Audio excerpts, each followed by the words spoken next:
Testing 125 trillion. This is a tilt. I see my little mic going crazy with volume, but now I don't see my sound on the right going off. We hear something. That's better than nothing. Hooray! Alright, I'm sorry guys. I don't know why, but OBS... So here's my OBS. I go into my little settings here, and I went to my audio, and for some reason it had disabled this. I don't know exactly why, but that was what it ended up doing. So I apologize for that, everybody. But yeah, we got some Zendikar drafts to do, and we just lost out on a bunch of time because Magic TV ran till 8:30, and I spent 7 minutes playing with a microphone. The hat's name is Riley. It's a white African rhino, and this is in part from the WWF because my best friend made a donation to them to help save the rhinos.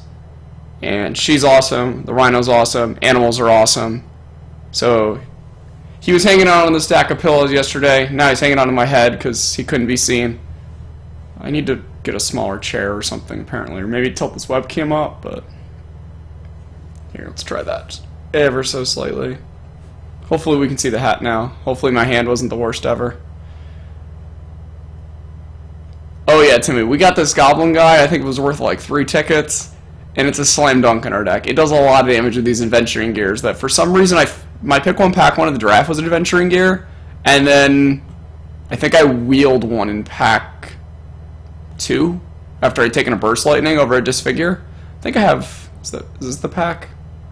No, this is the pack where I think I made a mispick not taking Trusty Machete. I think that's the case. I think here I took my first burst lightning, but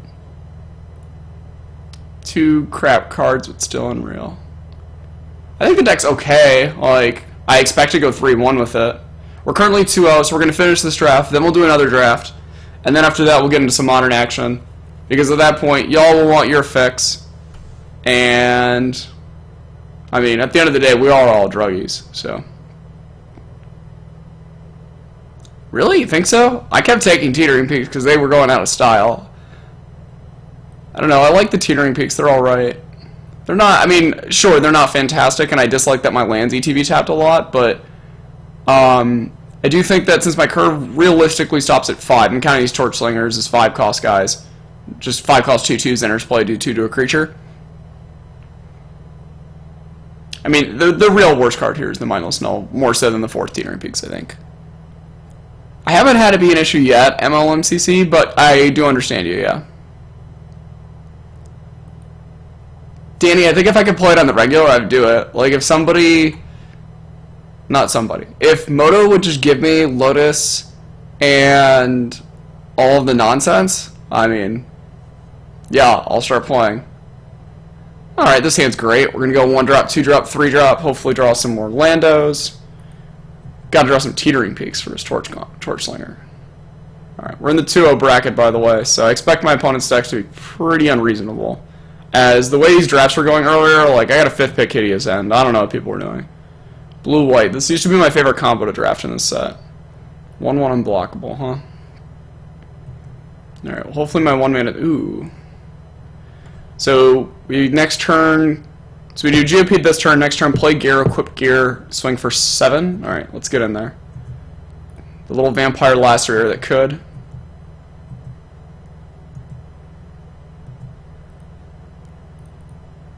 God, Adventure Gear is such a messed up card.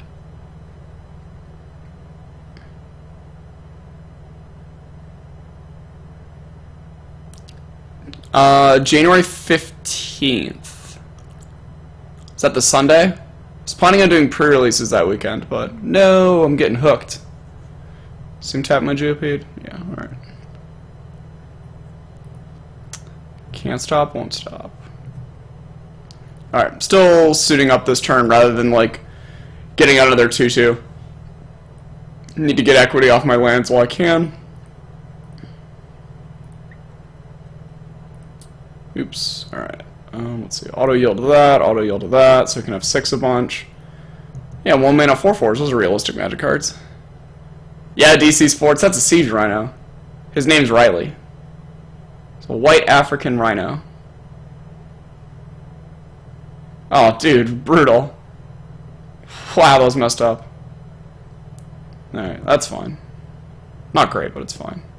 Ooh, Teetering Peaks. Okay, so if we suit up the Lacerator here, the Lacerator trades for the Sanctifiers to put our opponent to 11. Then on the next turn we can Torch Slinger to kill the 2-2. I expect my opponent to trade for the 4-2 and the 3-3 to get through to put them to 11 if we do that. Otherwise we put on the Geopede, we have a 2-2 that we can trade for our opponent's 2-2. That puts them to 9, excuse me. Our opponent could chump block, so we keep taking damage off the Lacerator. We are at 13. We also then need to figure out if it's correct to deploy a 1-3 Death Touch or a 2-2. I think if we put it on the Lacerator, we'd be deploying the 1-3 Death Touch, assuming they don't block, and the 2-2 if they do. I guess we could put the 2-2 out if they don't block also. That also trades for the 2-2. Yes, cool. Siege Rhino. Siege Rhino is ready to battle. If we had some Siege Rhinos in this format, A, we wouldn't have the mana fixing to cast it. But B, holy crap, Siege Rhino would be messed up in this format. It would be the only creature able to block. Alright, and the Sanctifiers really messed us up. I think our opponent was dead if they didn't have that. I think I want to suit up the Geopede and force a block. They have 3 cards. Keeps the Lacerator turned off. We go to 12. We then play Torch Slinger on 5 mana after playing Mindless Null.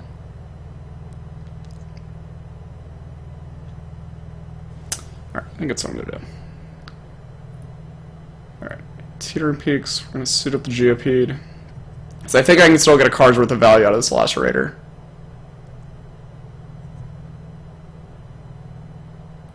Expect my opponent to chump here. If they don't, I'm pretty happy, and if they do, I'm pretty happy. So it's a great spot to be in. Alright, they don't. So now we can lock out all their ground attacks here with a Giant Scorpion. We almost don't want to, though, as that sort of brick walls our plated Geopede. Ever in the slightest, but...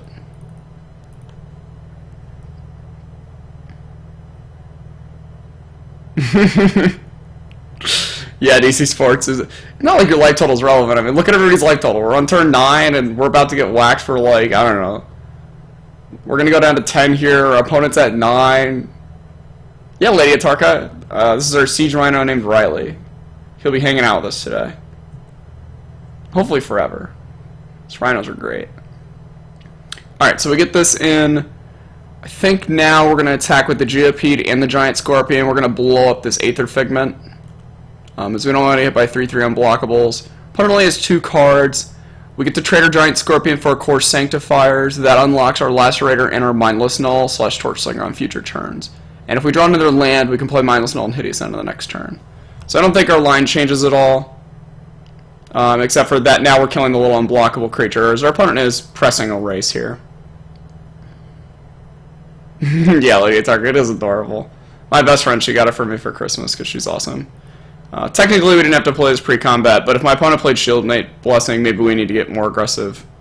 But in 100% honesty, I think I would have rather them Shield Knight's Blessing that than one of their creatures, so I think that's the reason to play it pre-combat. Getting in with the Geopede and the Scorpion here. As if our opponent for some reason no blocks, like we can still just run some double blocks on a creature if they don't have a land. And if they do have lands, then we're actually just in a good spot because our Hideous End's just going to end the game pretty easily. Looks like a trap here. That's possible. I mean, they, what, trap or Geopede, take 1. Not the end of the world. Okay, so this I expect to be a Shieldmate's Blessing. As that was, again, the reason to play a pre-combat. Okay, Brave the Elements, that's fine also. This is fine. Okay, so they got 1 card left. We got a Hideous End and potentially also a Mindless Null for next turn. Alright, they played a Lance. They've got 1 card left in hand. We'll take a 4-ball here if they attack with Sanctifier's level block. Alright, no reason. It's an 8/6. Ooh, and a Burst Lightning off the Heezy. Alright, so if we attack all in here, doesn't seem great for us. I think it's just best to Hideous End their creature, attack them with everything. They would go to 1, and then hopefully we kill them. So let's go ahead and blast this nerd out of the way. See if our opponent has another Brave the Elements. They don't. Here, since we can put them to 2 or 4 if they have a removal spell and the Burst Lightning does lethal damage, we'll just attack with these 2 and lead back the Scorpion. For them to beat this, they would need, like... I can't even come up with a scenario of cards, I guess. So, stack with these 2. And then our opponent's upkeep will go ahead and Burst Lightning them. Blast ya. You never played against a Siege Rhino? Man. Is that in Constructed or in Limited? Because in Limited, Siege Rhino was just a good card, it wasn't great. But if you ever played against it in Constructed, geez, Siege Rhino was great. So you're very lucky. What's up, Michelle? For those that are wondering, the rhino on my head, Riley, that's from Shallot Sauce. So you can thank her for the awesome friend today. Alright. Unfortunate part about Zendikar is there were minimal playables. So when you go to your sideboard, more often than not, you just don't have a card to bring in. So, I mean, we could bring in a... Ooh, come back, Riley. You can't fall off yet. It's only in game 1, buddy. You can't leave until we get to Modern. Because at that point, then the game will get more stressful. So no running away. Yeah, you get to this point in sideboarding, you just don't have playables. So... we're just going to run it back. We could bring it in deal 5, but it's moreover, we could use it if they had more things like Shield's Knight's Blessing. We only saw Brave the Elements, and Protection is prevention of damage. So we could bring an Unstable Footing for that, but I would only want to bring it in if I saw like 2 cards it could counter, plus it's only a card I'd want to play because it's a lot of X. Alright, this hand's not great, but we're going to keep it. We have a few 2-drops. Our deck is more black-based than red. So you also have the mana to cast most of our spells. Ooh, Core Duelist. That's going to be really good this game. Slow start. Alright, nice. Spirit Lightning should do some massive work, especially if our opponent has sort of the dream draw here of Adventuring Gear. We can just kill this Duelist. Oh, they keep a 1-lander? Okay, no, they were just attacking before playing their land, which... fine, but I don't think you need to be doing that. Alright, fishy, fishy. This card's great, by the way. I picked up their Lando. Alright, so here we can turn 2, we can Burst Lightning this Core Duelist. Next turn deploy a Mindless Null. Teetering Peaks it up, then play a Scorpion. And then get out an Ahana Sellsword. Trying to figure out if there's any reason to Burst Lightning now. Are there any white pump spells in this set? There was like Bold Defense. So I think we can find out if there's any equipment they could ever equip for 1 mana. There might be the Hook. No, the Hook is 3 to equip. I think I would rather the Core Duelist dead than not, maybe. Alright, I think I'm just going to kill Steely Core Duelist. Screw it.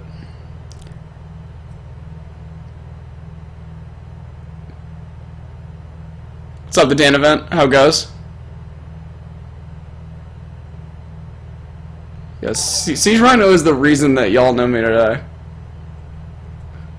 Who knows if we didn't have Siege Rhino in our life. There was a lot of flying rhinos at that tournament. Hopefully there won't be any more flying rhinos off my head. But here are my lines likely to change. My opponent's going to bash me for 3 almost assuredly, and I'm just going to go Swamp and play the Ally. Get your little Hill Giants ready. Oh no, a Kraken Hatchling. Broo-hoo-hoo-doll. Ooh, Venturing Gear. Alright, can that change our line at all? Could change our line by going Adventuring Gear, equip Teetering Peaks, hit for 6, and then we're winning the race. This Kraken Hatchling isn't a cost, doesn't fit, and we need to get equity out of all our lands, I think. So I think we will audible to that line, actually, which is kind of sweet. Adventuring Gear is a pretty nice draw. It stunts our development in creatures, but I don't think we're sort of in the marketplace here for getting out an array of creatures against a Kraken Hatchling just yet. Boom, taste it. Adventure Gear's so good. All of your creatures have Step Link's ability. What more could you ask for? Yeah, 18 months now, Michelle. Can you believe it? What's up, Pat Ashkey? How goes, buddy? Let's move this up. add you to the real-life buddies list. Alright, so here, hopefully our Mindless Null will get through so that our Vampire Lacerator will stop dealing us damage. If it doesn't get through, shrug, not the biggest concern in the world. We're at 12, so our life total is getting low. We're taking 3 damage a turn. Opponent's got 3 cards. Into the Royal Kicker. Rude. Rude. Alright, so we did spew a land drop there. Alright, so if we play the Sellsword and play the Lacerator, combat puts us to 9, the Lacerator puts us down to 8. Really need to draw another Teetering Peaks on the turn after to guarantee that we can get our opponent down below 10 so the Lacerator stop dealing us damage, as otherwise we're on a 3-turn clock instead of a 4-turn clock. That being said, we could still equip the Adventure here on the turn after and redeploy the Mindless Null, so I don't really see a reason to not play the Lacerator here. Sure, our opponent could play an Adventuring Gear of their own on the following turn, and that would make us really want to have not deployed the Lacerator and taken this point of damage, but I think it's worth it for the sake of how our deck's configured. Dude, Nick Roush in the house. This is awesome. Yeah, I'm looking into possibly doing an earlier stream tomorrow, as I should be sneaking out of work a little bit early, as Friday is my mom's birthday, so I want to get a bunch of stuff done tomorrow. We're getting pounded here by this Journey to Nowhere. That's not good. Expect our opponent, if we do draw a land, to be blocking with this hatchling this turn, so it's not great.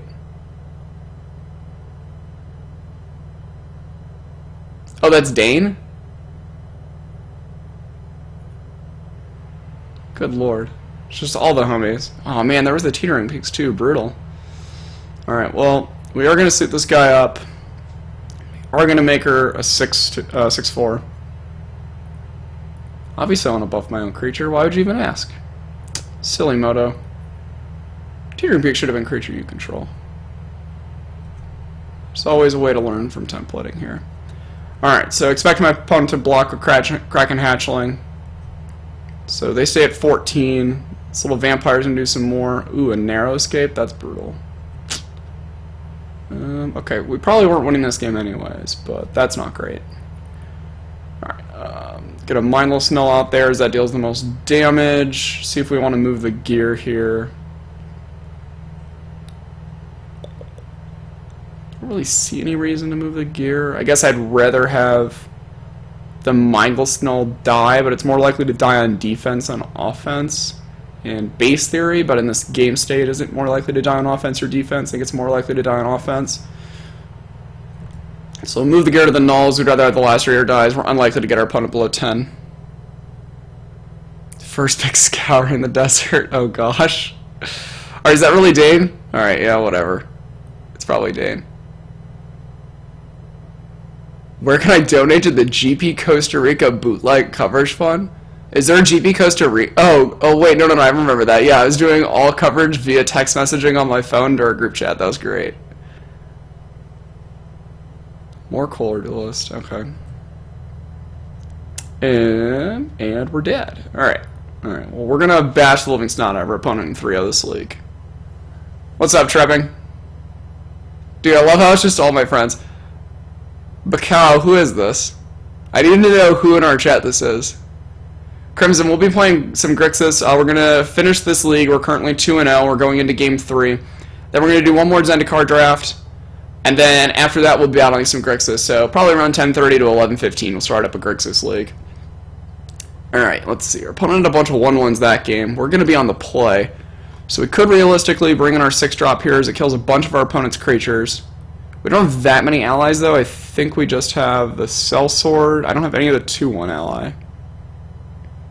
Well, it's really our only ally in our deck. Wow. Okay. Could bring him in stable footing. Will help turn on our Goldrauz Vampire and Lacerator to make sure they don't deal us damage. I don't really see any cards in my deck that are truly terrible, though. I mean, the Ruinous Minotaur and the Mindless Null are bad, but we do need creatures. That's the unfortunate truth. What are your thoughts on Jason and Prodigy and Grixis list? Does he get better with Fatal Push, or worse, or the same? So, just based on the card existing, if the card gets played a lot Liquid Quick, it's going to get a little bit worse. That being said, it does play very well with it because it does leave the battlefield to transform. You exile it, then transform it, then put it back into play, so it'll make all your fatal pushes better. So it'll be more of a balancing act to figure out how many people end up playing. My base instinct is come GP Vancouver, which will be the first major tournament with the set legal, I would expect people to overplay the card. So I wouldn't recommend if, early February to late February, you're looking to play a Modern tournament. I probably wouldn't end up playing my Jace from Prodigy list, but come around March, once things have sort of settled down a little bit, people have a bit more time to play with all the cards, or, less playing Standard and more focusing on Control. Or not Control, sorry, I was reading Z Junior Beast. I would look to dust off my sort of tap-out version with Jace Prince Prodigy. Alright, screw it, we're shortening it back. Z Junior Beast. I like Grixis control over Delver on the basis of I think you just need more controlling elements to actually lock out the game. I like playing as few win conditions as possible. And I'm just not a big fan of Delver in the metagame right now. I do love Young Pyromancer, and I think that's the thing that the deck likes the most, or what I like the most from the deck, and probably the best cards in the deck. No red mana and a Goldra's Vampire. I think this hand's still a keep. 10 red sources, 5 Mountains of Gain Life Land, and 3 Teetering Peaks. Yeah, I'm going to keep this hand. I'm not saying, like, the players that play Grixis Delver are wrong or anything. I mean, they could just be way smarter than me and their deck's just perfect. But I personally prefer the version with just more answers where I'm trading mana for mana at a more effective rate. And not trying to, like, hold on fragilely with some smaller creatures as a clock. Uh-oh. We need to draw a red source soon. Alright, perfect. Get out the way. Boom. Alright, we have a really slow clock here. Hopefully we draw an Adventuring Gear this turn and do, like, another Mountain next turn. Skulk Bags, I don't have the cards for it on Moto, but I absolutely would if I had all the cards. There's that Adventuring Gear. That's gas. Alright, suit this up, play a land, see if our opponent will run the double blocks. If they do, that's awesome. If they don't, not a big deal. They don't. Now we have to see if we want to kill anything here. Note, we don't have a second red yet for this Torch Slinger's Kicker. I do really want to get the Intimidate on this guy off. So I think I'm going to wait to see what my opponent does. Hopefully they don't just kick another Core Sanctifier. Our deck can't really play around it, so I'm not too concerned. I'm going to take the 3 here, as it's very likely I want to Burst Lightning my opponent's face for the 4 points of damage. Because I think I'm all in on getting this Goldra's Vampire through. No, don't Sanctify me, don't Sanctify me. Fuck. Big tilts. Oh boy, okay. Yeah, it's brutal. That card's really, really good. Especially against our deck.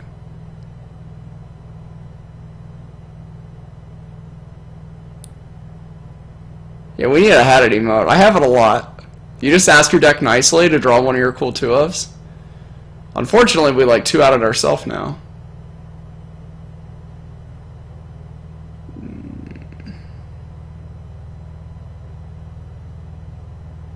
God, it's gonna be so hard to turn on this Goldra's Vampire now.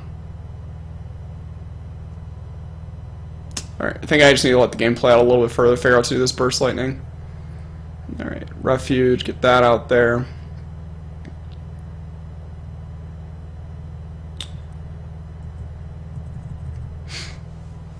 Not a great spot. Oh yeah. CFB Lucky Xian, oh yeah. I don't know who was more lucky, Zach, me or my opponent.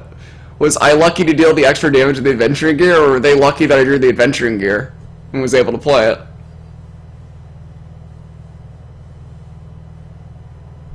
Come on, Riley, we need a good one. I don't know what we need. What do you think we should draw? That's that pick. I don't have our deck up. That was really stupid. I should have taken a screenshot of our deck so we knew it was in our deck. Hopefully our opponent attacks all their creatures. Alright, we're just going to take this hit on the basis of we can just Torch Slinger down this Mountain Walker. And the core duelist will be blanked by a 2-2. They didn't play anything. That's not good for us. They drew another land. That's also not good for us.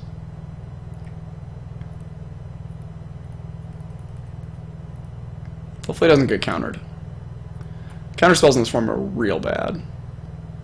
Alright, opponent didn't have anything. I'm going to hold on to this swamp here. We do have some more landfall things, like one more Adventuring Gear and a Plated Geopede in our deck. Alright, so we've got the game to a stalemate now where no one's attacking. That's good for us. I think we can play this mountain out pretty safely. Kind of want to draw some Teetering Peak action. Looks like both players are just flooded. Hopefully they don't have like Lorthos or some sweet kicker spells in their deck. Because our deck's not really set up well for these super, super long games. Thanks, Pat. My best friend, she's in chat right now. Shallot Sauce got it for me. So you can thank her. Dude, MLLC, I wish we could Torch Slinger face. He only torch... This little dude only Torch Slingers creatures, though. Kind of a lame-o. Ooh, Hideous End. That's really good. So now we can Hideous End, kill one of the creatures, Burst Lightning Kick to the face, and we can start 3 damage a turn when this Ghoul draws Vampire. We do have to fade a potential Narrow Escape, or whatever that card's called. The return a permanent, non-land permanent? Return a non-land permanent you control to your hand, gain some lives. Alright, Hookmaster. Hookmaster can resolve. Hopefully they tap the Slinger because it's holding back the Duelist. Okay, they do. Hopefully that will lead them to attack with the Sanctifiers also. We'll blast it out of the way, as it is the more terrifying of the creatures, because it also just has 2 power right now, and I'm not really concerned with my opponent having equipment, because it's very clear if they had equipment they would have played it already. That's a good sign to see. It means they don't have any of the Protect Their Guy spell. Ooh, a Crocagator. Alright, we're going to Burst Lightning face, because we're a burn player and we came to burn face. F6, attack for 3 with my Intimidate creature. Getcha. You're at 6. Good luck, opponent. Welcome to Zendikar. Don't do it. Yeah, it's fine. You have a 3/3 unblockable. So we're going to take 3 here, fall to 11. Alright, so we have to play a land for our Crocodile and a Ruinous Minotaur, so we'll do that. Get him for 3, this puts him to 3. We'll deploy 2 lethal creatures here. They're going to have to leave back some amount of blockers.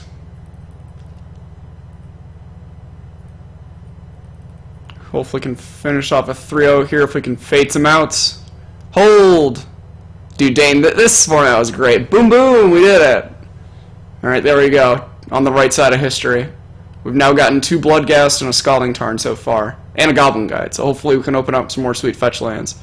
My first draft that I 3-0'd with, I had a Scalding Tarn, a Bloodghast in the deck. The deck was sweet. Fortunately, you don't get trophies because the trophies are broken. So I can't even like say that I'm the trophy master in this set when I would already have 2 trophies. I'd be so happy. How's everyone doing tonight? I know it's a little late there on the East Coast. We're already after midnight. It's already into... Today Wednesday? What day was Wednesday? So we're already into Thursday. Dude, Danny, don't worry. You just missed us Burst Lightning our opponent's face. Yeah, Dave. Well, to be fair, though, I had a bunch of control cards in my kills in list. You can thank Matt Okamoto and Kyle McGinty mostly for that. Bad. Yeah, in World of Warcraft, there was a 5-mana spell they ended up printing that was deal 5 damage to target creature and 5 damage to that creature's controller. Yeah, Mark, these are all real-life friends of mine. Like, we've literally reached the point where I just know everyone in the chat.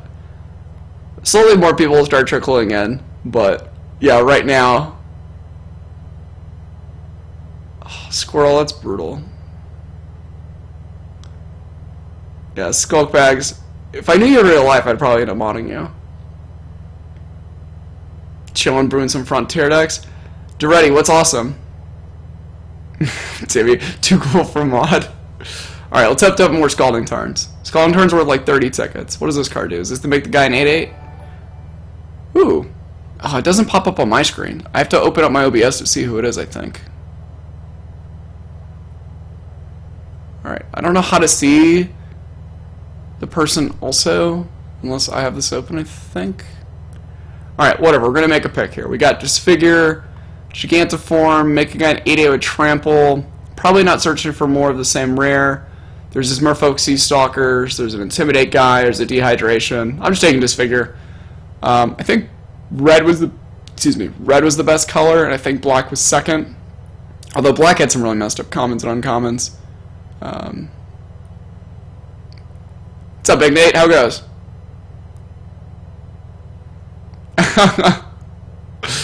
Oh gosh, thanks reasons. Time to force mono green. I think we're just taking Disfigure here. I think Disfigure is just a better card. It's 1 mana, and the creatures don't scale up very well. Like, this Bladetouch Boar is actually, like, really good. It's probably, like, red's 3rd or 4th best common. And it has 2 toughness. So Disfigure just kills, like, most of the creatures in the format. Alright, here, Kanzu Blademaster is really great. Living Tsunami is fantastic. Outside of that, the next best cards like Nissa's Chosen and Torchslinger. So basically we have a great option in every color but black. We could try to draft like black-white allies, as Kanzu Blademaster is like really nuts. Living Tsunami is really nuts. Blue's a much harder color to draft. Like, you could draft really well for blue to be good. And then Nissa's Chosen I think is just default great, but for green to be good you have to get like about 3 Nissa's Chosen, some Grazing Gladehearts, and then cards like Territorial Bailout to kill it. So I think we're just going to take the Blademaster here. 2 drops are better than 4 drops, even though this is a 4-mana 4/4. And it flies. And getting back lands is actually usually a positive in this format. I think the Blademaster is just a really messed up card. I'm going to actually make this a little bit bigger so everybody can see his cards better, as I doubt most people have played this format of late. Alright, so here are cards I'm looking at. Arrow Volley Trap's pretty good, and Stonework Puma's fine. Stonework Puma is your, literal 3-mana 2/2 with no abilities. The only ability that I really care about there is the creature type, where it says Ally, as allies are what we want to draft with our Blademaster. Yeah, Reasons, if you come to a Grand Prix and come hang out, I'm down to kick it. You like that artifact City of Brassland that's spoiled in Lantern at all? Oh, we're asking Zach. I think I remember seeing that one. I think the life loss on it is a little sketchy, but I mean, you are 3.5 colors, so it's probably not that bad. Yeah, Nick, I agree. Blademaster's sick. Yeah, the Crypt Reaper's fine. I mean, it's great in mono black, but I think it's just so hard to get mono black early on. It's blocking some of the cam cards. Oh, I see it now. Good call. Alright, let's take our Arrow Volley Trap. I think the removal piece is really good. Interesting. This is tricky. Now the cards are way too small. Is there a way I can drag the window in? Interesting. I don't know how to set up boundaries like that. I guess I can make the Moto window smaller. Let's try this. Somebody's gonna have to slowly teach me all these tricks here. Let's try this.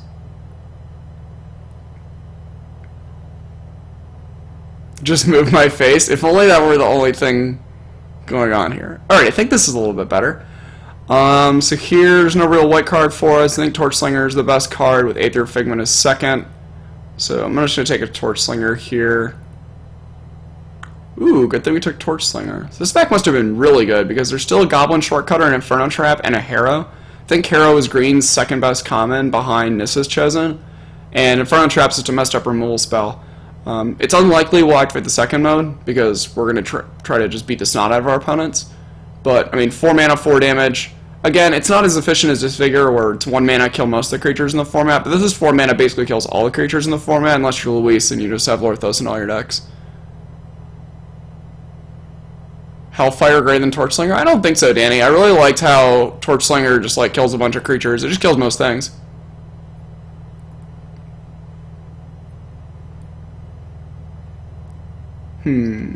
So here, the only real playables are the Pyromancer, which combos their Blademaster, which is nice. And that's basically about it. You can play Slaughtercry. I like boarding in Spider Silk Net in a lot of matchups, mostly the Blue-Black Flyers matchup, Blue-White Flyers matchup, one of those two. And then Unstable Footing's a reasonable sideboard card against the white decks. Here we have Into the Royal, Timber Maw Larva, so there is a green deck for somebody that wants it.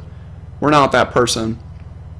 I think we're pretty clearly likely to end up white-red. If we can end up there, it'd be the best place. However, we haven't really seen a white card since our third pick where we took the arrow volley trap. Yeah, I like Torchslinger over Hellfiremonger. Are you saying that's wrong also, Mark? Or are you're commenting on what Danny is saying? Interesting. I have Gladeheart as the third best comment. I think it's really important, but I think you need the 2/3s to hold off the board. Let's see. I think here I'm just going to take the Bold Defense. Wow, there's still Welkin turn still in the pack. Tilt. Should have taken the Buster blue card. Just didn't want to take blue cards to get past Living Tsunami. So we can really hook up our neighbor here and just give them the Welkin turn. Hopefully they've achieved this signal. We could take the Windborn charge here. I don't know if our deck's going to be that aggressive as we're set up right now with a 5-mana removal spell, a Torchslinger's another 5-mana removal spell, the Pyromancer, which is basically a 6-mana removal spell, and a 4-mana removal spell if we end up white-red. Yeah, that's probably a really bad pick. MLMCC, the reason why I don't think Timbermaw Larva is the best green common is that it's just hard to get the deck for that. Alright, here there's all just like mediocre cards. We'll just end up taking the somewhat remotely playable, ship all the blue cards, let somebody next to us in. Here we'll take the Narrow Escape in case we get a Journey to Nowhere. Here we'll take the Molten Ravager. Move you into the 4-drop pile there, Inferno Trap, you're getting confused. Alright, pack didn't end greatly for us, but I think we found that red is the open color for us. We've got 2 1/3 removal spells out of red, some mediocre filler red cards, which is fine. Just take the white card, make sure we keep passing all the other color. Wow, that's a late Spire Barrage. Alright, Spire Barrage getting in our deck. It's possible we end up mono red. That'd be really, really great.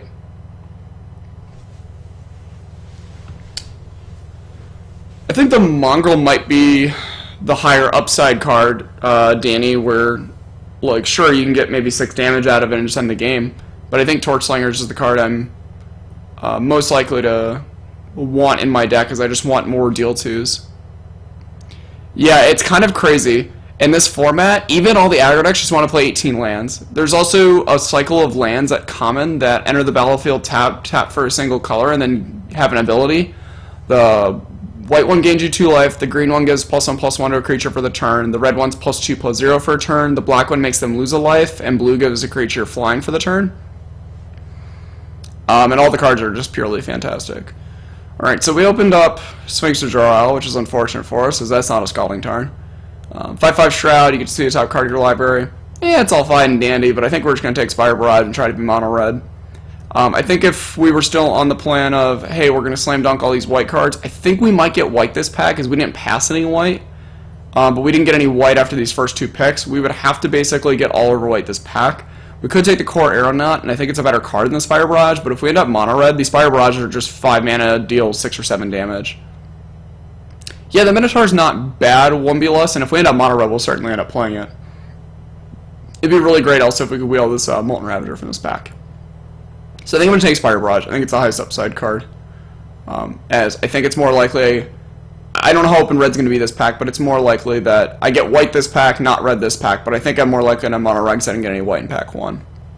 Yeah, DC Sports, I do agree that I think Core Aeronaut's a way better card, and I think we're going to be sad the first few picks this pack, so I think we're going to see white, but I think I'd rather get on the mono red deck if possible. Alright, so here we see a Torchslinger, there's a Trusty Machete, and there's a Molten Ravager. I think it's just a mistake here to do anything but take the Trusty Machete. There is a second Core Aeronaut, and like I said, we are going to be a little bit sad. But I think at the end of the day, let's get these white cards out of our deck so no one gets confused. We're going to want to lower our curve as much as possible here. Currently our curve's like super stupidly high. So we're going to take 2 drops exceptionally high. Let's get this guy in the deck for right now, just for sort of sizing concerns. Move this all down a little bit. Plan here is take the Trusty Machete. Equipment's insane. We're going to need to take all the little low drops. Hopefully wheel either another Molten Ravager or Torchslinger. Alright, here there's a Plated Geopede and an Inferno Trap. I think this pick's really close. I think I'm going to want the Plated Geopede as the mono red deck. I just want to deal damage to my opponent's face more so than I want to answer all their nonsense. I also have these Spire Barrages, which are just like kill target creature spells. I have this Inferno Trap already. I'd love to have another Inferno Trap, don't get me wrong. 1B less, maybe. Maybe, I'm not certain. I still laugh to this day when I met you at GP Dallas at the dinner. You were shedding over the top 8 coverage of Shuhei, and I had no clue who you were the whole time. Definitely the best way to meet, bro. Awesome, 10 off. I'm glad I gave a good impression, because I got my ass handed to me in that tournament.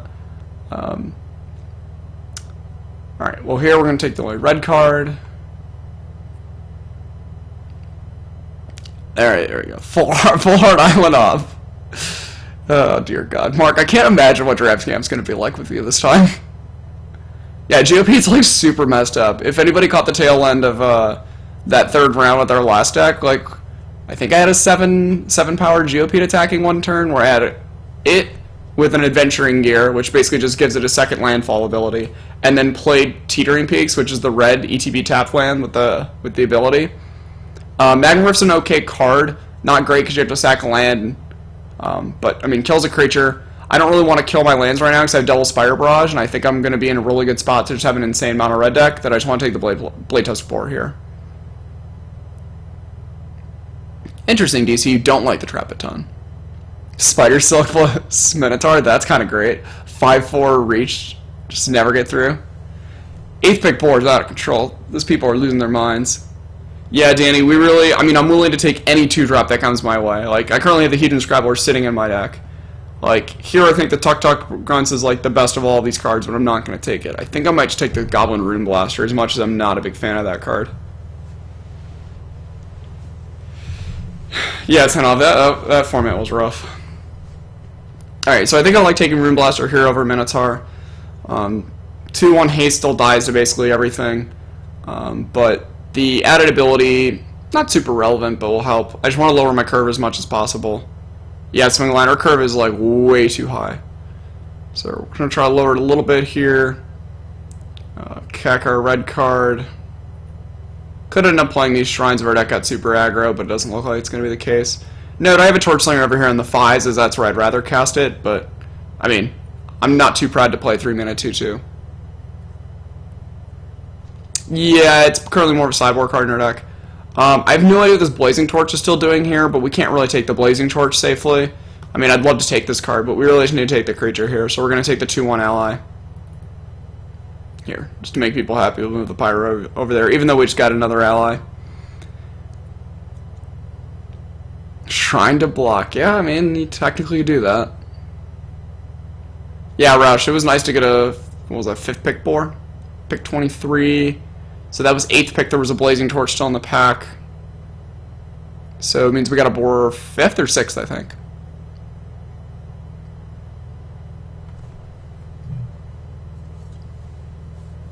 Alright, Riley, what do you think of our deck so far? It's okay. Need some more creatures, right? Goblin Bushwhacker would be nice. Nice, the only other red card from that pack wheeled. That means that we're likely to get back out of that Torchslinger or other Ravager too. So now we have 2 Ravagers, which aren't great on curve for aggroing our opponent out, but an 0/4 is a big butt to get through in this format. It's a lot of toughness, and the Fire Breathing ability is super relevant when we're looking to have just mono mountains in our deck. There's a second one, we'll happily take it. Hopefully we can get this Ruinous Minotaur out of our deck. I'm going to move over to the sideboard now, as, again, I don't really want to sacrifice my lands because we have these 2 Spire Barrages, but if at the end of the day it comes to it and we have to play it, perfectly fine with that. So I'd say overall that was a fantastic pack 2 for us, as we were expecting to see white, as we had not shipped much white, and we saw a bunch of red the first pack.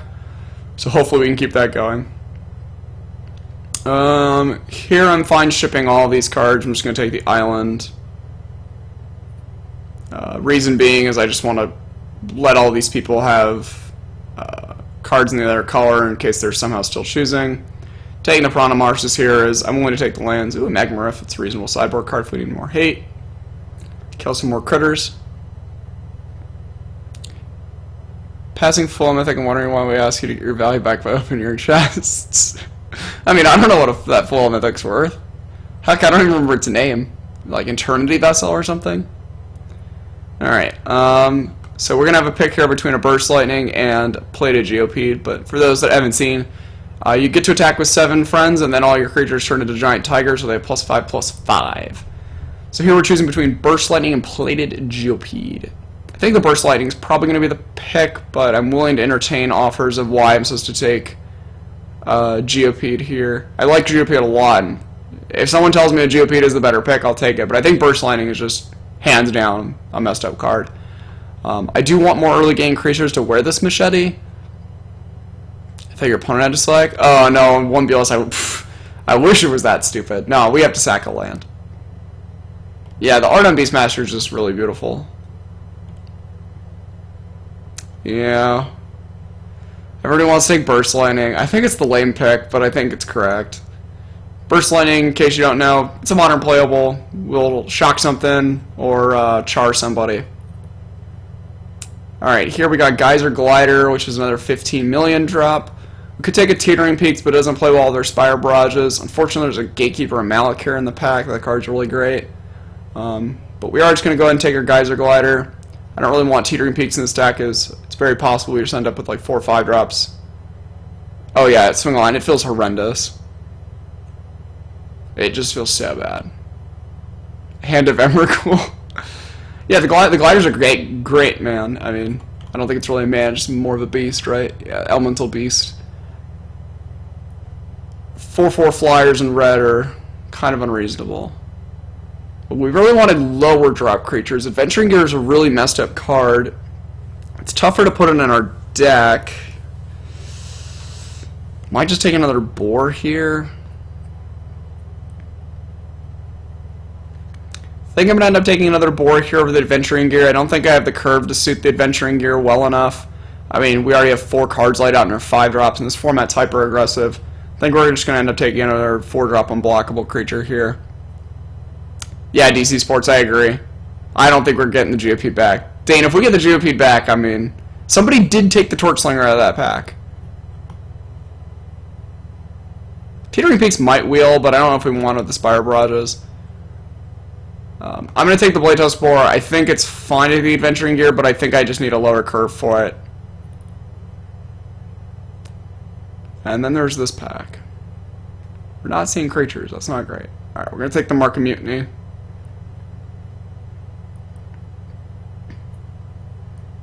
Oh, we just want to live the Mono Red dream. That's not the dream. This is another horrendous pack. It's just another horrendous pack. We can take the full land. Okay, let's see. In all reality, what's going on here? Could, in theory, still have about 21 playables. I think it's 1BLs. I think it's exclamation point card. Hand of Emrakul. I think it's this. There we go. Yeah, type exclamation point card space card name.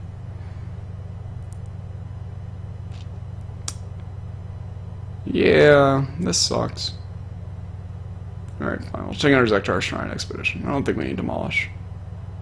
Ooh, there's a Oh man, why couldn't we get any of these cards spread on any of the packs? I think we should do the Goblin Shortcutter here, but we should count the pack to see if it's ever possible to wheel on these cards. 2, 4, 6, 8. We get the pack back with 2 cards. It's going to have Plains and Trapmaker Snare. That's unfortunate. I think we should take the Shortcutter here, unfortunately. I'd love another Spire Barrage. Yeah, no worries, 1BLs. Yeah, Padishka, I don't know what's going on, man. I mean, if somehow the Pyromancer table is cool, we'll play it probably, but we're taking the Shortcutter here. We just need a little body in the way. Slaughter Cry, Reasonable Combat Trick. Alright, we'll take a Mongrel here over a Shatter Skull Giant. We already have enough random beef that this will just be another sort of win con for us. Come on, Hellfire Mongrel, get in the deck. Alright, got to 21 that we're like pretty reasonably happy with flanks. That's good. Yeah, Roush, I agree. Alright, Welkin Turn Wheel, Explorer Scope, Colony Gem. None of this stuff's really relevant to us. I'm trying to think if there's any reason we'd ever put an Explorer Scope in our deck. I guess we somehow got the 3rd Spire Barrage back and wheeled the Geopede, maybe. So we'll take the Explorer Scope. And here we go. Let's see if we wheel that Geopede. Oh, I guess that was the pack with the Geopede, right? 39. We opened at this pack, so yeah, we didn't get the Geopede back. Currently, I think our last playable is likely just this Minotaur on blocking duty, but could be a Magma Ruff too.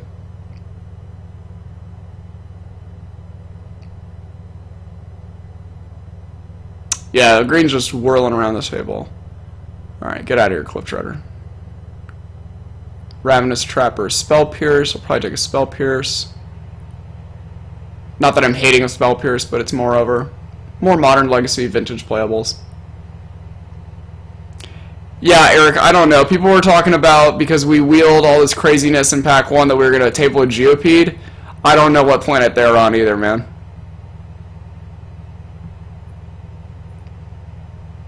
Alright, so I think this is the worst deck of the decks I've drafted so far, but should still be fun. We're not an aggro deck per se, we're more of like a mid-range deck in this format.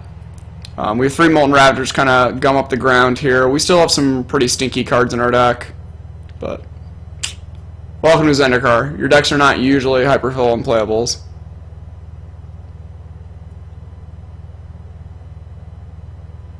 Yeah, Sean, I don't know. I mean, there was a walking turn that I think tabled in Pack 1, right?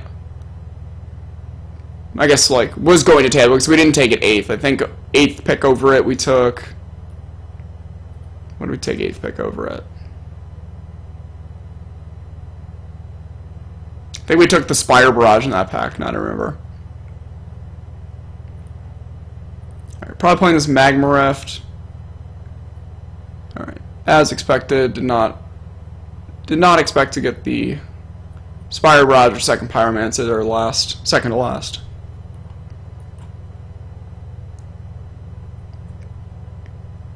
Deck's fine. Probably gonna end up 2-2ing with it. We'll fight for a 3-1. Got some powerful cards. Don't have many spell lands, but it's fine because we have these double Spire Barrages, which don't allow us to play cards like Teetering Peaks. Got some Boars. Got a little bit of removal. Ooh. Somebody followed us, it sounds like. Not sure who. So I don't know how to get this silly thing to appear on my side. Hopefully y'all see it, but I don't see it. Alright, 18 mountains, let's go to battle. Let's fight somebody. DC Sports, thanks for following, man. Welcome. They're dead in 7, how can we lose? They're unsaved changes. I thought I clicked save deck, maybe I didn't. My bad, Moto, I'm sorry. Alright, let's battle.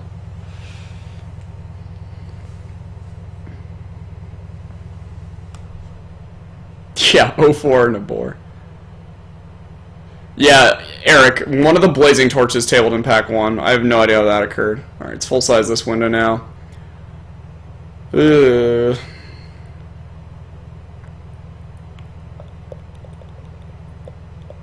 we're going to chuck that back, unfortunately. This hand's much better. Scratch Mound to the bottom. I think if you try to keep that first hand, you're just going to get yourself into a dicey spot where you just miss a land drop. Color of Gales. Alright, so our opponent's going to try to be jumping some things. We got some fire-breathing blockers and fire-breathing battlers. Not usually great when you go on multiple of these, but... Spats, it might be one too many in this deck. We don't really have another playable, and I'd rather hit land drops than probably putting a 6-mana 3-2 that deals 1 in our deck, but might be boarding it in here. Unfortunately, I don't even think we got a Silk Spider Net. Silk Lash Net, whatever its name is. So we might be in a rough spot here against the unfortunate Color of Gales deck. Problem is, this is a land drop here, we're not in too bad a shape.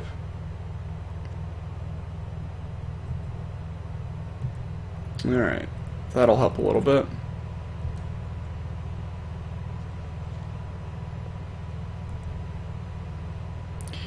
Yeah, Mark, I don't know. We're getting pounded, though. A good old attack with my 1-1? Yeah, I didn't think so. Back it up.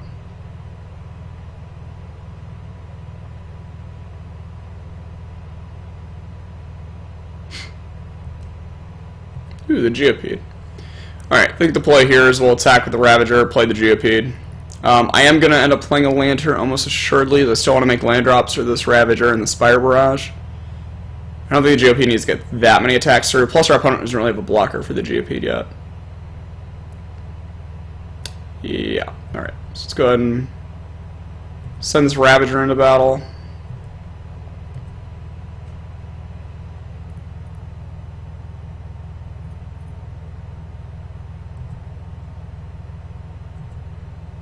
It's also not like the second Ravager does us much.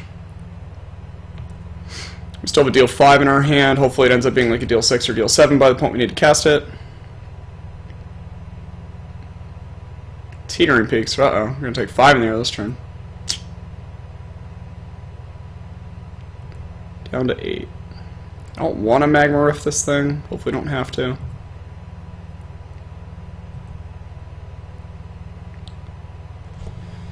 Alright, let's see here. Do we have to actually Magma Rift this stupid Vulcan turn? Would really rather not to.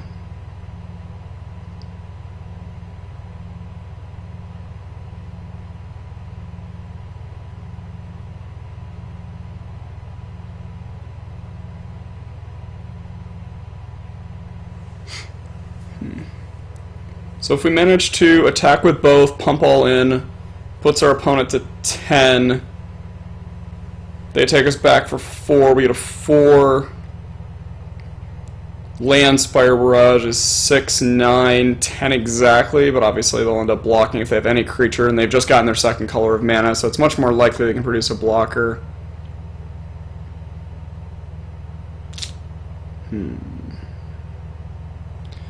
Alright, I'm not pleased with this play, but I think this is the better... I'm doing this first to play around Spell Pierce. It's not a likely playable, but my opponent put Caller of Gales in their deck, so... I am willing to trade 1 for 2 here, even though I'm like way behind in life, as my hand does have some burn in it. So that's why I'm attacking with the Ravager here, even though they have a 1 power creature.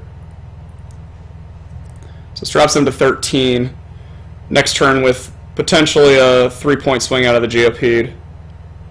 Sitting on a 5+ point burn spell with the Spire Barrage. Fortunately, to a 4th land, it's not going to be great for us. We're going to fall to 6.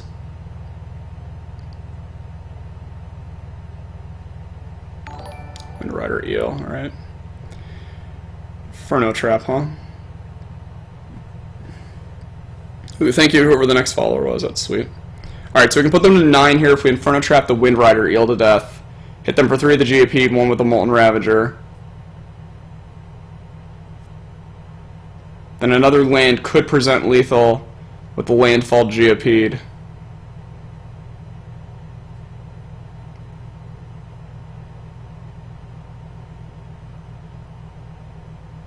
Right, would be dealt damage by 2 or more creatures? Yeah. I think we're going to have to end Inferno and trapping here. I think I want to attack with the Ravager for 1 also. Obviously I'm going to give my opponent the option to block, as I'd much rather than block and not have to use my Inferno trap here. Yeah, I don't want to talk about that. That was bad. It was really ugly. Alright. Pump that guy. Get this guy out of our house.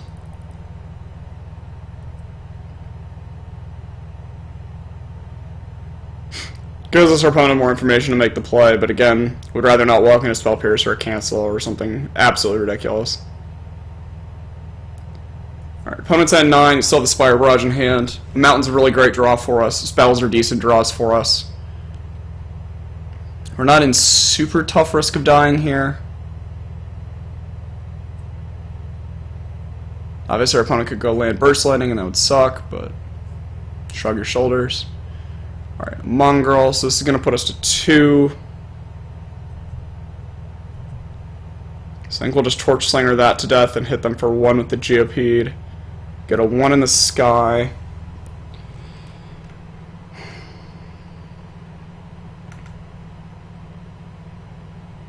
Get a 1 from the Tempest Owl. Then if we draw a land, then they're dead. Unless they have another blocker, which unfortunately is likely.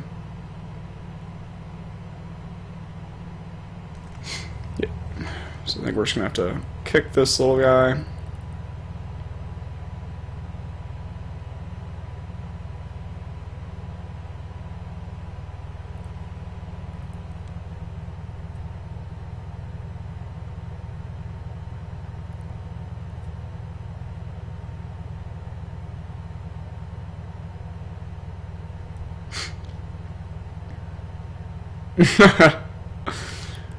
Yeah, Kasari, unfortunately you remember.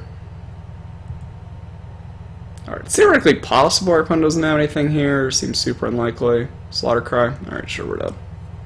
We'd be dead.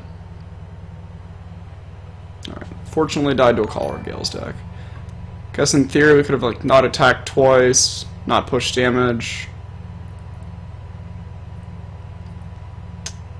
Don't think that would end up better for us though. Alright, let's see. Do we have any Spider Silk Nets? Unfortunately we don't. We have a bunch of Zekdar Shrine Expeditions, which is decent against all their really crappy power and toughness ratios. We could in theory try, but I told people we'd play Modern, so at that point we'd have to play Modern. Could bring in the 6-drop, kill some of their creatures. Again, all of their creatures' power and toughness really suck.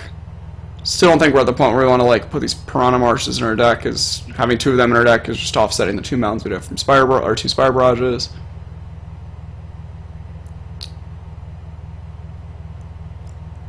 The Ring Blaster doesn't seem completely heinous, so that's nice.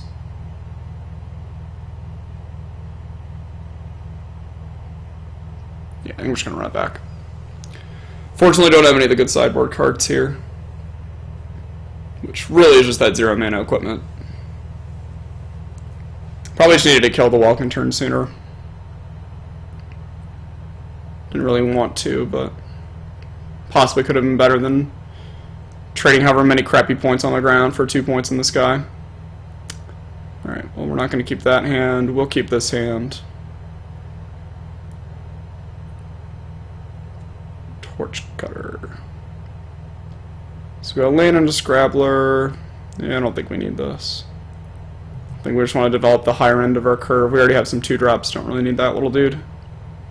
The effect's nice, but our opponent didn't show us any good blockers, so.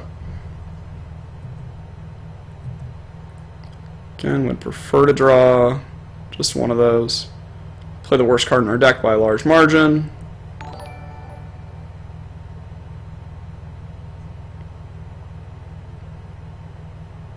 Hopefully draw a Tony Montana. Where my chapstick went? Oh, there we go. That's an unfortunate draw.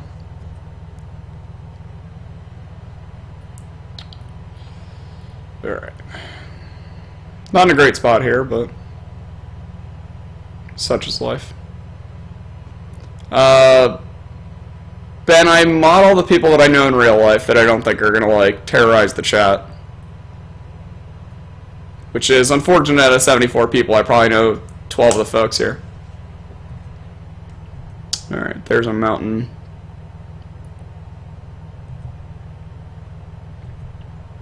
Senator Dorks into battle.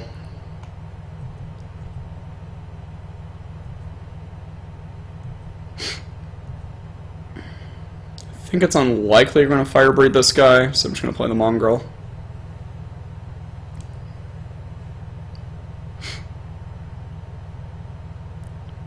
My opponent attacks over the Scholar, I'll likely trade, as the game is going to go long enough. And I actually don't like playing the Ravager there, as it just incentivizes them more to loot.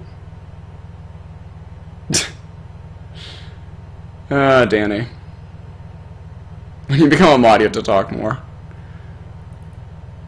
I wish I knew your middle name now, John.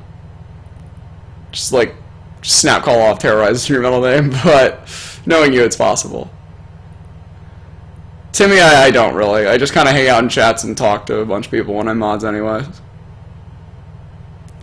Yeah, the first thing I do, swing line, every single time I play one of them is I just right-click, always yes, right-click, auto-yield, and the only time I'll turn off autos are when I have one of the ones that can hit creatures, usually the Pyromancer in red, just in case my opponent doesn't have a creature when I play an ally.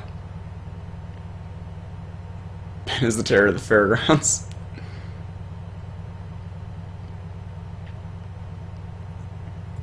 More Tempest Owls, huh? Alright, unfortunate draw there. They discarded a Highlands Berserker to play a Tempest Owl. That's interesting. Alright, well, we'll get in our 2 on our 2/2 here. Opponent doesn't block again.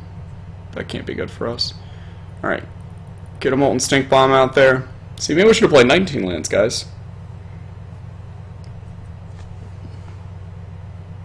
People, permission to destroy on site. We take them down, or I'll take down the fair.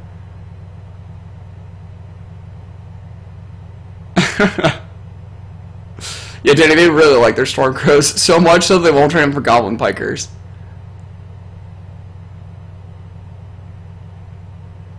Yeah, Jareth, I mean, it's not the worst thing ever.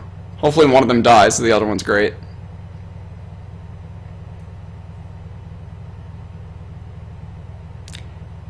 I would believe that they have some Goblin War paints in their deck, given the number of just, like, random doofuses. They just need bodies to wear paints. Our deck's not horrendous against that. I mean, I'm willing to fire a barrage off at, say, a 3-4 or 4-3 flyer. Take my 2-for-1, but I'll, be taking some medicine for it.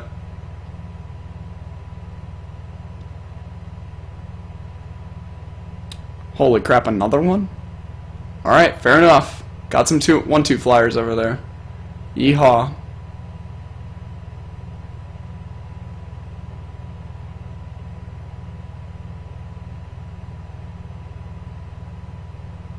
Is he gonna attack me with both of them? This is out of control. Out of control. Mountain? Any mountains?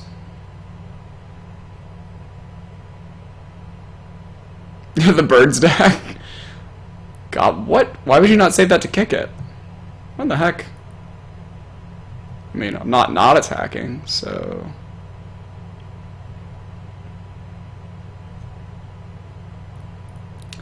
Trying to think if we want to send in this Ravager. I can't imagine my opponent blocking it, but I think it's a free attack, so I'm just going to play a Shatter Skull Giant. Like, if they block the Ravager, I'll end up pumping and killing whatever it is they block. Expect a double block to occur on my Mongrel. I'm just going to kill the 1-2 flyer.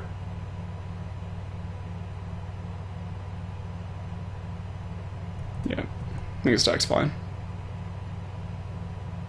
Could, in theory, trap this if we had an open red, but... Alright, so they're just going to take the 1 trade there. That's fine. I'm just going to play against Shatter Skull Giant. So they fall to 8. Get a Yeti out there.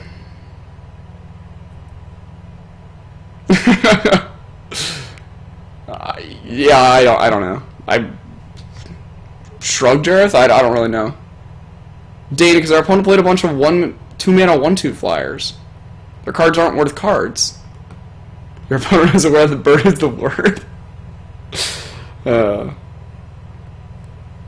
Mark, what if I told you I wasn't confident I was going to win this game? My opponent does have 4 spells in their hand. Could have anything.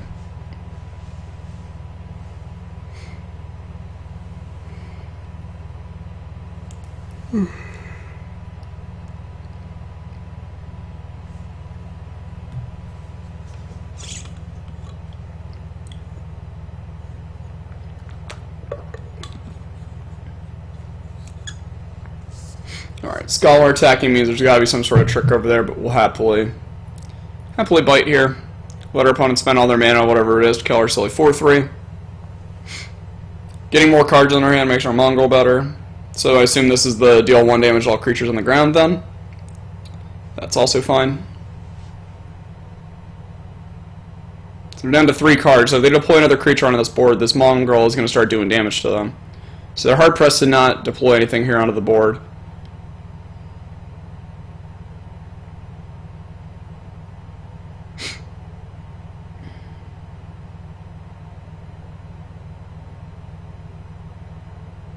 Yeah, this is one of my favorite sideboard cards in the format. I think this card might be main deckable. Burst Lining the Mongrel. That's a little rude. Alright, we're going to ship with the Ravager. Likely only get him for 1 point of damage here and just deploy the other one. Opponent is blocking. That's fine. I will kill their guy. This will allow me to trap one of their creatures. Slowly killing off the birds. So here, if they hit me with both of the owls, we'll likely trap and just kill whatever their creature they play this turn. Like that thing. Only attacked with 1. That's unfortunate.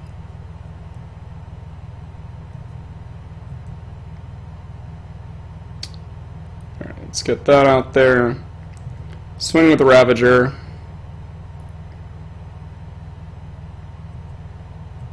Opponent could be sandbagging lags for the seal, but if they block with ally, we'll just kill it. Alright, here we can put them to 3, which puts them in Burst Lightning and Spire Barrage range. No, Michelle, I didn't end up figuring it out. So I think option 1 here is just putting them to 4, and we can leave up Trap. As I would expect my opponent to move both the eel and one of the owls. And then 4 leaves them dead to all of our burn spells. Option 2 is to put them to 3 and not leave up the trap. Option 3 is to hit them for 1 and just Inferno Trap the eel right now. And the other option is to hit them for 2 and play the other Ravager. I think those are all 4 of the options. Getting another Ravager down isn't great because they're not lethal without another land, so we have to peel another land on the next turn. That being said, we're not really at risk of dying here.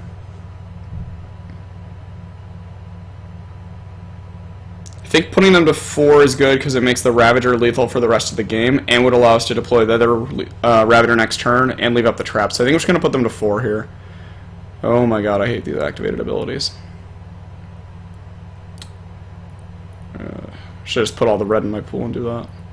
Alright, so this is going to put this Ravager to lethal, likely force a chump block out of an owl next turn. It's going to leave up the Inferno Trap, so we're going to expect our opponent to hit us with the Wind Rider Eel here. And likely one of the owls, they have another creature. So there's the land we were expecting.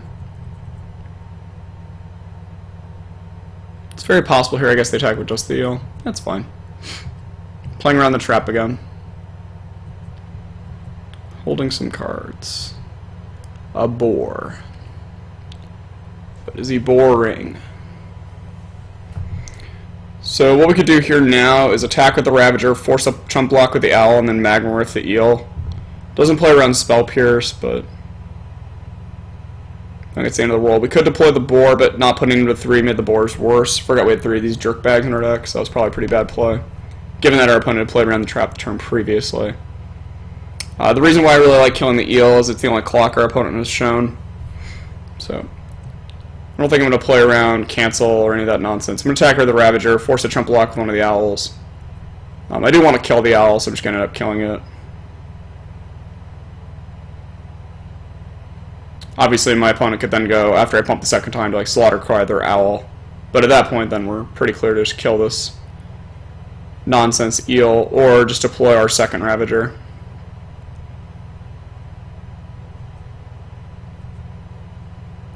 Alright, now I'm going to kill this eel, as it's the only threat our opponent's shown us.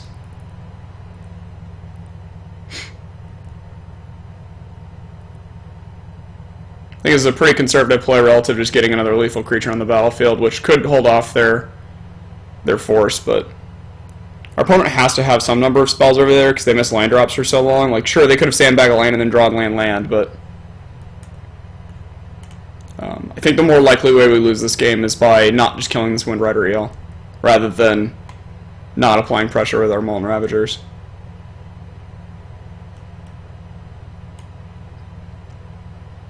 This is game 2, Jareth. Another mountain, that is fine. Alright, get our lethal Ravager in there, force another chump block.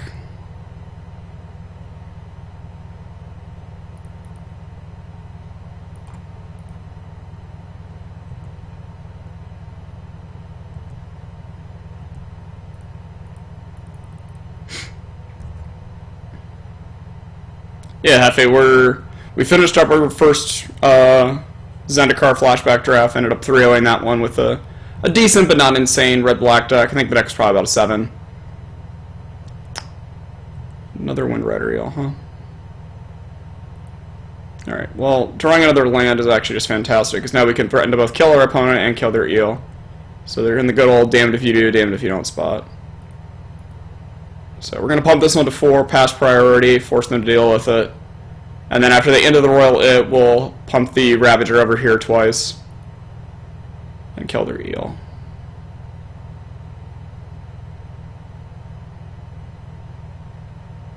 It's tough for them to even have any of the Royal those. They didn't do anything last turn. They just played a land and passed, and then chump block with their eel, and then play the eel this turn, so they can't really even have anything. So, it's a good spot to be in. Yeah, Hefe, this is the first Magic set I ever played. The only thing I ever learned from Magic drafts because of this set were don't ever block. Blocking sucks. We don't know that they're all in war paint, but it would sort of justify a lot of their card inclusions. I mean, that game we saw 3 eels. The game owls, excuse me. The game previously we saw a Caller of Tides. So they just have a lot of like pretty bad creatures in their deck that it seems reasonable. They have to have some sort of equipment or some amount of enchantments that really want to wear those equipment.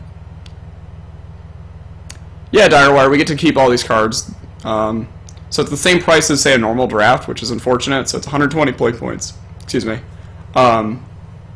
The prizes are pretty bad. I mean, they're basically the same as the cube draft. So we end up getting, I think it was 180 play points for going undefeated. But yeah, I mean, we got to keep all the cards. So I've done 2 of these now. I've gone. That was the 4th one. Gone 2-2, 3-0, 3-0. Had a Scalding Tarn, double Bloodghast, a Goblin Guide. I'm trying to think if there was anything else we had that was nice. I don't think I got a Marsh Lots out of this. I think we opened the Marsh Lots out of the treasure chest.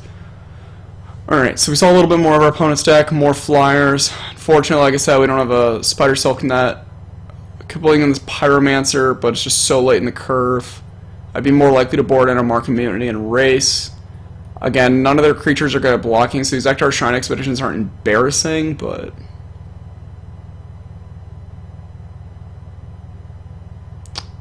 kind of not about that life. Better just kill him.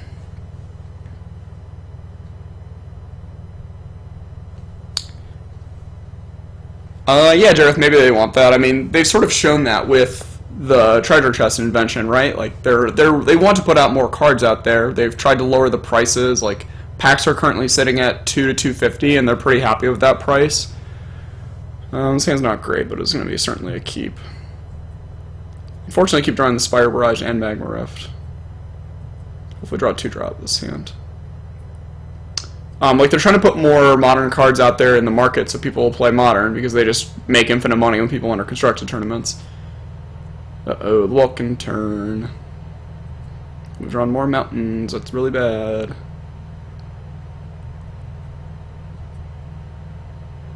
I personally liked it. I mean, but I'm also biased, and it was the first Magic format I ever played, so it's just more nostalgia than anything. Obviously, my deck's rancid, so. Could deploy a Ravager here, or we could just Molten Rift this stupid Welkin turn. It's going to eat our soul.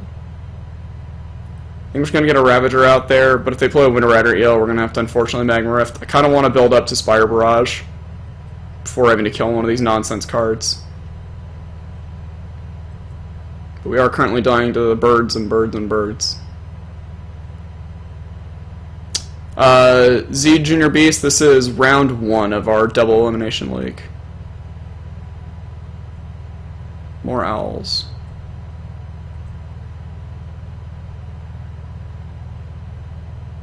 Alright, well that's a decent card.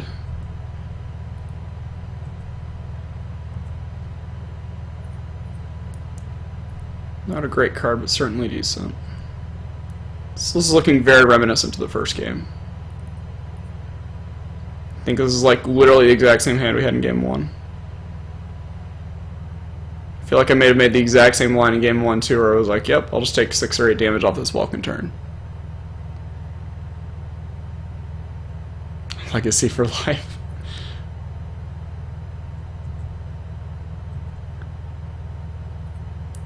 Alright, so let's see, what's going down here? If we 8-ball our opponent, they 4-ball us back. The turn after, we're looking at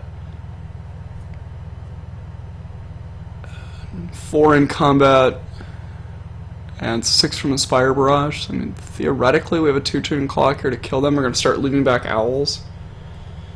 I went for this last game and it didn't end up working.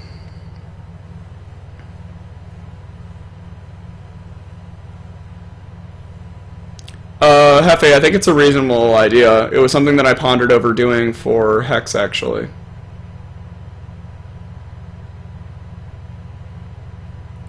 I didn't end up liking it based on what our current sort of gauntlets looked like. That was why I didn't want to go with it, as I thought it sent mixed messaging, but it might work out better for Magic Online, as they don't have a precedent set. Alright, I think I'm going to go for the attack here and just pump all in.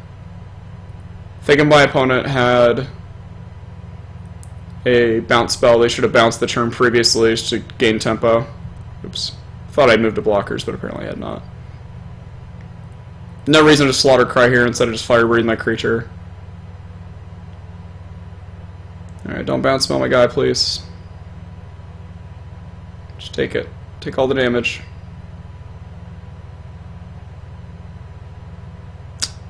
Looks like an Inferno Trap. Burst Lightning kicked. Okay, that's not going to end well for us. Oh, they have Goblin Bushwhacker too. Oh, Highlands Berserker, that's fine.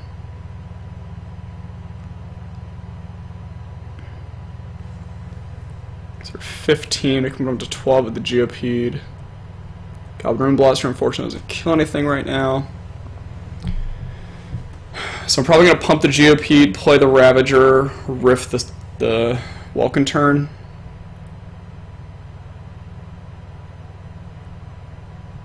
So let's get him back down to 12. Again, unfortunate, the non-bow between the Rift and the Barrage.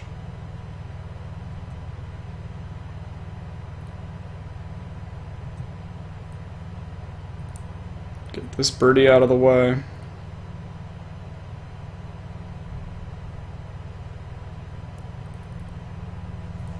Yeah, get this birdie into play.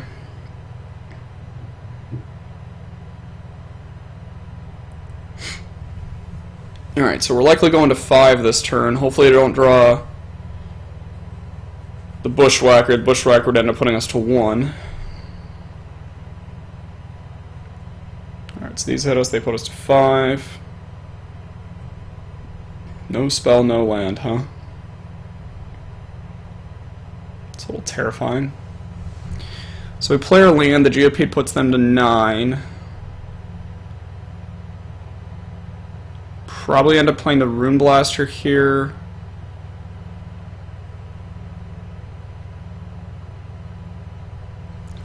Trying to think, if they had the Bushwhacker, would they have held the Bushwhacker that turn rather than just putting us to 1? I think I would have put me to 1, as it's really difficult if I had to Magma Rift the Tarn that I could ever deal with 2 1/2 flyers.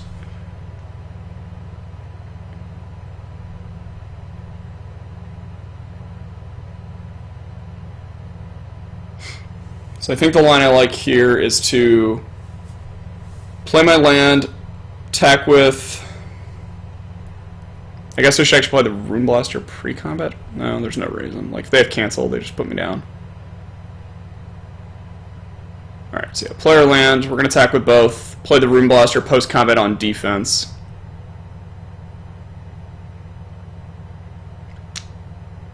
My opponent ends up blocking with the Berserker. I might Slaughter Cry the Geopede. Might actually just be correct to Slaughter Cry the Geopede no matter what, now that I've figured that out. Well, I guess if they no blocks like I anticipate, it gets them to 6, so. Alright, yeah, I'll try to put them to 6. So they're just dead to our Spire Barrage, and we just need to live through the turn.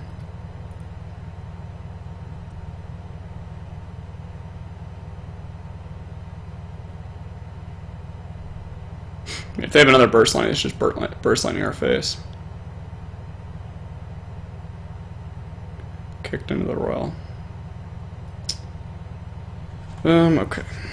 So, I think it's just going to be correct to Slaughter Cry our Geopede and just hope that our opponent doesn't kill us.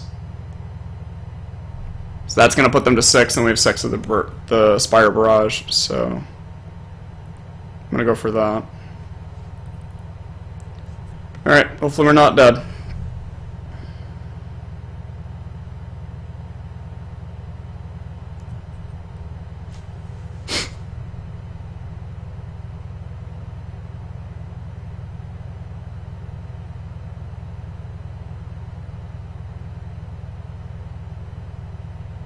Nope, looks like our opponent has something. Slaughter Cry of their own. Alright, we lose. We lose. We're gonna die to that Slaughter Cry no matter what, so that's fine.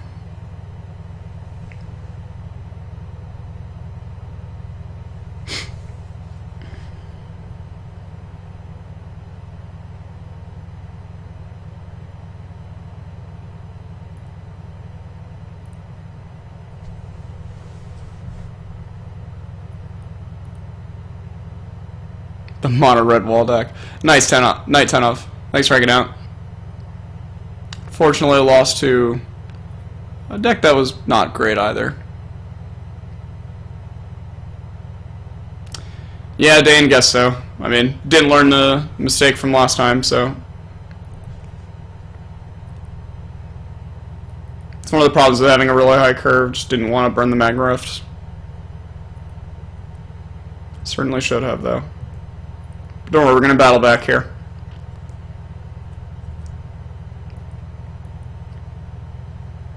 More blue decks. Decent curve here of GOP into Rune Blaster into Boar. Got lots of lands for this GOP too. Oh yeah, it certainly feels like crap. Nate, they're pretty whatever. I mean, I'm much happier to have them in mono red than anywhere else, obviously. Alright, we're going to 5-ball our opponent. This GOP's never going to come back. It's perfectly fine by me.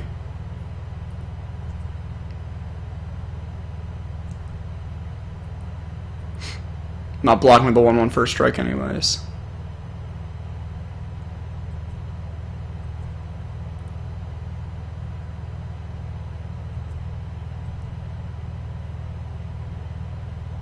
Hopefully this board doesn't get cancelled this turn. Seems unlikely, as I think our opponent would have just cancelled the turn previously. But then again, I guess there's no great three drops out of red, so it's probably actually better curve the way they did it. Okay, they did have cancel. Fair enough.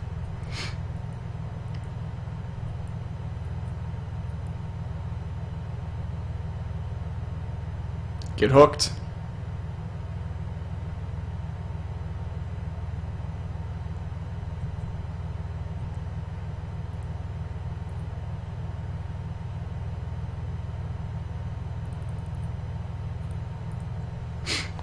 Alright, 4-3, get him. Gonna keep playing on most of our lands for our barrages. We might end up sandbagging one for a short period of time in case we draw a Geyser Glider so we can give it flying. Ooh, that's a good card.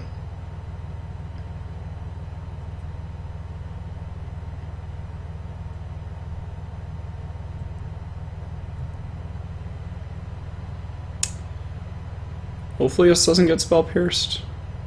I'm gonna try to kill this Merfolk Sea Stalkers, so it'll allow us to get him for 6 this turn.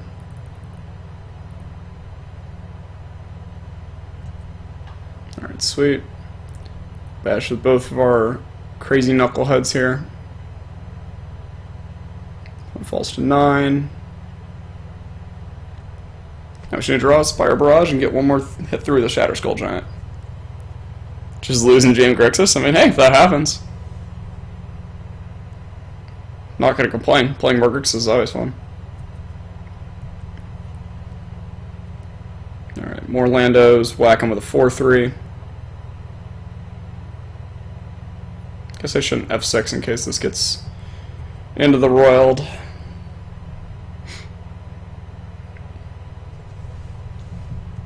Seems like our opponent would have wanted to do that on their turn, though, if they have blue-white tap lands in their deck, or even white tap lands. It's also not unreasonable to do it end of turn. Alright, now we can just Fire Barrage. Is Pierce main deck in one's format? No. Not at all.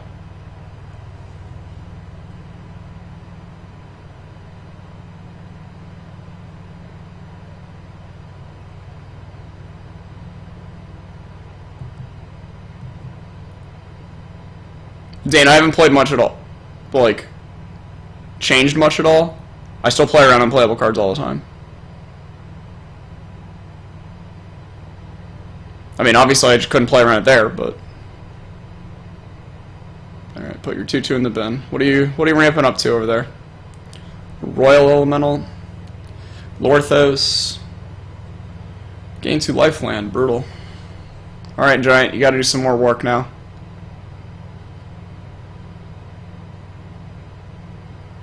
Jesus. Alright, not bad.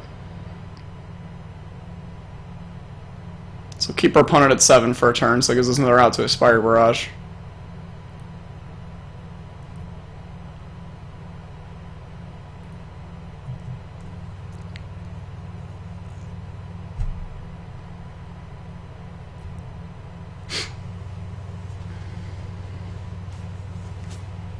Also leaves Slaughter Cry as possibly an out.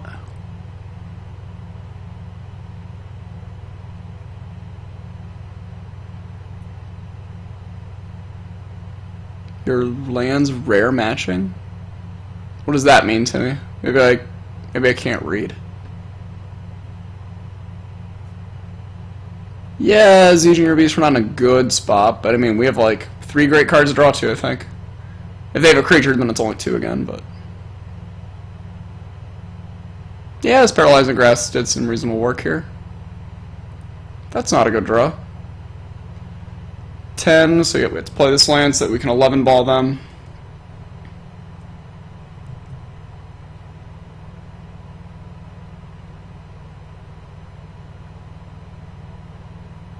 One has 4 spells in here. It's not great. I don't know if you wanted to put that Goblin Shortcutter back in my hand, but... You have to hit 2. Return 2 target creatures in our hands. Alright, fair enough.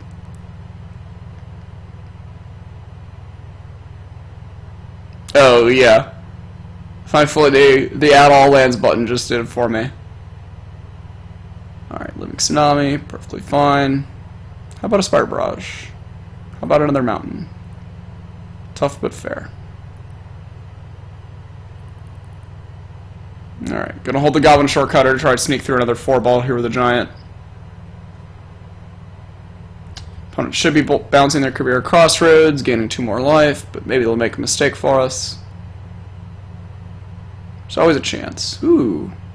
Turned an island, so they might need the untap land. That's nice. Royal Elemental, mind control my creature. Tough but fair.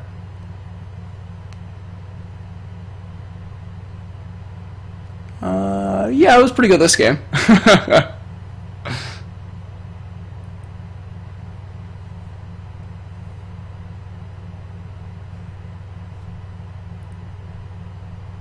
Alright, we have died.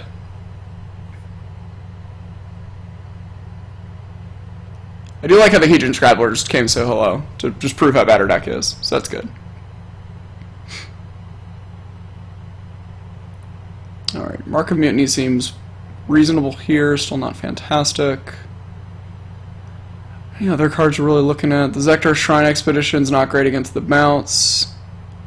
Could demolish their lands, that sounds just silly and stupid. Alright, question is now, do we want this Mark of Mutiny over one of our cards?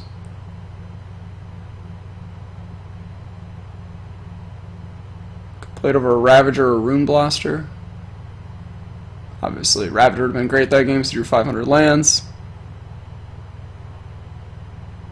Papa Dookie, the main differences between Grixis Control and Grixis Delver is Delver's trying to get on the board with 1 threat and just kind of grind it to victory, whereas Grixis Control, we're trying to systematically annihilate all of our opponent's resources, whatever their main resource is. And at the end of the game, we're going to kill with whatever the heck it is that we end up killing them with, a Tar Pit, a Tassiger, a Snapcaster Mage, burning them out. We don't really care about how we kill them, whereas Grixis Delver is very sort of careful about how it kills its opponent, trying to keep the slighter grass they have over the game, but they're going to be much quicker about it.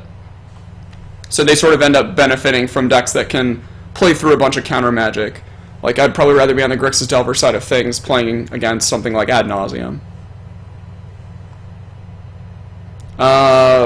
Brandonius, not great. I would not recommend if you're looking for value. And I'd probably not recommend based on I'm getting my ass kicked right now. Slaughter Cry might not be great. Like 3-mana kill a creature. Alright, let's try the Mark Community in that spot.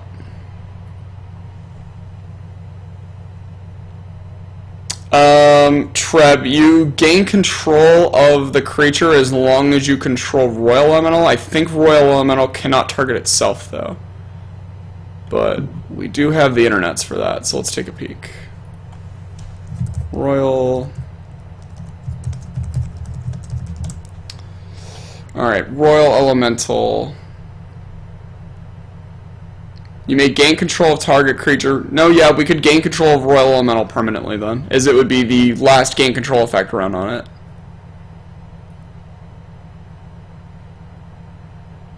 Sweet, I'm glad that helped out, Papaduki. Alright, we're going to battle first. Hand's not great, we're going to keep.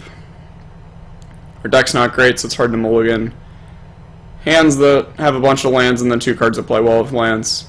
It's also not like we have a good curve to mulligan for. It's not like we have 8 2-drops like you'd like to have in this format. Halo F2 never works in the upkeep on turn 1. Never understood why. It's Royal, R-O-I-L. Here. Card, Royal Elemental. I guess I could have searched for it in chat. I'm going to have to get used to that. Alright, nice. The Magma Rift came to say hello again.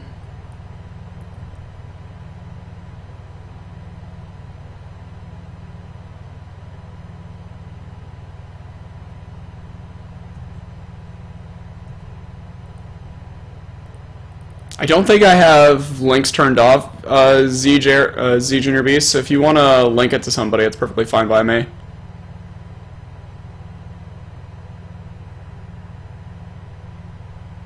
Oh, somebody did it above me, I'm sorry. Thanks, Danny. My bad. Oh, that's rude. Alright, well, we're just going to let that sit there for a little while, build up a ton of mountains. We could hit it for 4, but, I mean, 4 is not infinite when our opponent's, you know, at 22 life. Can also find another Ravager where that one came from. And it'll play a nice wall here against all our opponent's doofusy little ground creatures while they try to get to their late game.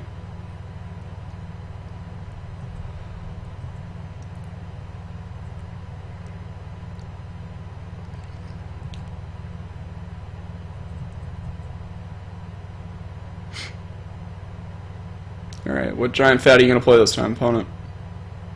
Sure, got a Spire Barrage for that one at the ready.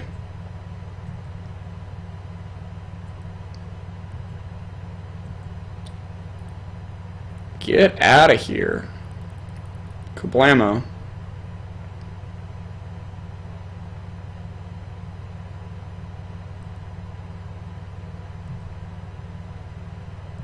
Alright, Mythic Rare down.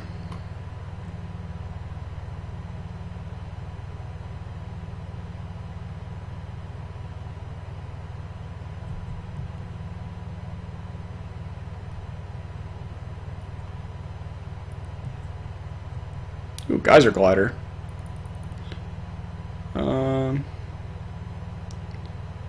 Yeah, I'm not be stoked if it gets countered, but I mean, if it gets countered, at least it gets more cards out of their hand for the Mongrel.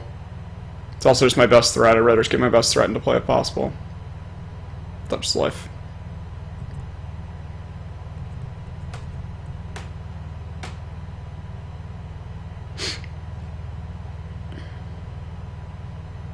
Sure.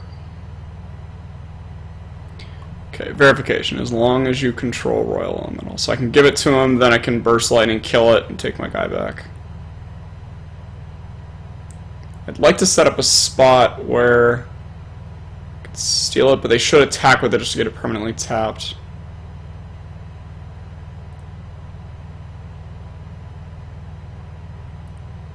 I guess in case I want the option, I'd rather them attack with this Cartographer.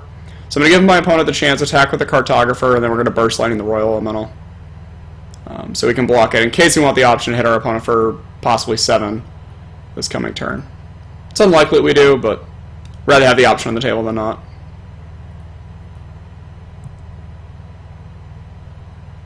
Alright, fall through our opponent's 2 bombs. Alright, so we want to 7, our opponent puts in 15. Seems unlikely. Want to play my land? Probably.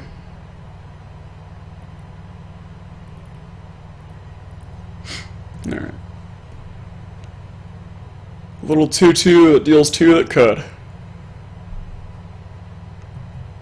It's likely that our opponent's just going to start holding on to some cards. Perfectly fine with us. We're fine taking a slower game here at the Spire Barrage.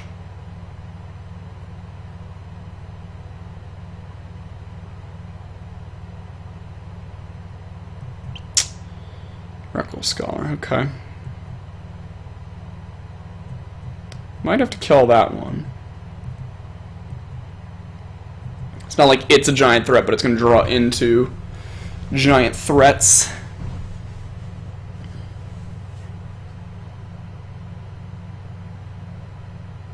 So, yeah, I'm just going to go ahead and kill this thing.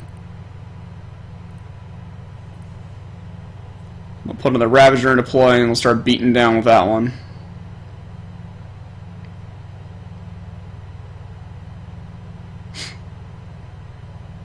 Another cancel. Oh, bounce it in the mongrel. Okay, that's fine. I think I should get the mongrel back down. No, I definitely get the Ravager down. Definitely get the Ravager down. Miss out 2 points on the mongrel, but I'm going to make up that for points that the Ravager's going to deal. Could also force my opponent to double block with that Scholar that I really don't want them to have, so it'd be nice. Yeah, we use more of our Spire Barrages on this Mythic Rare, and then we Burst Lightning this guy. That's why Burst Lightning's messed up. Like I said, it's the creatures in this format just don't scale their power and toughness very well. Like, 6 mana, 3/2 flying. That card's not very good. Cliff Treader. That card's great against us. One card in their hand. Alright, well, I'm certainly going to attack my Ravager here. As I still have another Ravager on defense, and my opponent's not really getting through with anything that's not this Mountain Walker. Whoa, why is the Mountain Walker in combat? That means they have more good cards to draw too? Fair enough. We'll pump this thing up 3 times to kill it, and we'll play our Mongrel.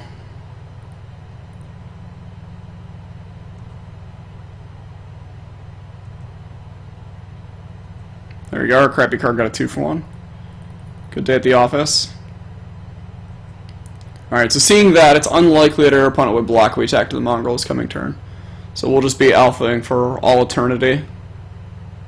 Obviously not with the Paralyzing Grasp guy just yet.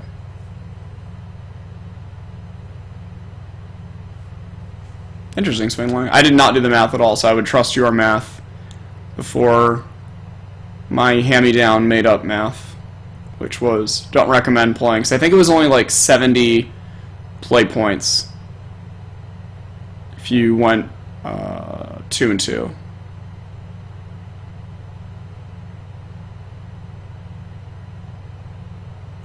Alright, so as expected, Pun didn't block. Get the little 2-1 out there that could. Getting to a point where we could just whack him with this Ravager for 7. If we draw another land, I might hit him for 8. Especially now that their only creature blocking is this Reckless Scholar. If they don't hit a creature this turn, I'm almost assured I'm going to hit them with this Ravager for 7 ball. So they're going to fall to 14 off this Mongrel. Might have just been correct right there, because we could put them to 7, and the Spire Barrage would be the other 7 points. Oh no, more bounce spells? Into the Royal Kicked, okay.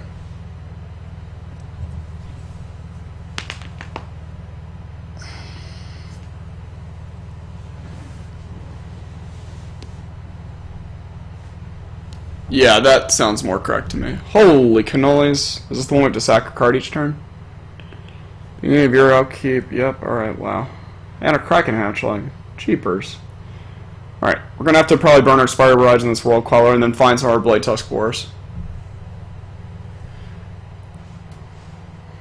The trustiest of machetes.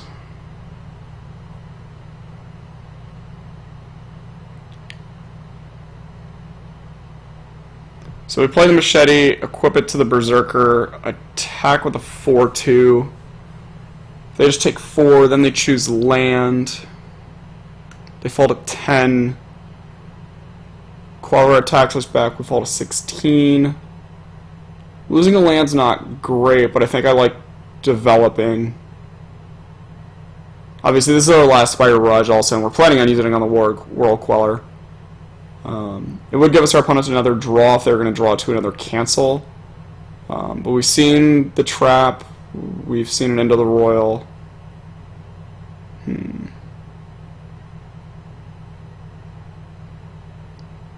Yeah, our opponent has some nice rares. Thankfully we're going to kill all of them. Just a matter of the best way to play around this one a little bit. I think it's unlikely if we went with the Trusting Machete, hit you for 4, play the Mongrel, drop them to 10. I think it's difficult to still burn them out, but I think leaving that line open's nice.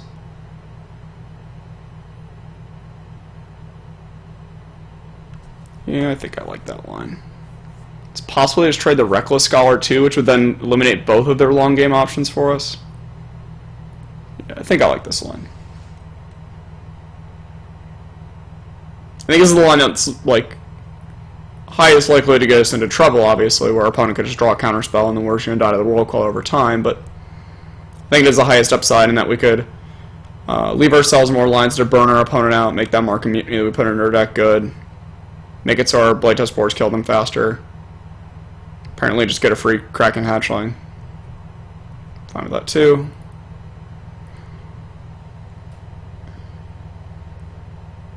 Okay, recommend my opponent doesn't choose Enchantment. I could choose Equipment here and kill my Trusty Machete. I'm fine with that, because then we're going to kill this guy. We'll be able to bash from both of those guys. Because I didn't think about that at the time, but that's okay. That was certainly wrong now that I think about it. Forgot they could just choose Equipment. Forgot they don't have to choose a permanent type that they have. Choosing Artifact, they could just blow that up. That was pretty stupid.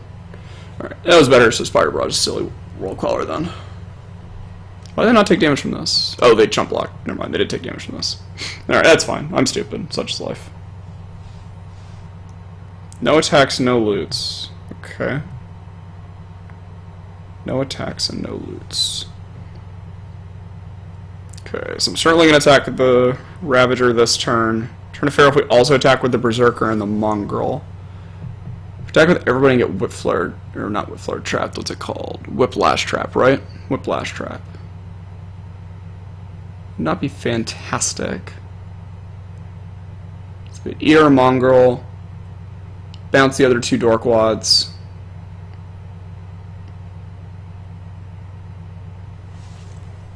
Yeah, I think that allows the Spider Barrage still be a burn spell, which I'm still in the mood for.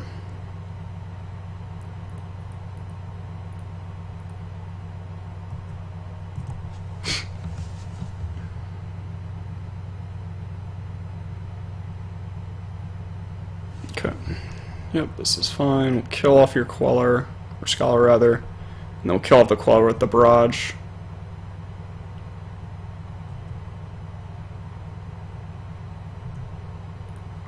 So it should eliminate both of our opponent's long game options unless they have a cancel for this or a bounce spell. Hopefully they don't. They didn't loot last turn, so I'm a little worried. Alright, sweet. So now it's our Highline Berserker versus top of their deck, but we still have 3 Intimidators left in our deck. What's up, XP, XJX? How it goes? Sunspring Expedition. Alright, that's a lot of lives. So Mark of Mutiny if we ever draw it. I mean, I guess we're just going to be untapping our Ravager, but it's not going to be pretty. Hook the 2-1, that's fine.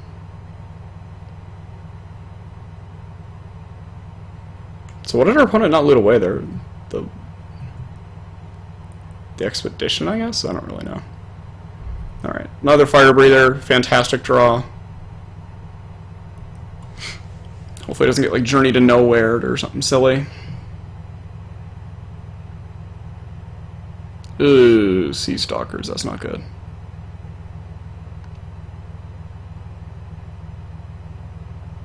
I didn't get into damage. I killed off their Reckless Scholar, which was one of their long game plans that I really wanted to kill. However, we're now going to get dumpstered by the Sea Stalkers. So that's really bad.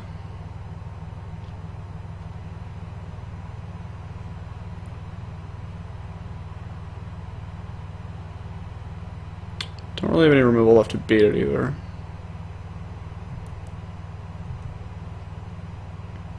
Alright, expect to get this Ravager tapped. Post combat, we'll just play a Rune Blaster and blow up their Crossroads.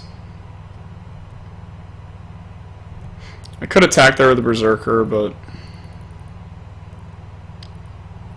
my opponent not looting, I don't know if they're the kind that'll just block their 2-3 on a 2-1.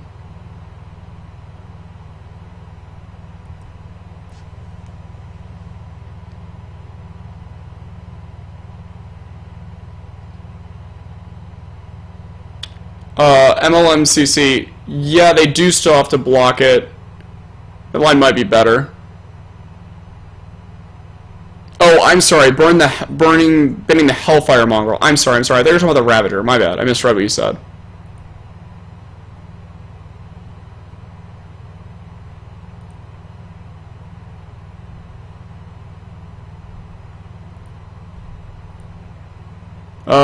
No, what you're saying makes a lot of sense. I'm just really stupid.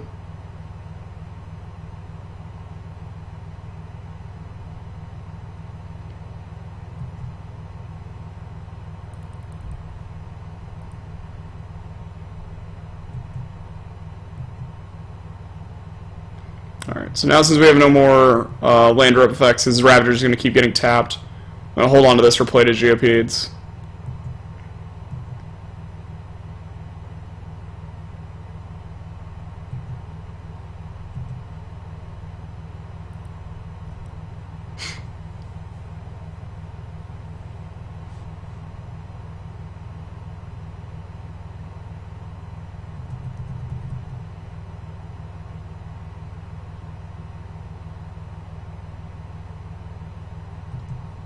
More dehydrations. Fair enough.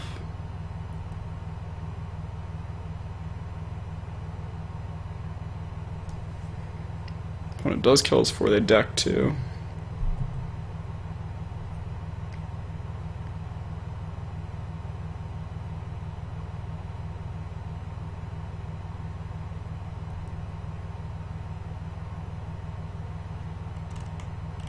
Alright, so yeah, it looks like I did punt this game then, because I think MLMCC1 is certainly correct. I'm just very stupid. Punted the game by throwing away the Mongrel to try to suicide it to get their thing to die, 'cause it was the exact same thing. Holy crap, and a Merry Angel too.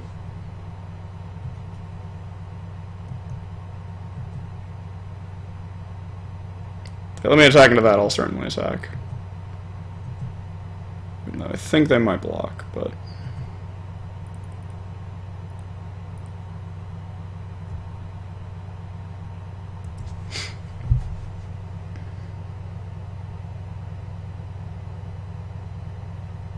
Yeah, I mean, we can't really complain that we threw the game away. They do have some nice rares, but we're very stupid, so... Or, we are not, I am. Certainly could have just had a Mongrel deal 10 damage to them at this point.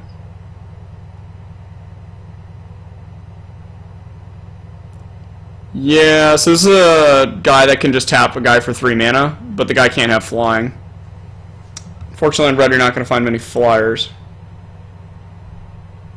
Alright, thankfully we're finally done on the board. Alright, so if we steal this guy, this is 5, 8, 10.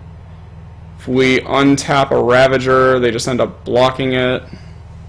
If we untap the Myria Angel...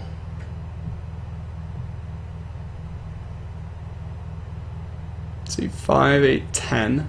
Then we're Dobbs. Being done on the board sucks. Untap a Ravager for 1 attack. They just block the Ravager, take 5, but then we're not dead on the board at least. We steal the Myria Angel, we hit them for 7, make a 1/1 flyer. We then have to chump the Living Tsunami. Yeah, I think we should get the Living Tsunami off the board, because it also then kills the Sunspring Expedition. Alright, let's play a land, we'll untap our Ravager.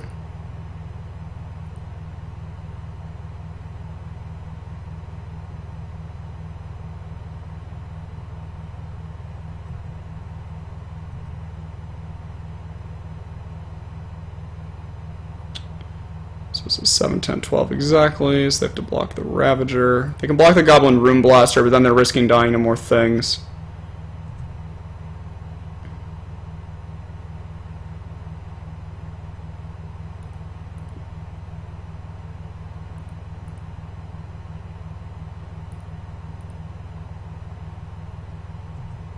Alright, kills a Living Tsunami. They go to 7. Still don't think we have any outs, but...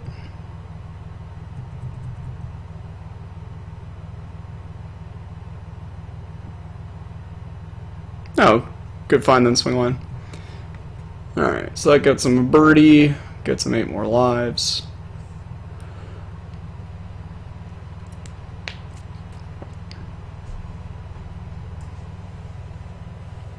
Can't even with Insurrection anymore. Couldn't even with Lava Ball Trap. I guess the Lava Ball Trap we could theoretically win, but... Alright, well that draft went poorly. Time to play some Modern then. Played rancidly. Drafted rancidly. Probably should have just been blue-red in our seat.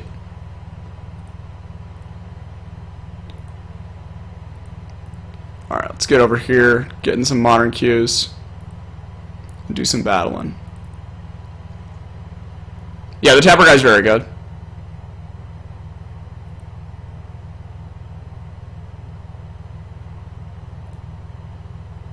Don't have 120 play points. That's unfortunate. Let's make sure I didn't accidentally like remove any cards from the list. Because I know I accidentally removed a negate last night. So we almost entered a queue with a 14-card sideboard. Ooh, almost forgot the negate again.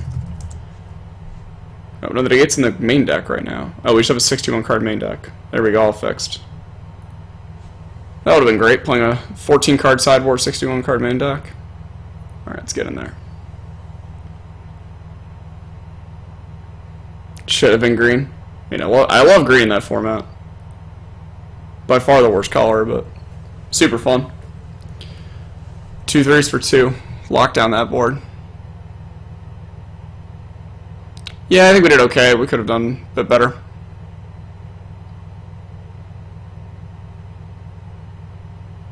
The 2 3s for 2, Danny? What's the 2 3 for 2? Alright, already got a match. Sick. See if we can not fight Tron round 1 for only the second time ever on stream. Tron, Burn. I'm trying to think of other things I really don't want to fight. It went to 6, that's great, we'll take that. Went to 5. Alright. I think those are the only 2 I can really name off the top of my head. More Merfolk. Man, there's so much Merfolk of late, and I have no idea why. Alright, I think I'm going to get a Steam Vent so we have access to double Bolt on the next turn. Very likely on our turn we're going to want to Bolt whatever 2-drop they put into play, and then on their turn, whatever silly thing they violin. So we're going to untap Steam Vents, and the other thing's going to get a Black Source. And that'll allow all of our cards to be drawn off the Visions. Let's get ourselves Steam Vents. Holy crap, Moto, you just lagged. Why'd you lag? Alright, sorry about that, everybody. Moto just, like, super tanked on us. Kolaghan's Command's great. Don't really want this Cryptic. 4th land for Flooded Strand is fine in case they try to mess us up with some Spreading Seas action. Gives us a 4th land for Tassiger and Snapcaster also, so we'll take it for now. The Cavernist of Souls. You 62. Oh, you 61 14 to 4. I don't recommend it, but you can certainly do it. Alright. Given that our opponent didn't play anything there, I'm trying to figure out if we want to play around them violating a Curse Catcher and then doing a bunch of nonsense. I don't think I'm too terrified. I think I'd rather fetch up a Water Grave at that point. That'll allow us to get Tassiger down also. And at this point, I just want to K-command this silly Vial before it gets out of control. Hopefully our opponent puts something on the battlefield this turn. Alright, looks like a Reejery's coming down, so that's good. Welcome to the table, Reejery.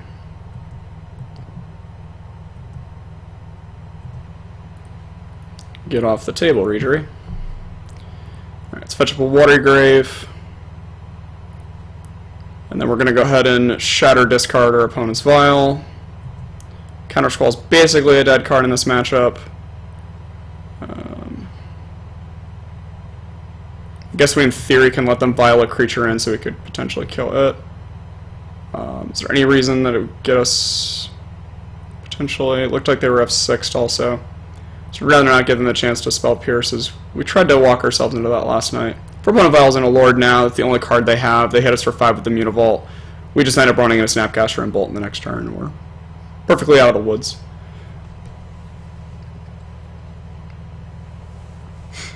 So I'm not too concerned if they violate a creature here. It can get more dicey than those 7 cards, but they're on a 5-card hand. It's just not realistic they get out of this. Alright, so Merfolk, one of the better matchups for the decks, as are most of the just creature matchups in general. Here you're boarding these as a Staticaster, mostly to hit Kira the Great Glass Spinner and turn off of her shield effect. And then all three of the Wraths are the other great cards. Collective Brutality is pretty whatever. The bad cards here are the counterspells. Counterspell is really bad. There's some merit to the spell snares, but I think overall they're just quite poor. Really like all the card drawing in this matchup. So the other card we usually board out is a Thought Scour. As this matchup, it's not as effective to play a turn 2 Tasigur. Tasigur is still a great clock and can hold them off once you're able to systematically kill other lords, but not the biggest part of your game slamming a turn 2 Tasigur in this matchup. I feel like it has lords already. That's the only reason I would play it. Papaduki, which one's Metallic Mimic? Is that the Goblin Piker lord that you choose a creature type?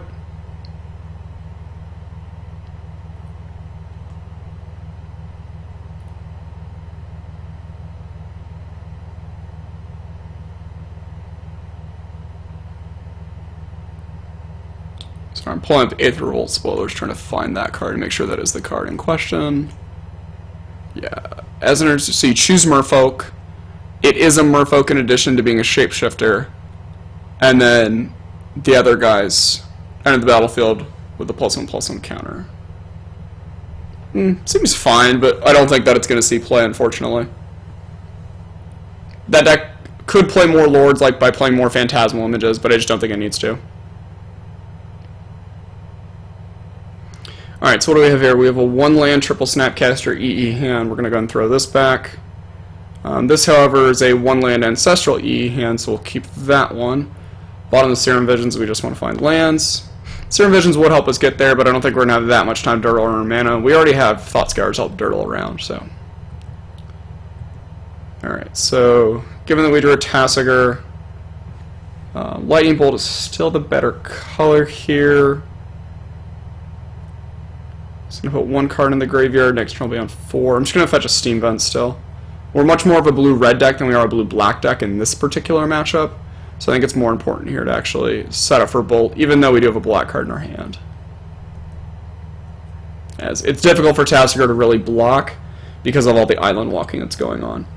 And sure, we're not guaranteed to land next turn, so it is risky putting the Ancestral on Suspend, but I think if we don't get that Ancestral on Suspend now, we're never getting to it. Relic, sure.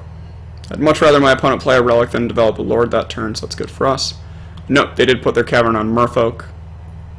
So always pay attention. If they put it on Spirit, that means they have Kira. Alright, so we ended up drawing another land here.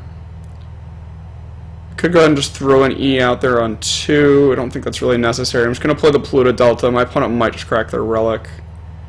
But I'm going to go ahead and likely Thought Scour myself one time here on end stop. It's also much better if you can just E in the same turn you play it. I don't think you can name Servo. Servo's a card name. I don't believe it's a creature type. I could be wrong, though. That's a lot of Relic Progenituses.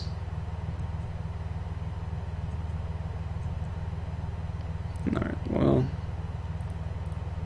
It's not going to stop me from fetching her the Delta, getting a tap land, and then Thought Scouring myself. My opponent wants to eat my graveyard. That's fine.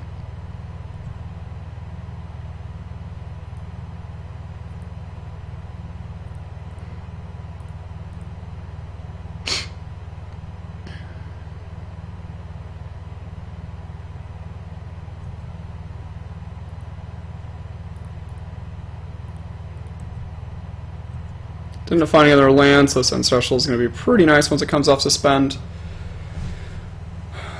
Still not great here if we put E on 1, as it's really only killing an Aether Vial and then having my opponent draw 2 more cards. I think what I'm going to try to do here is I'm just going to try to crack my fetch land. If my opponent doesn't eat my graveyard in response, I'll just slam Tasigur. If they do eat my graveyard in response, we can still... Ooh, they didn't. That's nice. So I could just get the Blood Crypt here. The Cryptic's a little dead for a short while. I think that's okay. It does help us. We would have both Anger and Damnation if we drew to it shortly. It's obviously much more important to play Anger or Damnation than it is Cryptic, sooner rather than later. Life total is a little low, and our opponent could vial in 2 lords here on the coming turn. Here's the Mutavault. Possibly to fetch Blood Crypt later on in the game. Alright, I'm gonna get Blood Crypt, but I think I could get dicey by doing this. Yep. I'm gonna go to 13. Get Senior Tassagoyf out there. Unfortunately, second Snapcaster is not great right now. Mostly because the second Relic more so than... I don't have a graveyard. But I don't even have a graveyard for my opponent to exile. Oh, they do have Artifact Creature Servo. Cool. Okay.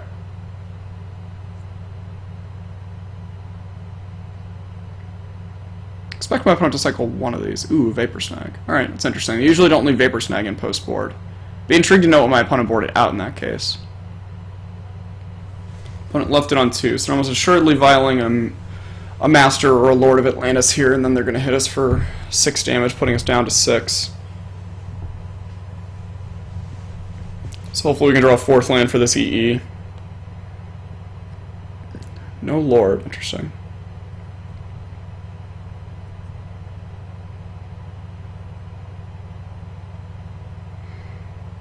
Alright, well I'm going to go put the E on 2 and then hold up Snapcaster to block the Mutavault. That would hopefully allow my opponent to... Actually, if I do that, I'm at risk of dying. If they cast Lord... Interesting. Alright, so I'm just going to put the E on 2. I'm seeing how this plays out here. My opponent didn't vial on a Lord there, now I don't even assume they have a Lord. Guess this could get Unified Will. If they try to Unify Will it, I flash in a Snapcaster Mage. Spell Pierce. So they didn't have a Lord last turn. What is the other card in their hand?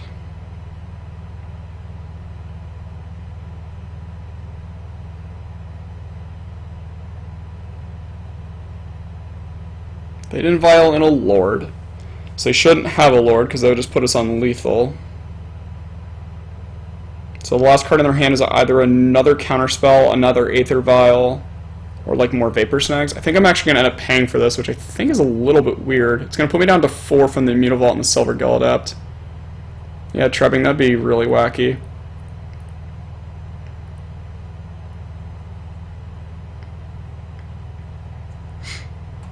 Alright. Assume my opponent should cycle this Relic here to try to find a Lord, because it's such high upside. They didn't, that's interesting to me.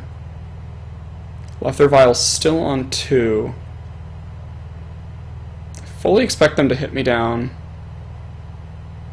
Interesting. So they just have a Master then?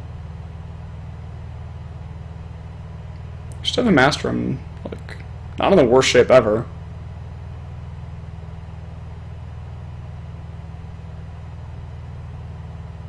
Four draws here to hidden as a Static Caster, Anger, or Damnation. Cryptic will help by tapping their team for a short while. So here we have to figure out if it's better to Bolt Snap Bolt or fetch an untapped island.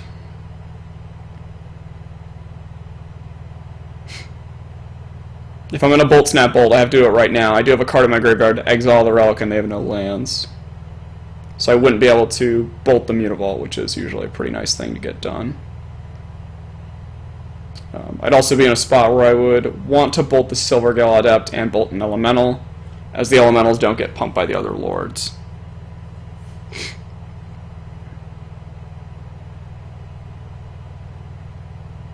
I think I Bolt Snap Bolt and play the Tar Pit tapped.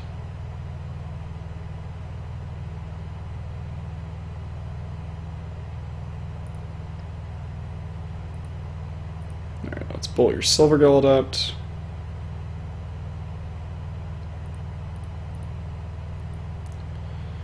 Snapcaster Mage, target Lightning Bolt, bolt an Elemental. Fortunately, can't bolt the Master of Waves, pro-red. We do have a blocker for it on the table right now. Alright, let's make sure we click our Ancestral here. Alright, this, we'll click our Lightning Bolt. Let's bolt this Elemental out of the way. Again, we're able to make all these plays based on knowing that our opponent can't have a Lord based on how they've played the last couple of turns. Alright, so here we have 6 again.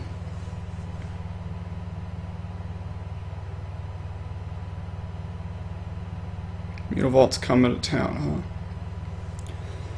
huh? So they have a Lord, we die. Should attack with the Elemental here because they want to free up their Master of Waves. Unless they have another Master. Alright, so it's going to putting us down to 3.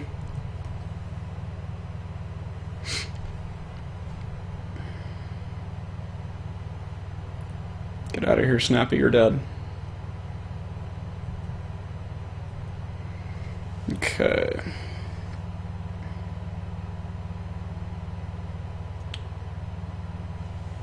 So we could Thought Scour ourselves. I guess fetch, then Thought Scour ourselves. They'd have to eat in response. We'd be at 2. We can try to get a Tassiger and a Snapcaster into play. Gross ultimatum snap. I still can't believe I said that. That's still pretty great. That would leave us at 2. We'd still obviously be dead to a Lord, but again, they didn't draw it last turn because they would have Island Walked their Master of Waves and Mutavault through us.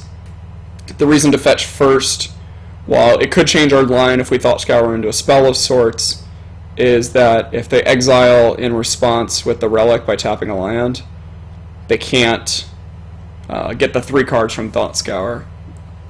And we could still play around a potential Unified Will unless they can violate a 2-mana creature. Again, it wouldn't be leaving up EE, but it would be leaving up EE in the sense that I mean, if they try to violate a Lord, and then we're just going to die because we'll be at 2. Don't think leaving up Cryptic is going to do the most long-term, because we can't also sort of like start churning our board for with the Thought Scour. Yeah, I think granted that my opponent hasn't done anything the last turn, we're just going to do this. I think it's very likely we die in the next turn, but I think that's fine. Alright. Thought Scour ourselves here, so we get up to 4 cards in the graveyard. My opponent eats, we go down to 2. 2 mana, excuse me. They don't, there is an Anger there, obviously can't get it back, so that's fine. So let's leave open this mana. Let's eat all of these cards because they're going to get eaten anyway.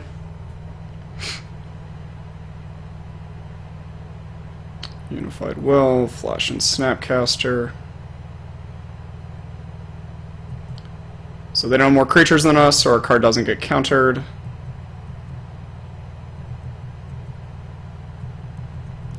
So obviously if that was the exact line, we could have not needed to fetch there. Could have saved a point of life. End of the day, maybe that'll end up mattering, hopefully it won't.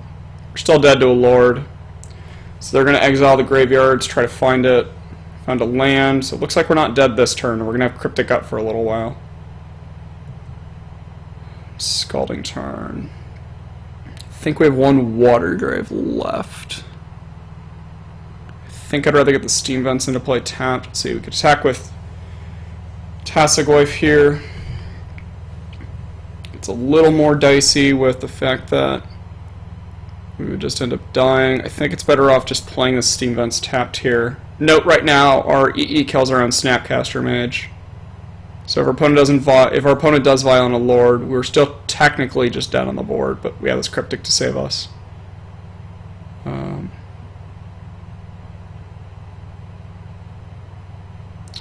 I'm just going to play the Steam Vents tap, ship back to my opponent. It's possible I need 8 mana on the next turn. Not attacking, as that just leaves us dead to basically any single card. Opponent probably still won't tick up.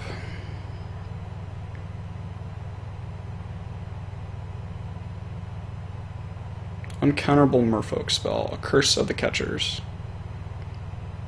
Curse Catcher is fine.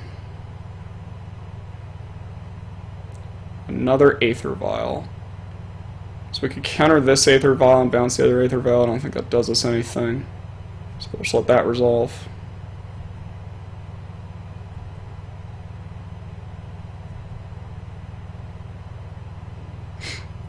Alright, so here we could like bounce the Mutavault and draw a card, or bounce our own Snapcaster Mage and draw a card, or bounce the Aether Vial on 2 and draw a card.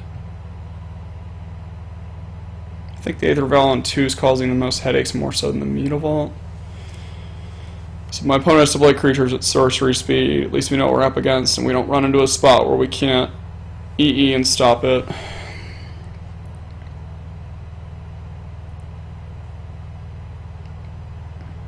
Could also just activate the Tasigur. Spells in the graveyard. I guess we have 8 lands. Do we have enough blue? We do. Alright, let's do that. Was part of the reason to leave the Tarn in the hand. We should hope we don't mill over 2 lands here. Got an Ancestral back. Not the greatest of spells, but certainly not the worst either. Kolaghan's Command. There we go. Now we're starting to do something. Starting to cook with gasoline. That is the card we'd want to get back to. So here, we could just... When they go to beginning of combat, we could shatter a vial and make them discard, or potentially even try to kill a creature. Curse Catcher could tax us for 1 land, so I don't think we want to suspend the Ancestral this turn. P-Mega, there is some merit to that, but we can't get it to 4, and we don't need to put it on 0 right now. Putting it onto 1 is, like, fine-ish. It's a reasonable play to make, I guess. Especially after the second vial.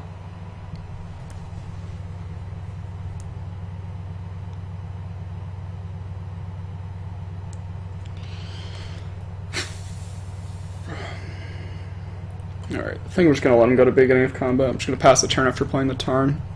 Hold Ancestral Visions for a turn. I think it's a pretty crafty line, though, with the Cryptic Bounce the E. It might be better. Okay, they moved the Vial up to 3 this time. So it could just be a Regery, which doesn't give Island Walk, but it could also mean a Kira. So neither of the Reviles on 2, so none of the Lords give Island Walk on this number, so I think we can just let them attack pretty safely.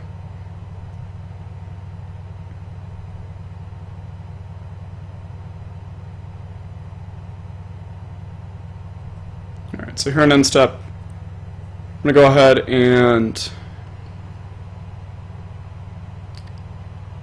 I don't remember if Kira says counter the spell. I think it counters the spell. I'm going to go ahead and shatter and discard, I think. Turn off one of these vials. Should buy us the most time, then gives me the best odds to buy it back with Tasigur. My opponent taxes this, I can obviously just pay 1 with the Scalding Tarn. Dispel. Alright, so I will counter draw on that.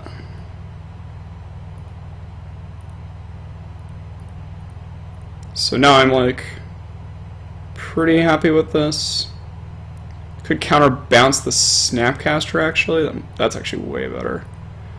Alright, counter target spell, return target spell permanent to its owner's hand. Counter bounce Snapcaster. And then we can pay the tax by fetching an island with our Scalding Tarn. Yeah, it has to be at the point of counter targeting. Good call, Trub. Forgot about that. Should have remembered that because I remember started playing with that deck. Okay, second Dispel. Okay.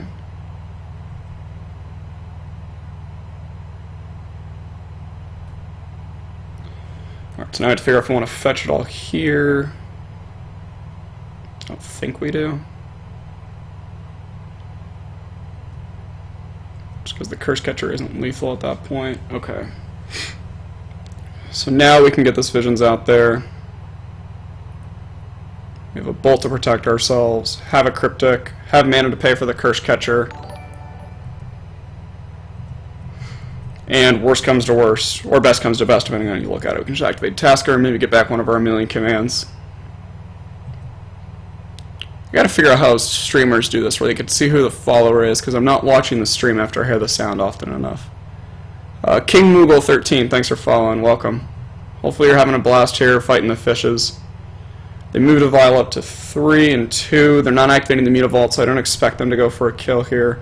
Certainly they could, but if they go for a kill, They can't revile in that same lord, so we're not in the worst of shape. Here, on end step, I think we just activate Tasigur. Again, we could Cryptic back our Snapcaster Mage. We would return Snapcaster, draw a card next turn. Snapcaster K command, but we did end up killing the Vial last turn, so I don't think that accomplishes too much. So let's just go ahead and draw ourselves a card. Terminate. So the worst of our cards there is a Cryptic command, so I expect my opponent to give me Cryptic. They do. So this will ticks down to 3. We draw another EE, so we can put this EE on 1 and just annihilate all this silly nonsense. That leaves us with enough mana open to Cryptic still. The explosive is in play, that's nice. Alright, so let's do that for 1. If our opponent tries to Unified Will after activating the Mutavault, we'll go ahead and bolt the Mutavault. Alright, I think...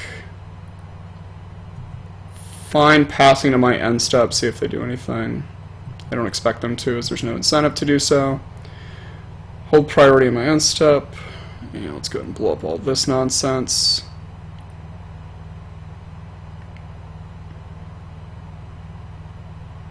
We're going to violent a 2, that's fine by me. Violenting and a Lord of Atlantis. Okay. So now we think, do we want to just bolt this Lord right now? I think it is correct to.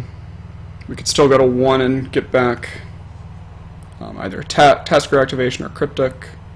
Sure, we have this EE on 2, we can always Cryptic bounce it. Opponent does have a Cavern of Souls, but then if they go for putting in a Lord, we can bounce the Lord and get to block both of their island walking creatures. So let's bolt this Lord.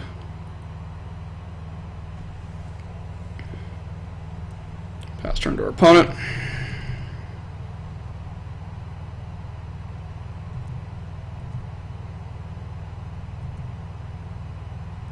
That's negative on the finding a Lord. We are going to fetch ourselves down to 1 here.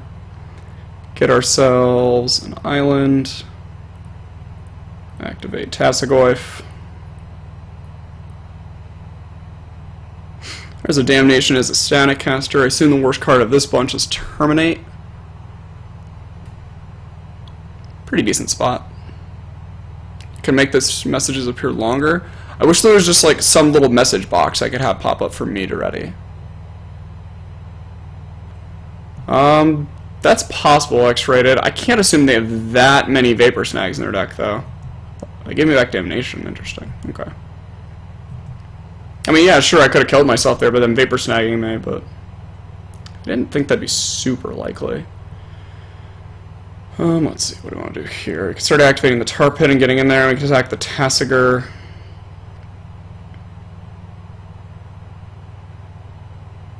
Kind of like attacking the Tassigur. Kind of don't also. I just want to sit here still. Let's just keep sitting here. Eventually they're going to have to give us back removal, and that should just end the game. Also, we're getting to a point where we can start just Cryptic bouncing our EE. Second Mutavault. Alright.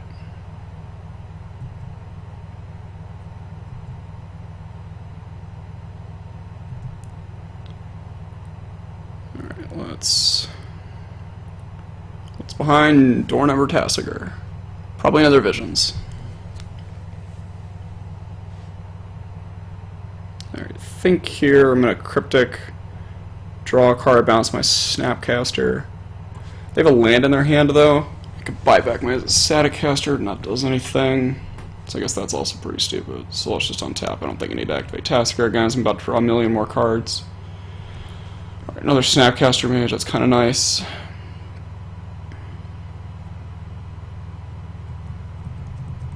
Let's just keep sitting here for the time being. Eventually we'll get to the point where we just have enough mana where we can either Damnation the board or replay a new Tassigur. We're not really at a spot where you need to move at all.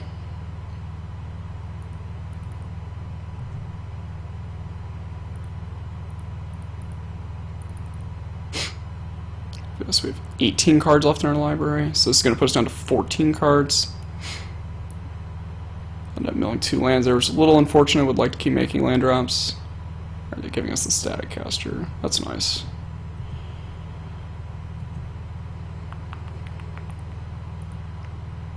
Draw some cards. Found the other island. Found a bolt. Okay, so now we can start actually attacking. That's always good. Alright, we have 1,000,000 lands. We have 9. We have multiple 3/3s. Multiple 3/3s with Snapcaster Bolt. Alright, let's attack your Tassiger. Opponent activates double Mutavault. We're perfectly fine with that. Alright, here, I think we just discard all the blue cantrips. I don't think we need any of them. Yeah, I'm just going to discard all the blue cantrips.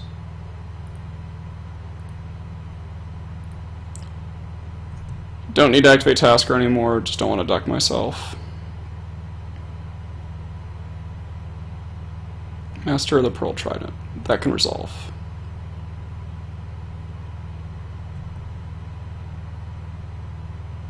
Don't expect my opponent to attack.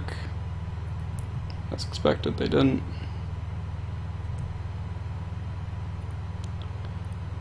Here, we'll bolt their Lord out of the way.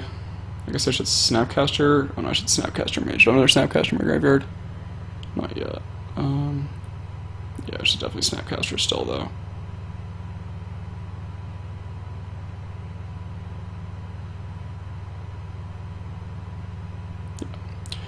We're going to Snapcaster Kolaghan's command, shock this master, and make them discard a card. It likely is just going to get an island out of their hand, but...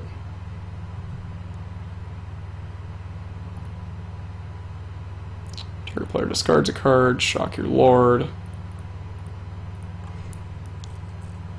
I've sort of altered my line to hold up from Vapor Snag, if anybody's wondering why I'm not spending all this other mana. Return a Boro, sure. You may discard a Boro if you choose so.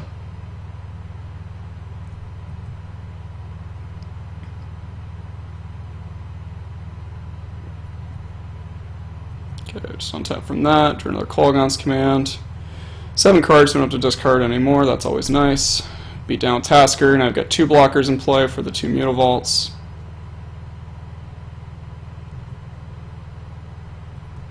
Would like to get one of these Snappies in the bin.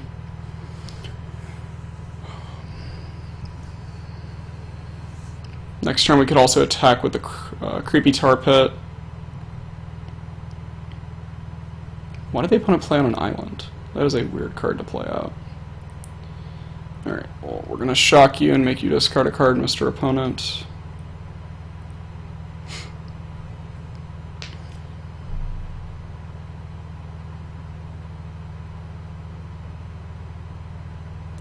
As expected, they discarded Island, so they're at 10 right now, so Tasker, Creeping Tarpon, and Bolt is lethal.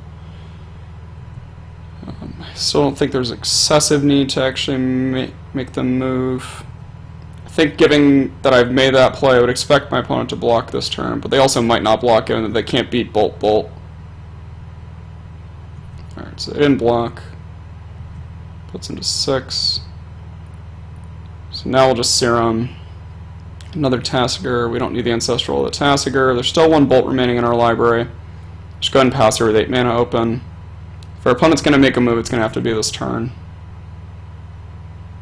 Play an island, so I can't imagine them winning. Expect a concession here.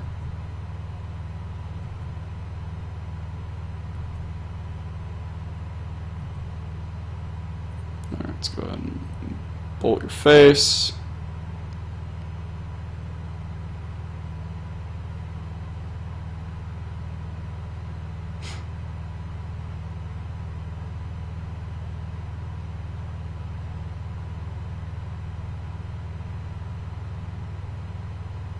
Alright, there we go. Watch out for Snag. Good call. Yeah, to ready it, I don't think it's popping up on my OBS like sort of thing that I have open. I guess if I made its window bigger, maybe I would notice it more. I certainly see it pop up on the stream when I look over at the stream, though. Yeah, Dane, Is a Staticaster is a mighty nice card. Would have killed all their elemental tokens. Unfortunately, still a red card. Thanks, Nick. It was a lot slower than I would have liked to have won the game, but I mean, getting our opponent had a bunch of relics early. I think that like cards like Vapor Stank are just really, really bad. Night Dane, take it easy. I understand it's already like 11. Alright, we start on the good side of things, though. Yes, Staticaster is a nice one. Owen was going over on his stream earlier on this evening, probably about, I don't know, 5 o'clock PST. Was talking about all the cards he wants banned in Modern. Obviously, it was just all the cards that kill creatures. But someone finally told him Staticaster, and he was like, oh, hell yeah, get rid of that one. Staticaster is real nice. I figured that turn my opponent was likely going to have to double block with Mutavaults, and we would have been able to shoot and kill both the Mutavaults. One that Dire would like to play first. Of course I would. This hand's a little dicey. I'm going to keep it. Not a great hand. Gonna go down to 18 here, play a Visions. Creeping Tar Pit and Tarn. I don't really want the Creeping Tar Pit as it's sort of a tap land in this hand. I can buy myself into some better things. It will take the Tarn though, as it's a black source. We'll turn on this Counter Squall and this Terminate. We can blue cantrip our way into more stuff. So this is white-black Hate Bear, so now I really wish I had that. Really wish I had the Creeping Tar Pit from the top of my deck. Here, so I'm not really afraid of whatever they violent on one. What I'm more afraid of is getting all my lands club bustoed. So I want to play another blue cantrip this turn, so I think I'm going to fetch a Watery Grave tapped and Serum Visions this turn. Reason for doing this is I want to hide more lands on top of my library before I get landlocked. And it's unlikely I'll be able to hold up for Terminate as Thalia is the most likely creature for them to play this turn. Alright, more lands is nice. I don't want the second turn, but I do want the Tar Pit. It's a lot of lands, and our Counter Squall is sort of dead. But I'm more worried about getting land screwed than I am like worried about killing all their creatures right this second. This Thought Scours, we're going to need to find some K commands or Snapcasters or all that kind of nonsense. Alright, second Vial, they might have been all white one-lander. Nope. Alright, so we're just going to get sort of tempoed out here by all these Vials. Here, I think I want to fetch with my Tarn again and just fetch a basic island. Get all my fetching done now. Then we could Thought Scour ourselves immediately to see if we can find a Tasigur. Seems reasonable to me. Just Thought Scour ourselves. Found a Lightning Bolt. Milled over Snapcaster Mage. If we can find a Kolaghan's Command, we're in a pretty decent spot.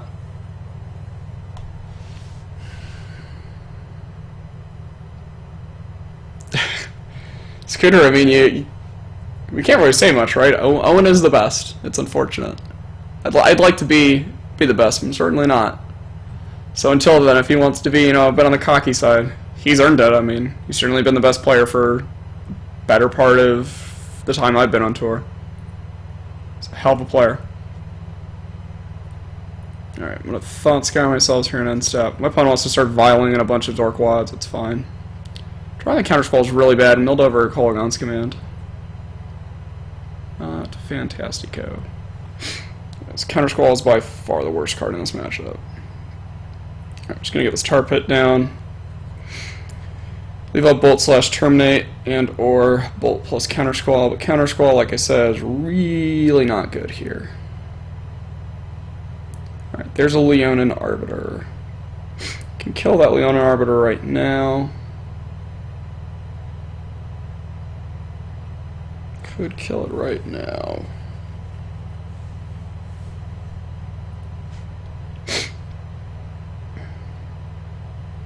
I think I'll let it go for the time being. So I have enough lands in play, and I've got 2 more lands in my hand. I'm not like super concerned in my opponent like Ghost Quarter in my Steam Vents. Did take the Vial up to 3, could have a Flicker Wisp. Take that from this Dorko. I'd much rather kill a Thalia or something of that nature.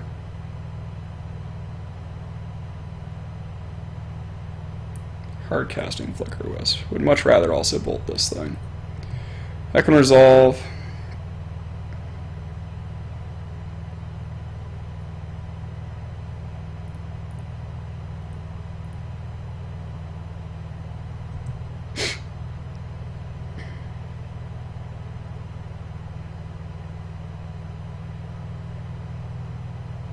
Alright, before they leave the phase, I'll try and bolt this Flicker Wisp.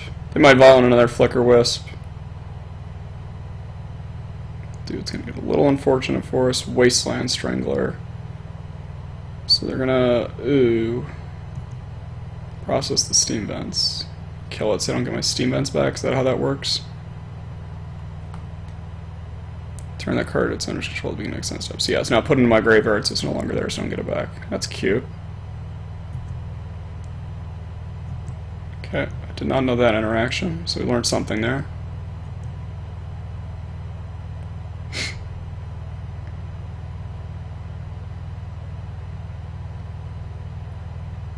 So I think now to protect this mountain, I'd rather just bolt the Leonin Arbiter right now. So I guess I should have killed that Flicker Wisp in response. That was pretty bad then. Did not know about that one. I guess I should have assumed that's how that works. As it's obviously not in the exile pile that it tells you it's in.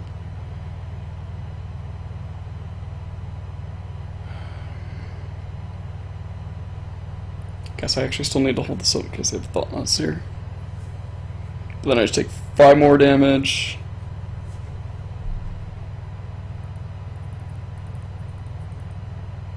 Yeah, I guess I just can't have them Thought Knots near me. So I guess we're going to gain a bunch of information if this file takes up to 4 or not.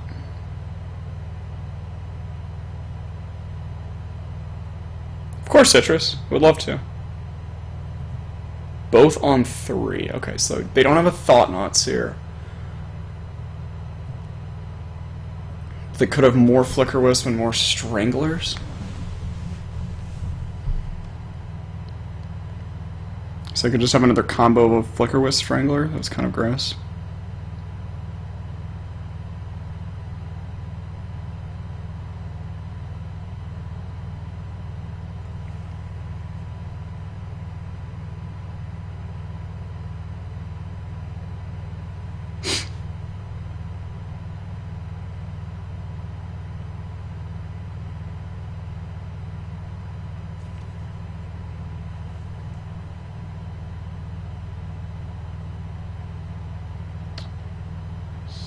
So, okay. It's a really weird spot here if I don't actually know how to play around an extra copy of Flicker Wisp plus Strangler. I think I just like massively screwed myself with the misplay last turn.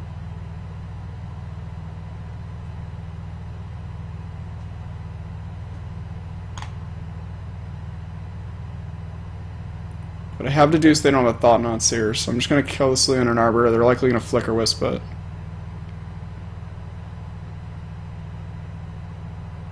I don't have a Flicker Wisp for it, so that's good. So they just have like another Wasteland Strangler. Okay, another Delta is nice, as that can get us the Blood Crypt.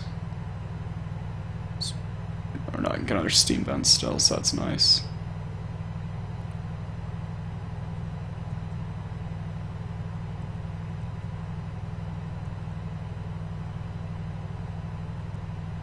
Imagine this is another Wasteland Strangler. Another Flicker Wisp, okay. Target the mountain. So here, this time, I should try to be intelligent. But oh, the same thing ends up happening. I'm stupid. It still gets exiled.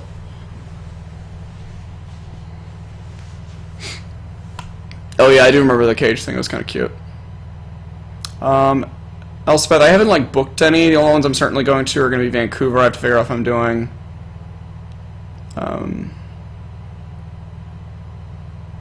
figure out if I'm also going to Pittsburgh or not. Alright, let's kill a Silk 3-1 flyer. Same thing isn't going to end up happening where I'm going to lose this mountain forever if they have another Wasteland Strangler, but the adult Flicker Wisp is going to be a nightmare. Holy shnikes, that's bad. Alright. So this is what you get for playing against this thing 3 times in your life and playing really horribly every time. Dear Christ, I'm stupid. Okay.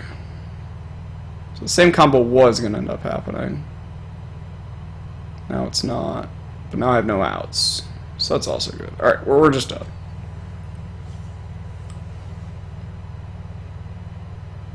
I'm going to have to go back and watch that one later. I don't know to play around all that. Dokumoy, I'm not. Elspeth, both of you guys, I'm not end up going to San Jose. I'm flying out to Dublin that weekend. I mean, Owen does get a lot of pleasure out of that, and I don't know, I certainly find it funny. Alright, so here, like, as a Staticaster, I like the E, I like the Angers, I like the Damnation. Collective Brutality kills, like, some of the early dirtbags. If we have an extra slot, we'll put it in. Counter Squalls are heinously bad. Spell Snares are bad against the Aether Vial draws and the Cavern draws. Let's see. Could cut a Thought Scour, which is usually what I end up cutting, which is what I think I cut against Wesco when I played him at the GP. That doesn't get this Brutality in. I mean, I guess they don't have many instants and sorceries anyways that I want to be taking. Alright, yeah, we'll just do that. I think this is the same whiteboard I did at the GP.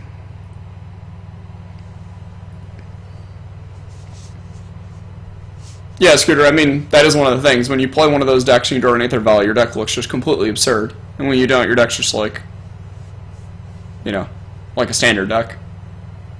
Most standard decks would beat you those. They would put 6 mana cards in their deck. Yeah, to me, I have to figure it out. It's one of those things of, can I book it without having to take time off of work and all that jazz? 1 land Visions hand. I can't even play the Visions on 1? Yeah, no thanks. Ugh, this hand's pretty terrible. There, we're gonna keep it. Terminate.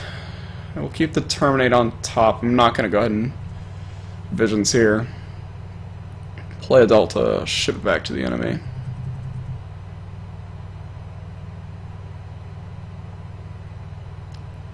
The Relic of the Progenitus. Sure.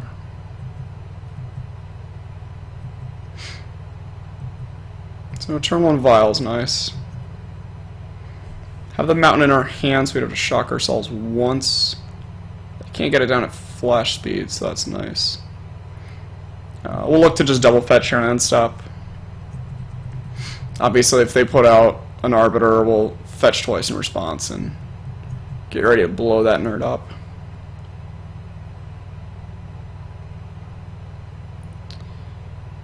Alright, so we can get a basic swamp here, or we could just take a full 6. I think I actually like taking a full 6. Yeah, I definitely like taking a full 6.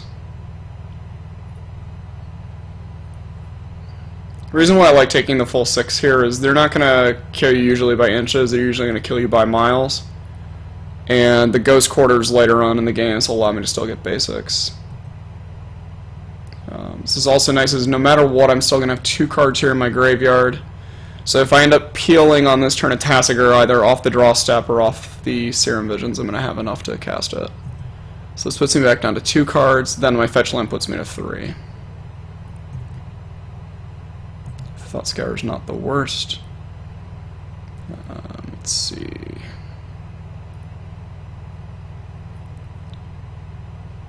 Here we'll fetch another Water Grave, go down to 11. Thought Scour ourselves, and then Serum Visions. Leaving up in black, as I'd rather. EE. Is EE good enough here?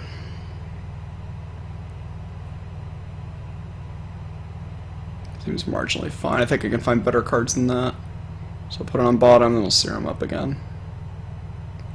Tasigur, you're a card late, buddy. Come on. Can't be doing that to us. I still think the Snapcaster is going to be fine, so our opponent's going to have to exile the graveyard this turn, so I'm going to top both of these, putting the Terminate first. It's not the end of the world there to brick, but still not the ideal scenario.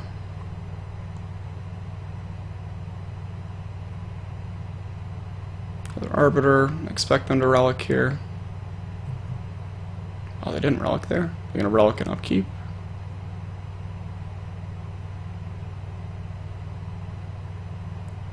Sure.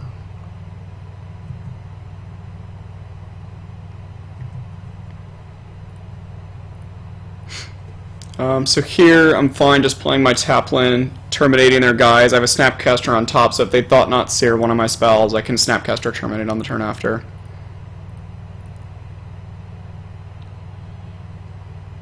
I think that's my ideal line. This allows me to get my other tap land to deploy. Could hold up Cryptic. I guess holding up Cryptic is actually better. Yeah, alright, fine. I'm going to 9 off this silly Lunan Arbiter. It is only a 2-2 right now, at least. Don't really want them to play a Ghost Quarter. That's when things get a little awkward. So I don't really want to search with the card on top of my library. Rest in Pieces. So if I can't search, that doesn't shuffle me. Is that correct? This controller may search. So it only fizzles it and ignores the effect if I choose no. So if I go to Cryptic this, and they go to Ghost Quarter my something in response, I still get the Snapcaster if I choose no.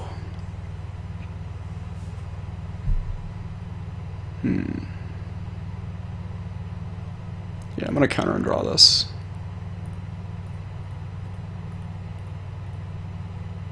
So I think the Snapcaster Mage is pretty integral to my plan here.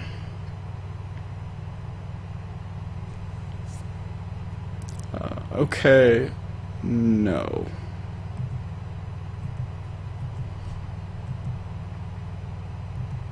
That thing comes across, that's fine, I go to 9.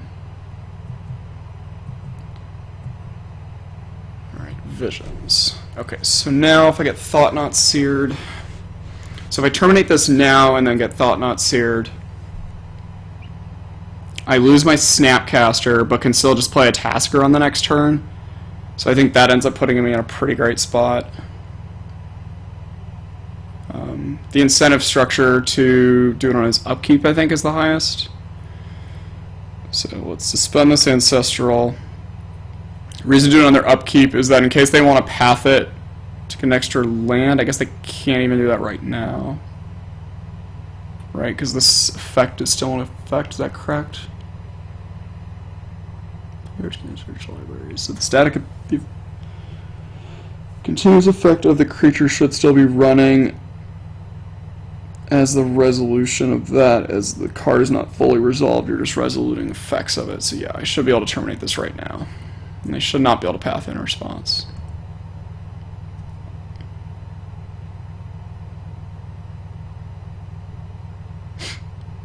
Blade Splicer. Holy crap, I haven't seen a Blade Splicer in a while.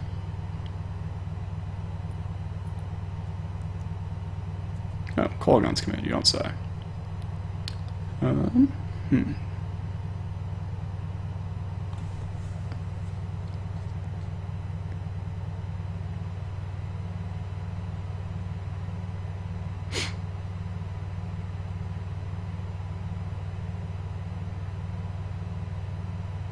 I think I just like Shatter discarding here. More so than I do liking running out of Tasker or Snapcaster Mage. Yeah, I'm just going to have 6 and then Kolaghan's Command, Shatter, and discard. He can search? Really? I would not expect that to be the normal. Holy shit, they play Reality Smasher? Well, this is unfortunate. My hand is so good. Okay. Well, I'm glad I played it the way I did.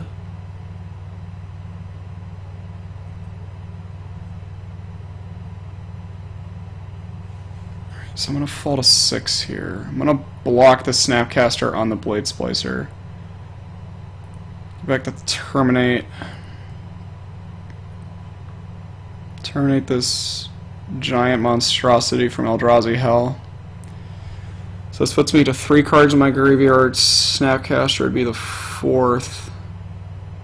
If I play Kolaghan's Command and Shatter discard. Fortunately, do a colorless source now, so it's getting even worse to do that. I think I'm discarding the Tassiger.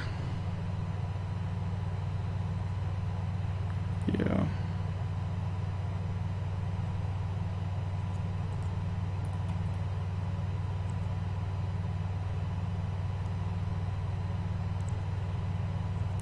Well, another Kolaghan's Command, so I feel a little silly now, don't I?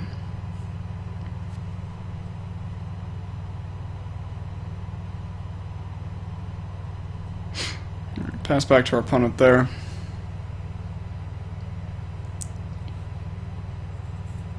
Interesting. That is not how I would have expected the rules to actually work there. Deal 3. Oh, it's not like Bolt. I'm retarded. I'm sorry. That makes total sense. I'm really stupid. Okay, thankfully I didn't have anything crazy here, so we can actually shatter this and buy back a card. Return target creature from your graveyard, destroy target artifact. Let's buy back. We have 2 turns on this.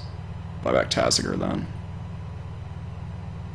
Let's bluff a red open. Yeah, obviously it's not like Bolt in the Tarma by state-based effect thing. Its continuous effect to turn off as it's exiled, then tells you to put in the land if they're different sentences. Second Shambling Vents, second Blade Splicer. Okay, and they have 1 card left. Alright, to draw the fetch land, which I was actually happy to draw, so I can fetch an island. Fetch an island. And then still leave the Snapcaster in my graveyard by exiling 4. And then if I get Path, I can go to 2 essentially, so I get hit by a Shambling Vents and hit by a Blade Splicer after having fetched to 5, and I get the Ancestral off next turn. So let's get an island.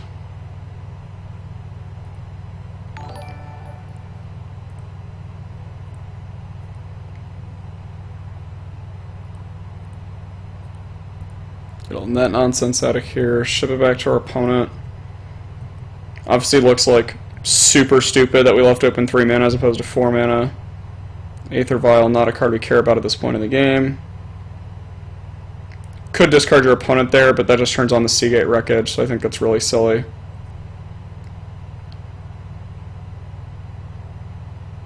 To Athalia. Okay, so if I want to buy back the Snapcaster, I have to do it now in response. I'm going to have to pay 1 for my Ancestral also. So I think I still want to do that. Return target creature and destroy target artifact. Turn Snapcaster, blow up Golem.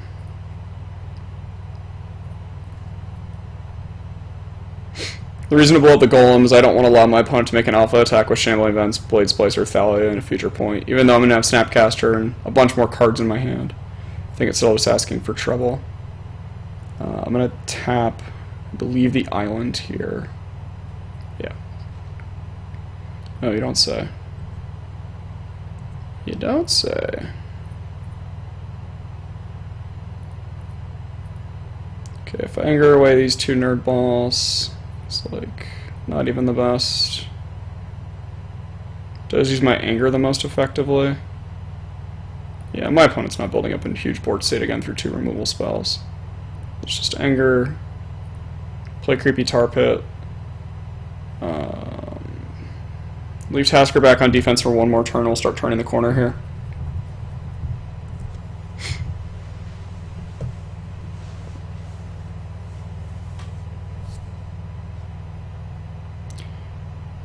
Alright, through an extra card, they drew an Eldrazi Temple. Alright, let's get in there with Tasigur. Note, they have a Vial on 1 now. I could, like, Snapcaster, blow it up, and all that jazz, but can worry about that when the time comes, which would basically just be in our end step here. Ghost Quarter, it's a little annoying for the tar pit. So I think our opponent drew 2 lands here. I think I'm going to go ahead and bash their Vial and shock them, so I have 2 creatures in play that can bash. I'm also happy if my opponent starts animating Shambling Vents and taking damage, so I can just bolt the Shambling Vents. So let's go to the end step. Get our Snapcaster on our Kolaghan's command. Let's go ahead and shatter an artifact and shock our opponent. Okay, our opponent was F6, so I think I'm right about their hand. I think it's another land. Let's whack them both their creatures. If they animate both their Shambling Vents here, taking some damage, we get to bolt them both, and we still have Cryptic Command up, which is pretty freaking awesome. I guess they only take 1 damage, right, because they have a second Plains over there that I didn't realize. It's fine. Alright, bolt this, they'll tap it for black. Pay a white over here, animate this Shambling Vents.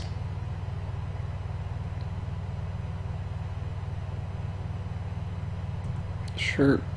Bolt that one also while we're here.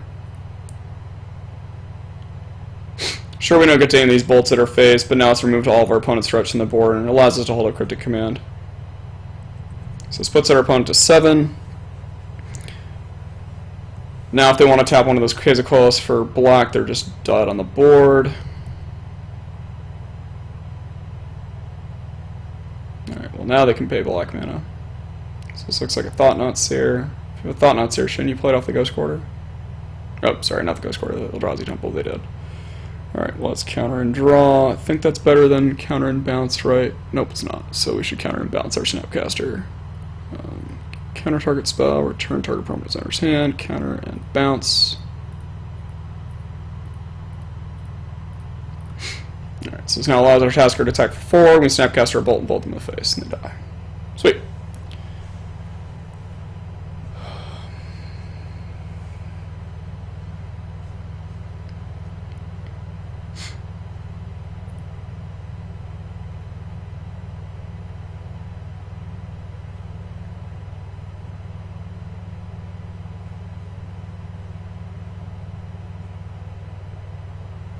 Yes, you do, but the Thalia tax goes away before the zombie shows up in the Cletus scenario. What's the Thalia scenario? Okay, effects like Thalia impact things after. For example, if new Thalia dies.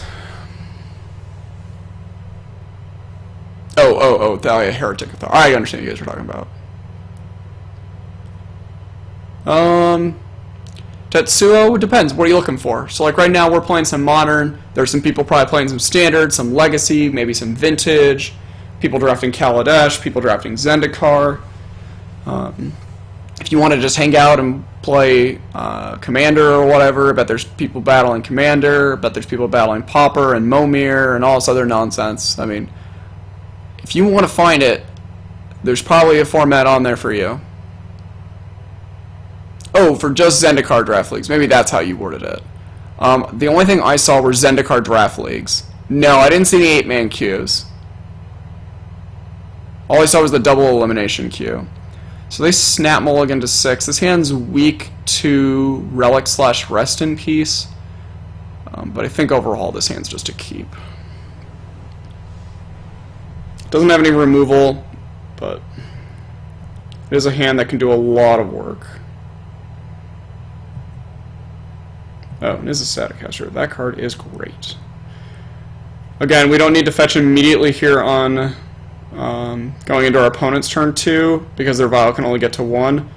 But we do want to crack these Scalding Tarn, Flooded Strands as soon as humanly possible, and certainly before our opponent gets that vial to 2, because we're really afraid of Leonin Arbiter. So this one's going to get a Watery Grave untapped, it looks like. So if we fetch... If we fetch, I think we want to get double Watery Grave. Fetch 2 Watery Graves. This will allow us to play another cantrip we find. This is 4 cards, this is 5 cards. Yeah, so this also allows us to adapt our line if we draw an Ancestral. Cryptic, milled over an Ancestral.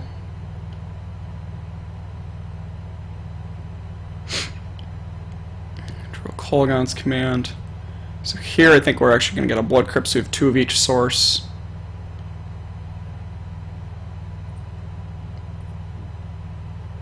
So I don't think we want to get locked out of red here. I think we're more likely to want to get locked out of this Cryptic Command. No, but I will play good old 1 mana 4/5 on turn 2. You're up, opponent. Alright, so these vials are going to get dicey. Another blue fetch for triple blue. They are pretty nice. That's a lot of Aether Vials. An E for 1 here would be kind of great. How about a 3rd Snapcaster Mage? Did you say another Snapcaster Mage? Okay, so let's battle with Tasigur.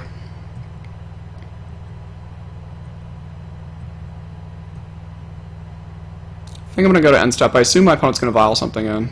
They don't. So now I'm going to blow this thing up in their upkeep.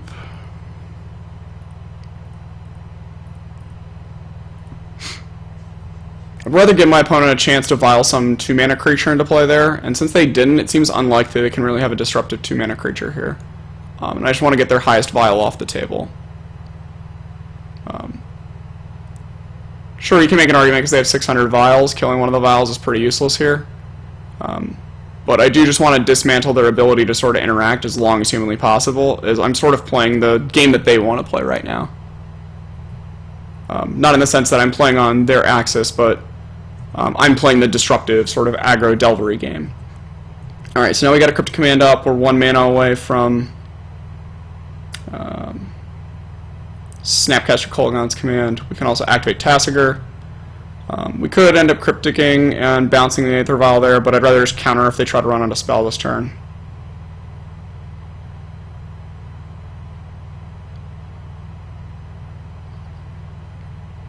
Of note, they discarded a Flicker Wisp. That's really good for us. So they're just running out of Shock Land, and they shocked themselves. So they want to like double block here, essentially. What 2 mana plus 3 mana thing can they put into play? Can't think of anything too treacherous. I'm just going to put my Staticaster onto the battlefield. Let's try to tap at a point where they might think we still have Bolt.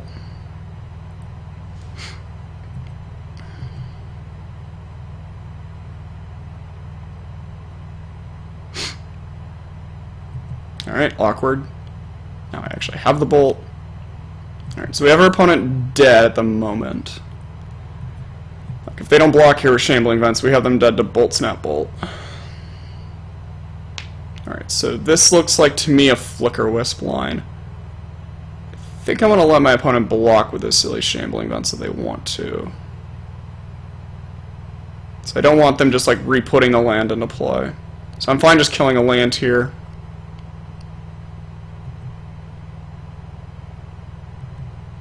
And sure, it's annoying that my opponent has a Flicker Wisp, but I'd rather have this Bolt to like Bolt an Eldrazi Displacer and then force them to Flicker Wisp it, where I'm going to get 2 draws and they can take 2 takes at all these silly Snapcaster Mages and Bolts because I just don't care about them. Alright, so I assume this is going to be the Thought-Knot Seer. Alright, so we're going to go ahead and Bolt this in response. I expect my opponent to possibly Flicker Wisp it.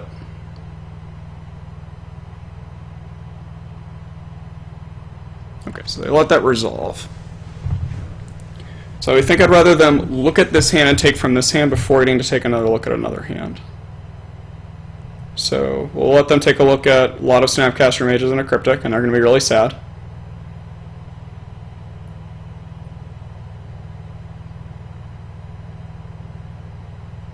They could have Strangler, but they could have had Strangler earlier because we have all these cards in our exile pile from earlier.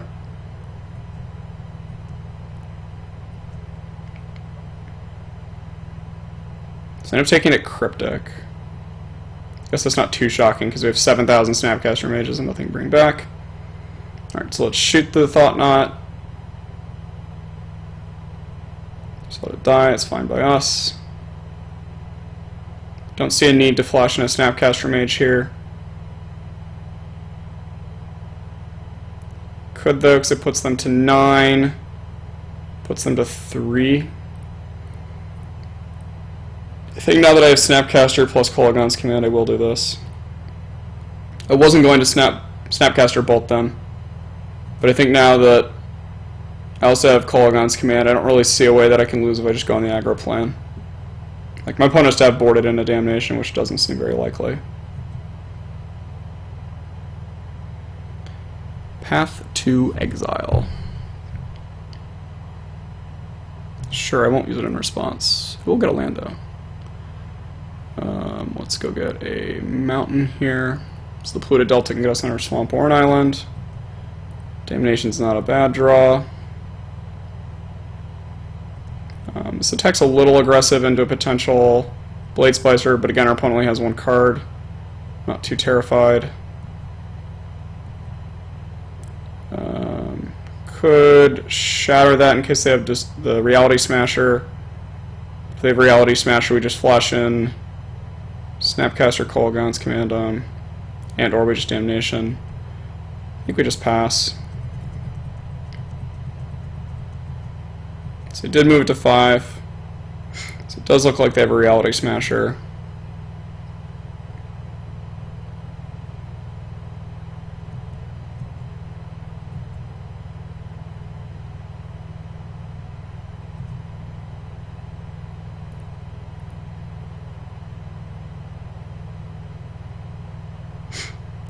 Fetch here. Opponent's going to Thought Knot me in response. That's fine.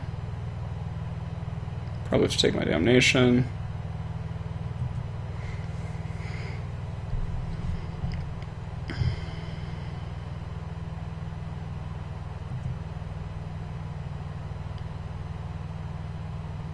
Get the Swamp.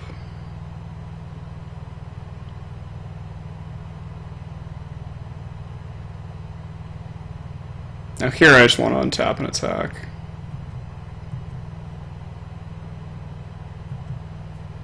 Because now they have to have the Reality Smasher. Even then I can just Snapcaster, shoot it, buy back with Kolaghan's Command.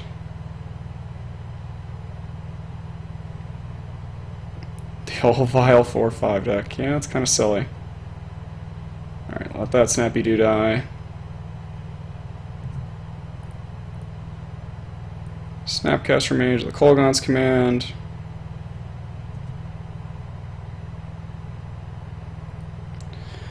Return target creature, deal 2 damage.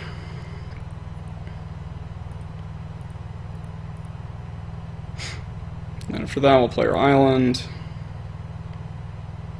We have to draw a card from this Thought Knot Seer. Have a bunch of 2-1 beaters. Chew an EE, don't have enough to pop it on this thing.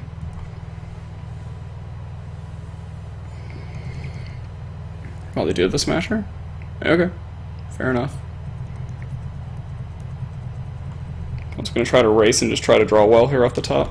Doesn't seem unreasonable to me.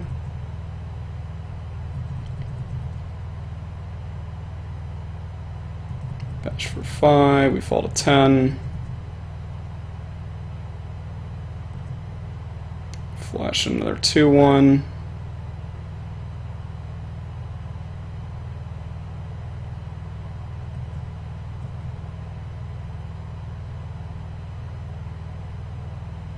Path to Exile on a Snapcaster. Sure. Lose pass ability, go get the last island. Cryptic. Just enough lands in play? Sure. So we can use this to blow up all the vials. Trying to play a little bit quickly here because of the clock, guys, so sorry that I'm not watching the chat as much as I'd like to.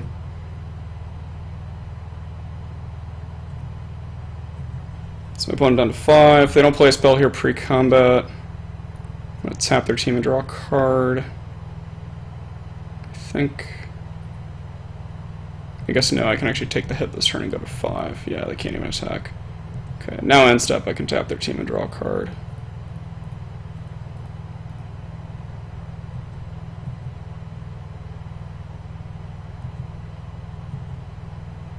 Alright, attack you down to 3.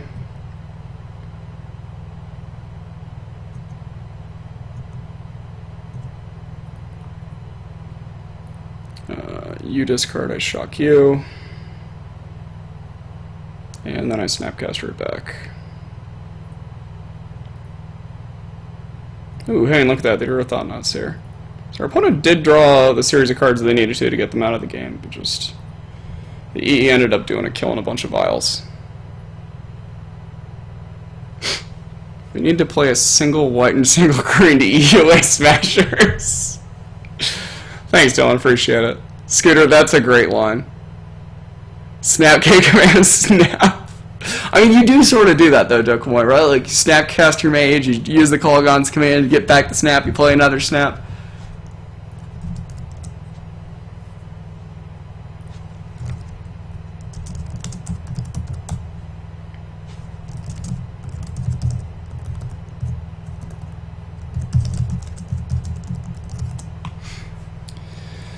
That was a fun one.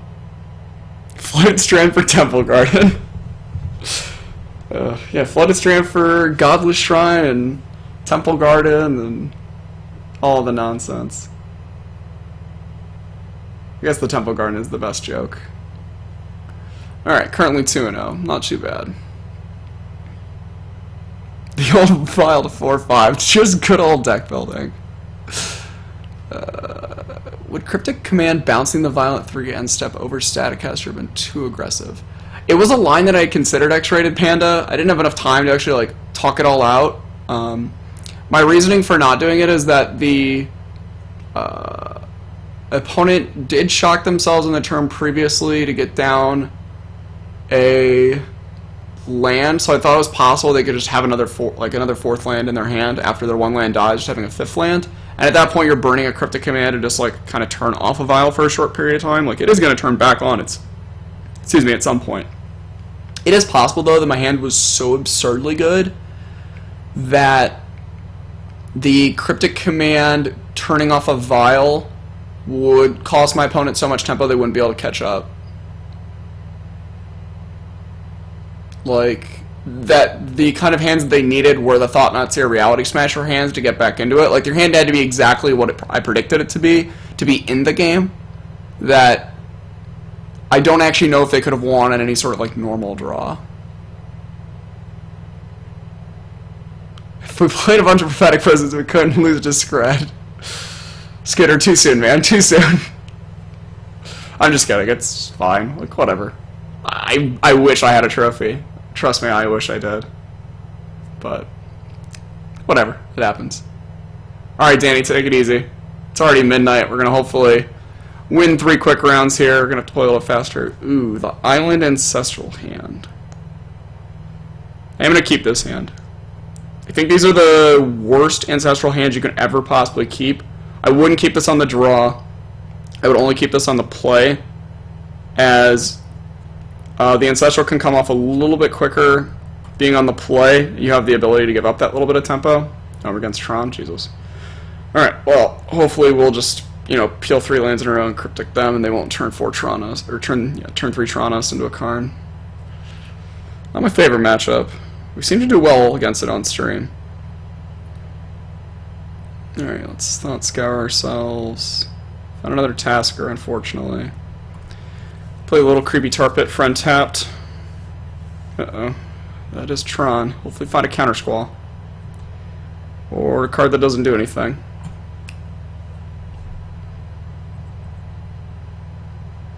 Hopefully our opponent won't go for it and they'll just think we'll have counter squall. I don't know how possible that is, or even if that's like a thing that Tron can ever do, just like not slamming it. In a world where we go through a league without facing Tron. Yeah, that's never happened. Alright. Star, sure, that resolves. Crack it for a green. It's probably Ancient Stirrings it up. Another star, that's fine. Alright, so this isn't too bad. Main deck Relic, not great. Now these Taskers don't do anything. Now second, I have 5 dead cards in my hand, that's good. I'm glad that I have 5 dead cards in my hand.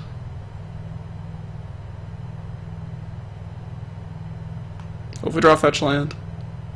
3 O-Stone. Spellsky. Ooh, my Terminates are back online. That's lucky. Alright, we get the Ancestral next turn. Nice, drew a 2-mana 2-1.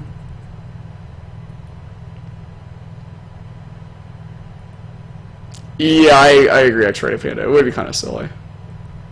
Alright. Do-do-do-do-do-do-do-do. Don't kill us. Holy shit, we're dead.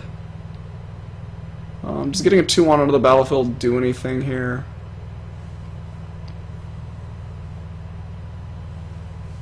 We're 2 turns away from the first Terminate. 3 turns away from actually killing the World Breaker, and they can buy it back basically infinite times. Yeah, looks like the Snapcaster might be made for blocking. Later, Creeping Tar Pit. It's nice knowing you.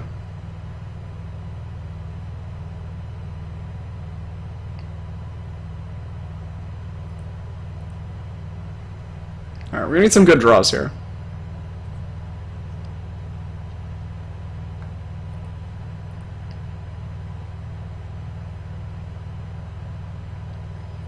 Third Tassiger was not what I was thinking. Counter Squall is good, though. Alright, ship it back to our opponent. Discard likely 2 Tassigers here to hand size.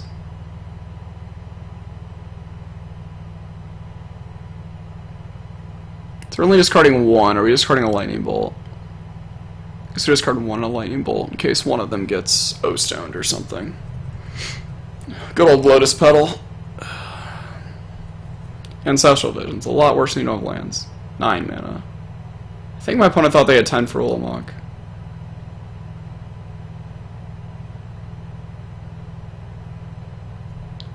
Alright, so our opponent has Ulamog in hand. That's a good sign for us. More task required. You must construct additional bananas. Ugin the Spirit Dragon. Yeah, I don't know how I feel about that one, opponent. Good try, though. I'm going to Blood Crypt here. I think that's a little silly.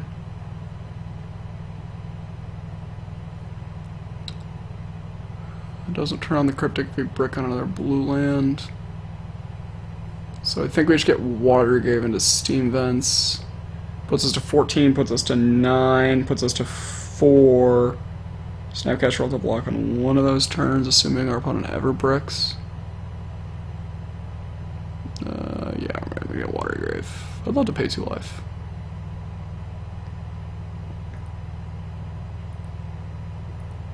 Who would like to counter that? Come on, Moto. I want to click on black mana. There we go. Alright, there we go. We did it. We beat the Ugin. Raid boss down.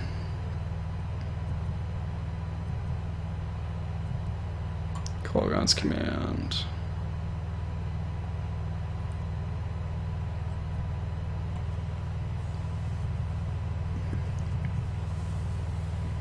Block this turn. Hopefully don't get Ulamogged.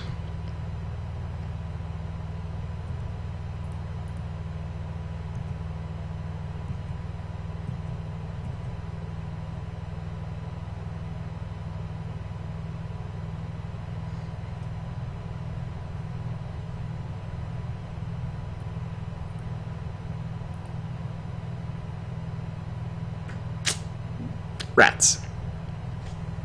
Yeah, Scooter. I turned it on last night and fell asleep with it on. It was great. Every time I hear we require more Vespene gas, I just get really happy. Harrison, it didn't. Maybe I didn't enable those. I have to enable those. Or maybe I had it set to some minimal number. Alright, Fulminators, Surgicals, Negate. By this point, y'all are used to this matchup, so I won't bore you with the details. But removal sucks. Get the removal out of there. Blow up your opponent's mana. Make their soul hurt. Do what the Ponta deck does to us. Call it a day. Yeah, talking more like we hit one more land drop, we're just like not out of it. Like we could like Cryptic that and then buy back a snap. Like we never even to flash in the Snapcaster to block there. Like we could have then held on to the Snapcaster. We could have Snapcaster counter squalled that. We could have then terminated the World Breaker. Our opponent didn't really have enough lands to justify sacking and bringing it back. It's also thanks to I played this matchup so much on stream that I don't feel like I have to go over every single decision with everyone. Hey Audacious, so the reason for 1 negate over the 3rd counter squall is the original card used to be a burn hate card. It was originally a sun droplet, and I felt that I wanted more game against Tron and Scapeshift, which were getting much more popular, but I didn't want to sacrifice too much game against burn. So while a better card against burn would either be sun droplet or Collector Brutality or Dispel, Counter Squall is worse against burn than, say, Negate is, because it is difficult to cast multiple black spells simultaneously in the same turn. In that matchup, you really want to fetch to protect your life total, and if you have to get 2 black sources as well trying to get to 3 blue sources, it's really taxing on your life total in terms of fetch lands, and you can't really deal that much damage to yourself as you're trading cards for life points, essentially, in that matchup. So that's basically the justification there. This hand's a pretty clear keep, so we're going to keep it. Not the best of hands, but certainly not the worst of hands. We have the piece of interaction with Fulminator Mage. Hopefully we get to cast it on turn 3, and hopefully we find a Surgical either straight into our graveyard with Thought Scour, or into our hand off with Thought Scour. But I will be turn 1 Thought Scouring myself here in Unstep. I was talking about how StarCraft plays compared to how Magic plays. Oh, did I just misunderstand? Oh, I understand what you're saying, Scooter. You're comparing... Okay, I understand that. Yeah, I mean, I didn't play much StarCraft, unfortunately, but I certainly watched a ton of it. That was a lot of how I got into playing League at, not the most serious of levels, but I took it seriously the sort of short bit I played it over a summer or two. Uh-oh, didn't end up finding another cantrip. Do have a snare here to counter our potential Sylvan Scrying, but do need a third land. But yeah, I do really enjoy the sort of long, drawn-out tactical games myself.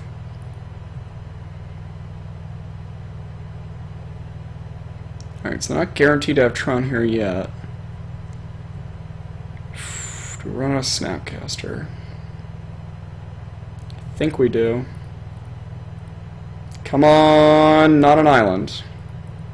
Not a tar pit. Come on, Pluto Delta, Pluto Delta, Pluto Delta. Whoa! Not like this. Not like this. First one, it felt, kind of natural that occurs. This one hurts a little bit more. So we got to 2-lander. We didn't make, like, a horrendous keep. Sure, we didn't have the lands to actually cast our Fulminator. Oh my god, our opponent has just actual nothing too.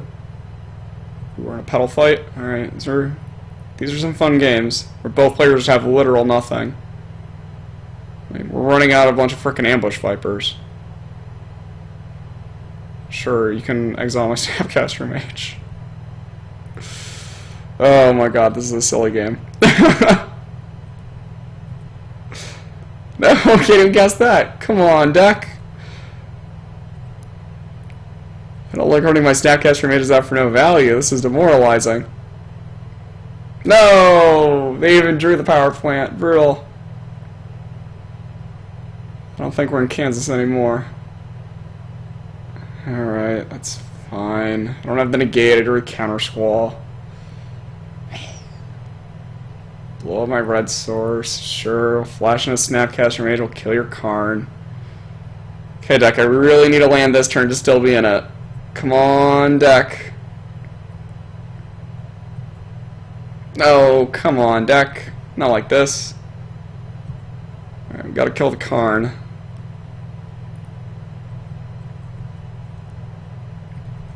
Alright, I don't know what our opponent's hand could be that we could actually win this, but probably not much.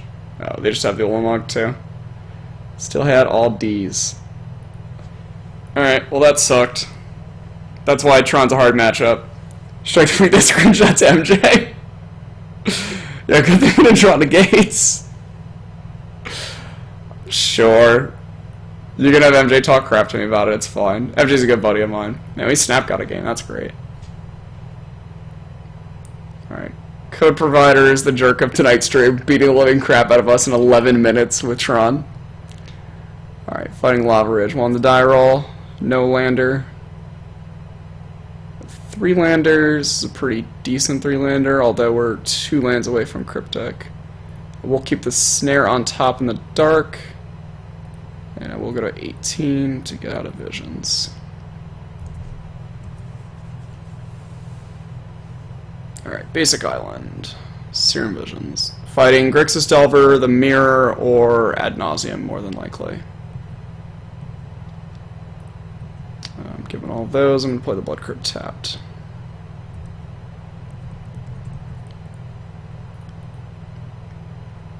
Ancestral of their own, so likely the Mirror. We have a really bad hand for the Mirror, so there is that. Thankfully, we have this Ancestral rolling.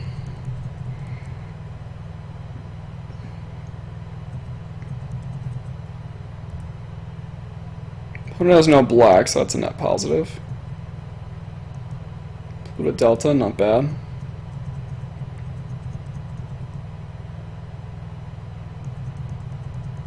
Note, had I had 2 cards in my graveyard there, I would have fetched an untapped Watergrave and just slammed the Tasigur.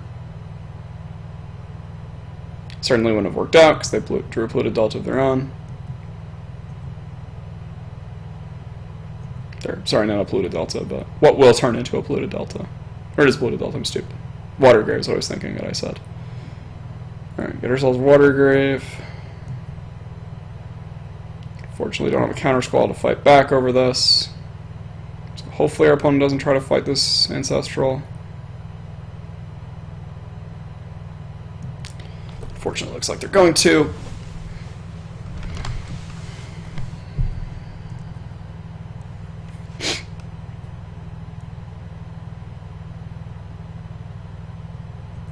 Fair enough. To return, not a bad draw. Get a basic island off of this. Can play the Tasigur with Steam Vents and a Blood Crypt up. Or I guess I can do Watery Grave, actually. I don't need it. It's nonsense in my graveyard. Alright, so now I've got the first threat on the table, and I'm going to be able to have Cryptic up when they get their Ancestral, not this turn, but the following turn.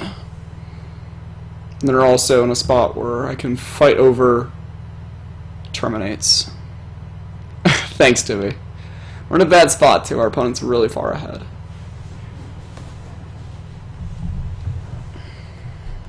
What's up, Gizmo? How are you doing?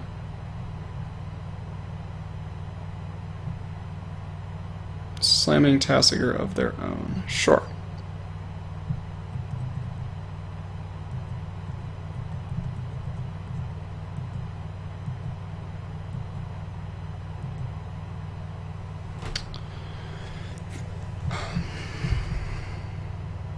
So I could fight my Tasigur into theirs, but I don't want to...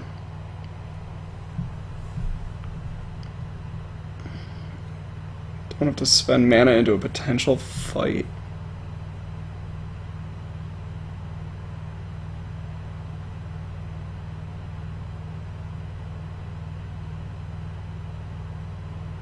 Guess I kind of have to in this spot. Alright.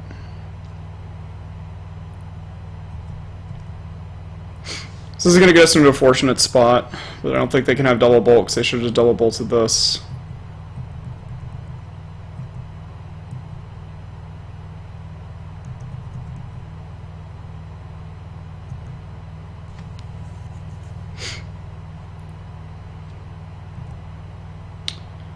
Alright, let's go for the Cryptic Bounce here. I think is the best line. Counter target spell, return the Tasigur to their hand.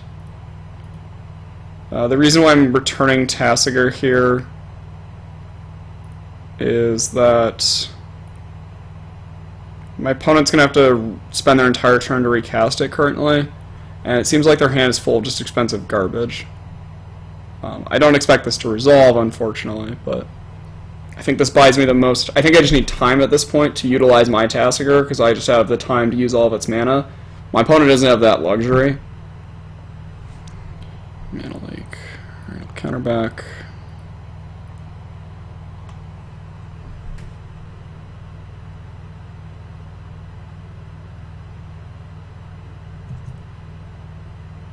Alright, it seemed to work out as they don't even have the mana now to replay the Tasigur unless they have another land.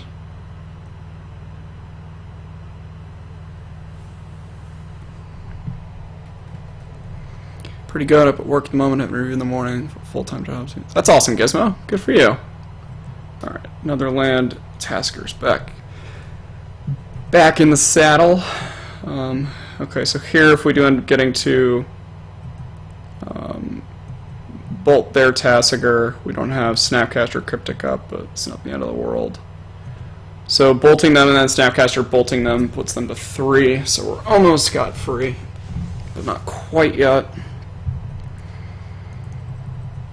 Could have gone for another bounce their Tasigur there, but I think our opponent's just going to hold up their Tasigur's turn. Alright, another Ancestral. They have 4 spells in hand. Not fantastic here. The good old no attacks, no blocks is pretty nice for us, though. I'm going to activate my Tasigur if they do the same sort of shenanigans that we just did to them. It's not the end of the world. We're also in a nice spot where if we had milled over a bolt here, it's likely our opponent would give us bolt. They didn't terminate in response, which is also nice. So our opponent could have things like Cryptic Kolaghan's Command, things of that nature. I think I still just run the attacks here.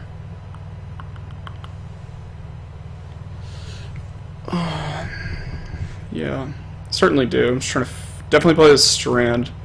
I don't think I need to crack it yet, but maybe this is wrong. Alright, attack or Tastigo, I see what happens. I can't imagine my opponent not blocking this time. Okay, they do end up blocking. Let these bounce.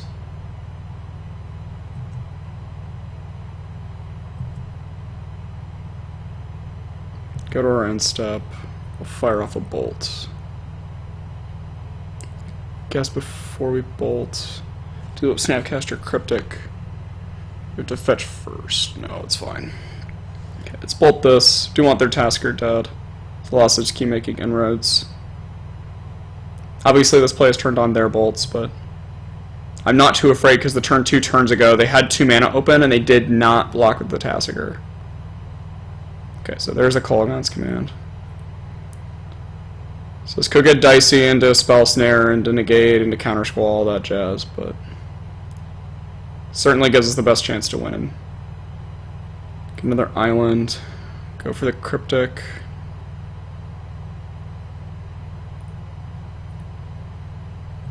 This one will be a counter draw.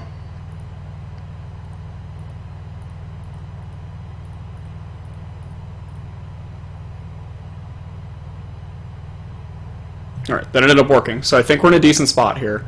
Our opponent's still stuck on 1 black mana, so they've sort of been struggling to churn through spells this game.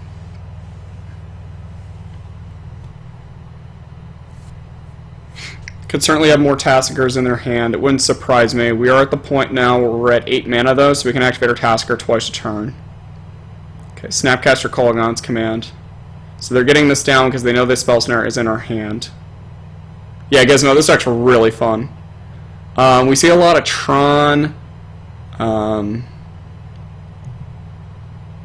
Ooh, give me 1 second, sorry. A lot of Tron and Scapeshift, and then a bunch of other random decks, so a couple not so great matchups, but certainly not the worst.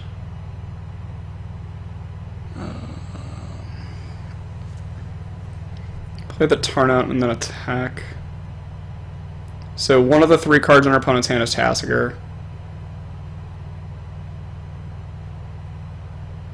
And they know one of the 2 cards in our hand is Snare. I expect them to block here. Okay. Do we want a Tasker right this second? So they have an Ancestral that comes off in 3 turns, right? 3 turns. I want to try to kill them before that goes off.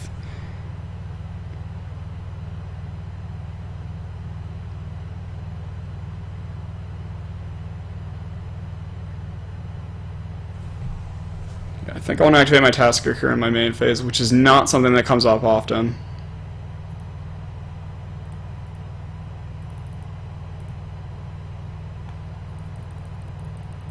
Probably should have actually done this before attacking in case they had to give me back the bolt, so then I get more damage on. Ton of Ancestrals, that's fine. I think I just... activating Tasker is now bad because I milled over 2 Ancestrals. Crap, so I get another Ancestral again. Crap, crap, crap.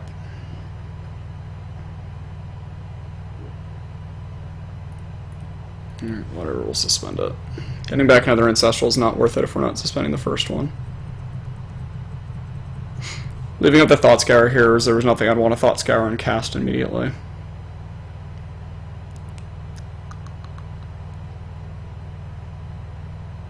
Oh yeah, we see a fair amount of Dredge too.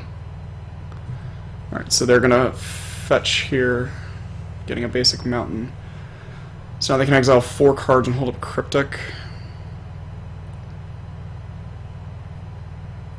I'm going to Thought Scour myself here in response. It's unfortunate to let them know what the last card in my hand is. Okay, another Bolts of Flying card to see. Obviously not the best card ever, but not the worst card ever. Obviously there's no reason for us to stop bluffing, so our opponent might not believe that we have this Bolt here. Another land's not a great draw. Not a great draw. I'm not going to reveal it to my opponent just yet. Just going to send an attack in. Expect them to block.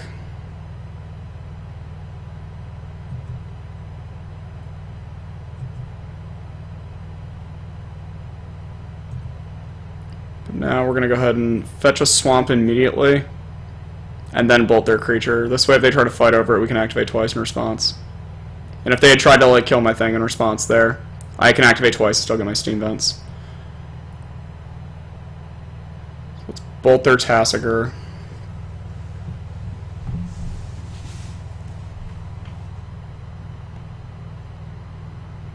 Okay, so they do have the Cryptic, so it's going to force them to counter draw. So we can activate our Tassiger in response, see what we hit. Expect our opponents to give us Ancestral almost no matter what.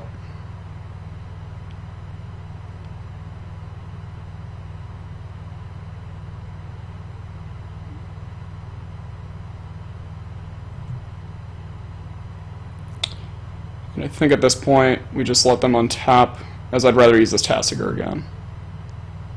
I guess since they know our hand, there's no reason to just play this, or to let down the snare for just a second. So unfortunately they get another Ancestral off next turn. We don't get ours off for 3 turns here, so 2 more actually after theirs. Gizmo, about how far behind are you actually, out of curiosity? So I can give you a quick catch up on where the metagame might be at. Interesting, our opponent's attacking.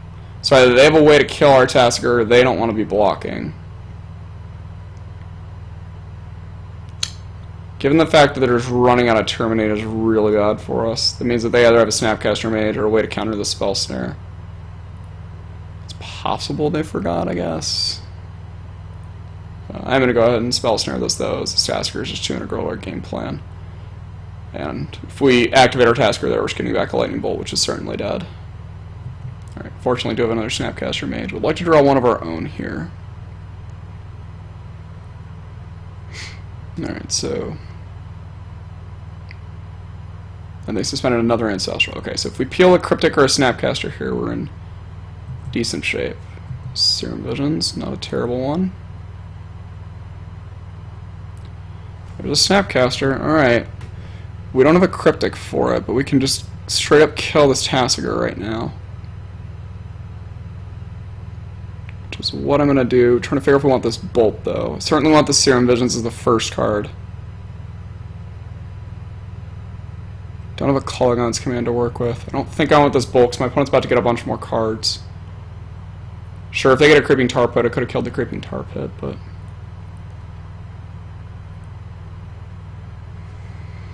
Alright, so they're going to get a bunch of cards here off the top, and we're going to get a bunch of cards on a slightly slower delay. Let's get back our Terminate. Terminate their Tassiger. So for how bad this game looked early, we're fighting. Get our other Ancestral out there.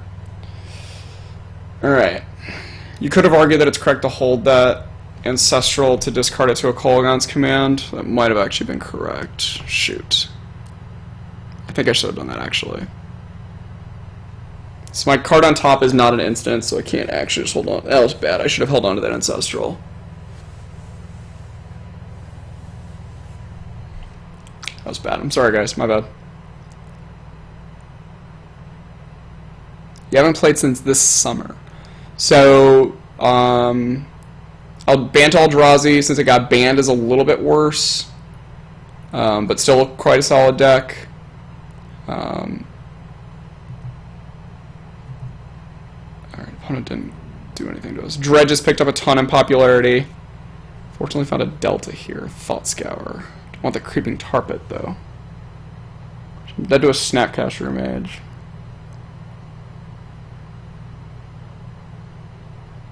But they didn't have any cards in hand, so I don't think I want that Tar Pit, I don't think I want that Thought Scour. Get both of those out of here. Hold on to this Delta. Okay, opponent didn't snap Bolt us, so that's good. Maybe they just drew some lands off that, that'd be nice. Thought Scour themselves. Dredge picked up a bunch of popularity. Tron's gotten a little bit more popular again, in a green-white variety. Or I don't need to apologize, but Alright, they topped a card. Fall to 5 here. Not a great spot to be in. Alright, we're gonna need this Ancestral to do a lot of work. And our opponent's not have Cryptic. I mean, we're just dead to Cryptic.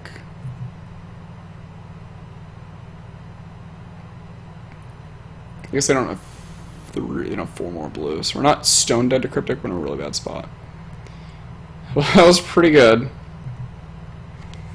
Alright, can we actually kill our opponent this turn? I don't think we can. Let's go in Serum Visions. Another Ancestral. That's a Cryptic, that's a Tar Pit. Again, I don't think I need the Tar Pit. I will take the Cryptic. So maybe it wasn't horrendous actually putting this Ancestral out there. I honestly didn't believe the game was going to go that much longer.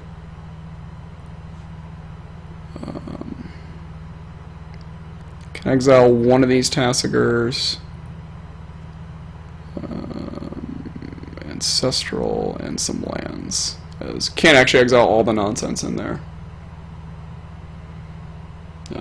2, 7. I want to be able to pay for Mana Lake. I'll represent with the Delta, but I don't plan to ever sack it. I'm fine discarding the Ancestral to a possible Kolaghan's Command from my opponent.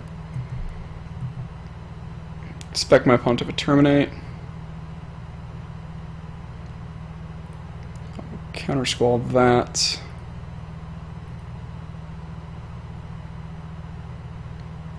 Let's make my opponent fall to 6. Assuming it resolves. Spell Snare.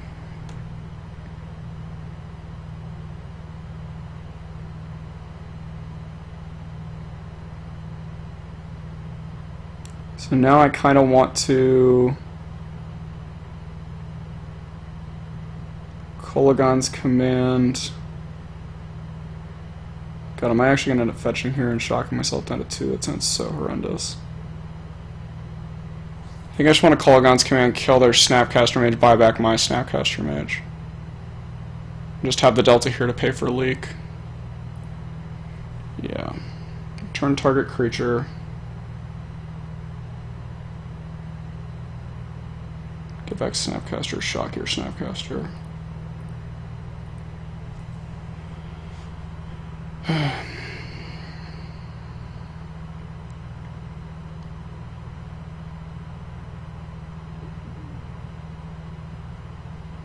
Alright.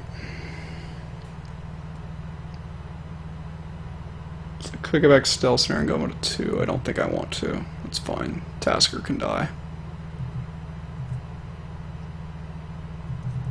Alright, so their Ancestral goes to 1, and then I have Cryptic up with Snapcaster up. Mountain, bolt me. Oh, Jesus, really? They topped a bolt and they had another bolt? That sucks. Alright, fine.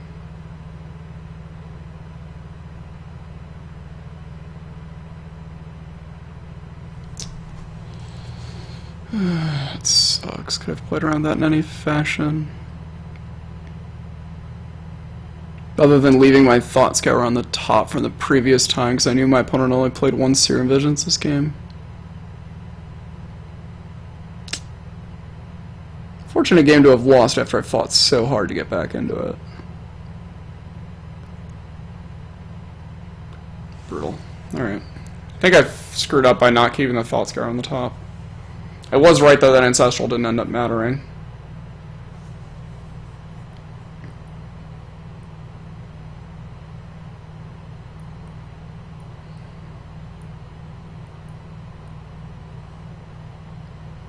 Nice Gizmo, that's awesome. Yeah, Holy Diva, the mirror, now I've played it 3 times. There's a lot going on. Alright, I don't like EE, I don't like the Terminate. Put some of these nonsense bolts. Not sure about that negate, but I certainly like these cards. Certainly like the Fulminators on the play. I'm not convinced they're super great on the draw yet, but we'll figure that out for game 3. We'll see if our opponent brings them in. I don't like Bolt that much. I like Kolaghan's Command obviously a lot. The card's probably the best card in the matchup. I think in the draw I might end up having to shave Cryptics. Trying to figure out if we want this negate in the deck over one of the cryptics. Probably do. Should be more mana efficient. Yeah, let's do that. Alright, let's run like this. Like the Urza lines that Tron uses. How it's set right now that I'm altering. That's sweet, Gizmo.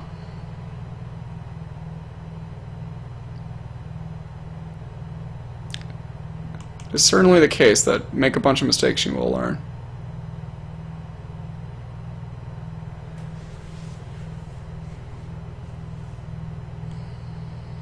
Infinity shall rise again. Harrison, we could cut a Thought Scour. I think that we just want to try to be more mana efficient. I think that your fast Tasker hands are your best hands. This hand's obviously a keep. This hand's fantastic.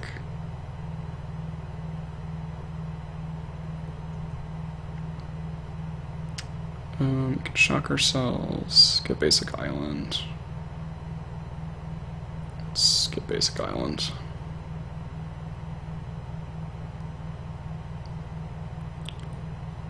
Is Lando.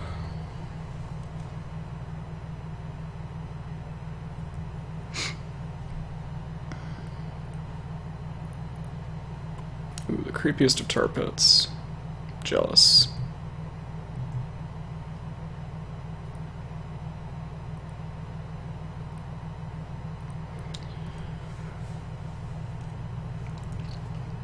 Holding out of this fetch line is I'd rather just make more land drops. And I'm going to take the same amount of damage off of it anyways.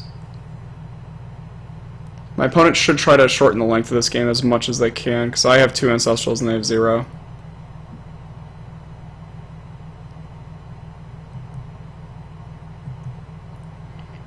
Fourth line is nice. That'll get us a Watery Grave. Fortunately, don't have any protection from a Fulminator Mage with this hand right now, but got some Ancestrals coming off Suspend. Not the worst thing ever.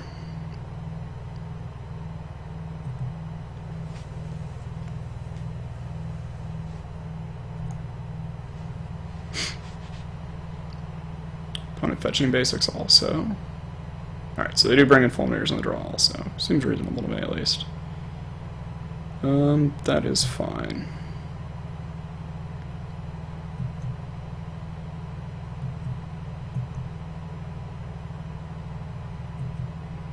I'm gonna go and just Thought Scour myself. I can't mill over all of my black sources, which is nice. Mountain Terminate. Now that I have a Delta, I'm gonna fetch a Watery Grave here tapped and expect my opponent to kill it.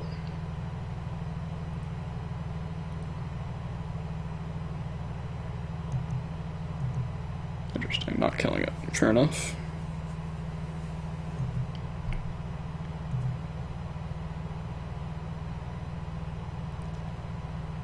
Just run another Delta and pass turn back to them.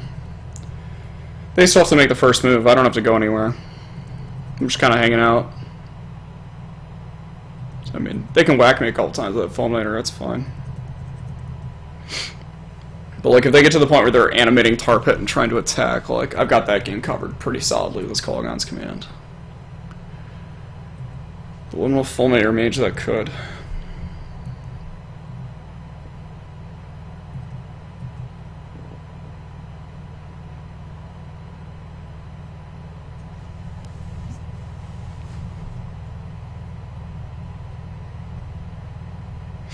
Yeah, Scooter, it's possible, but I'm much more likely to just like toss a creature in front of it. Like, I'm very likely to just like run the Snapcaster Mage out right now or something.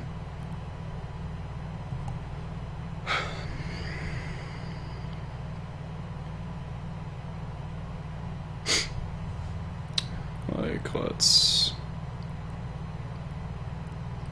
run Snapcaster out, we'll get back Thought Scour, and then we'll have Negate up to fight over our first Ancestral if we want to. Reason we can get this out there safely is with Kolaghan's Command to buy it back pretty effectively. I will be fetching in response once my Snapcaster resolves, though. Harrison, I know very limited about the format. I'm not going to pretend I'm Owen and have literally no idea what people are talking about when they say it. But I'll be completely honest, I don't really understand all the sets that are legal. I think it involves KTK, which I think is wrong, as that allows the stupid fetch lands to be legal when I hate fetch lands. I hate shuffling them. I mean, I think they're fine on Moto, but obviously I like that they would combo with roll Volt from the next set, but that's at least my limited thoughts on it right now. It's unfortunate. That would have been 2 cards that are nice to draw. Surgical targeting Cryptic command. Okay, so they also brought in Surgical, so they get to see my hand. I boarded down a Cryptic, so I'm actually, like, not sure if that means my opponent's just like, nah, man, Cryptic's the best thing ever. All I want are all my Cryptics. But whatever, fine by me.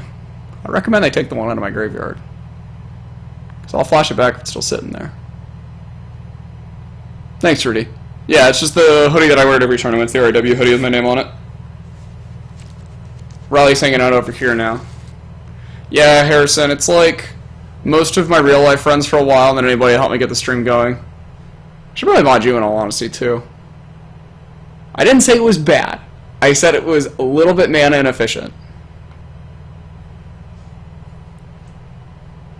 Yeah, opponent side him out for us. We're so lucky. I think my opponent's confused that I only have 2 Cryptics in the exile pile right now. Yeah, Evil, this is our Siege Rhino. It's Riley. My best friend got it for me for Christmas. Alright, so they did get the one out of the graveyard. I still don't even know if I'm going to fight over this first Ancestral. I probably won't. Just let it die, I don't need it. Alright, so we untap in the dreaded battle of land destruction versus card drawing. Somehow we're on the good guy side. Can't imagine how.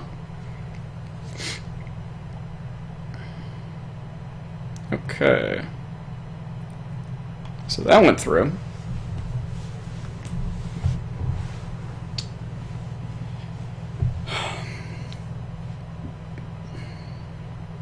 Could shock ourselves. I don't really see a need to. I do kind of want to attack for 2, though. Attacking for 2 seems great.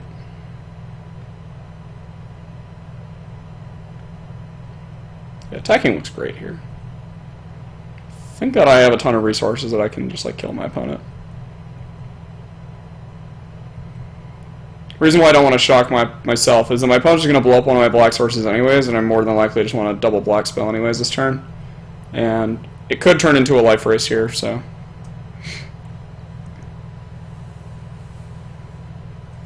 Note, on their end step, I will no matter what be firing off a Kolaghan's command if they don't cast any spells. So if they want to then like kill my Snapcaster and Surgical all my Snapcasters, be my guest.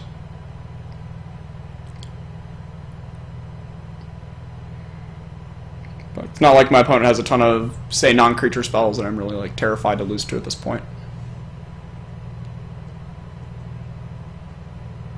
It's usually the worst in blue mirrors.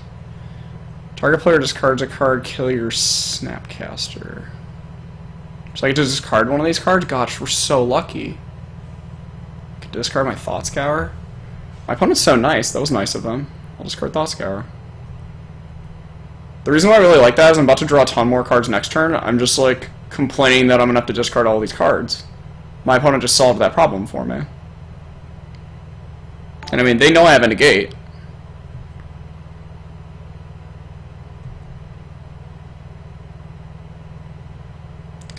Let's take this hit.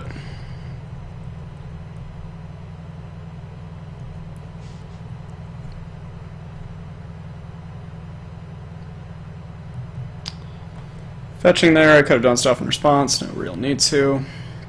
Getting another basic. So this is exile the whole graveyard, play Tassiglyph. Tassiglyph. Leaving the Surgical for Surgical Snapcaster Mage. That's intelligent. Very smart play by my opponent. Alright, that'll resolve. Go to the end step and we'll look to terminate.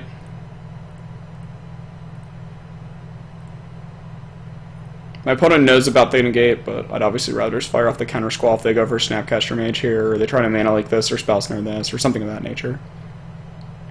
So that's also nice because it gets another card out of her hand. So now we drop to 9 cards this turn. Hopefully we hit a land or 2. But I imagine we've snowballed this game pretty far out of control. Alright, so we get to... I'd like to try to hide this tar pit if possible. So I think we'll just play Island and suspend Ancestral.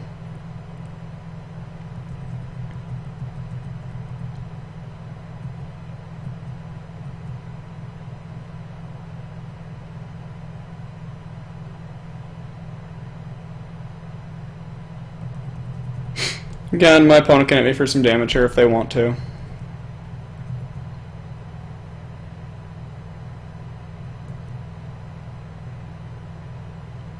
But we'll start making a move this turn.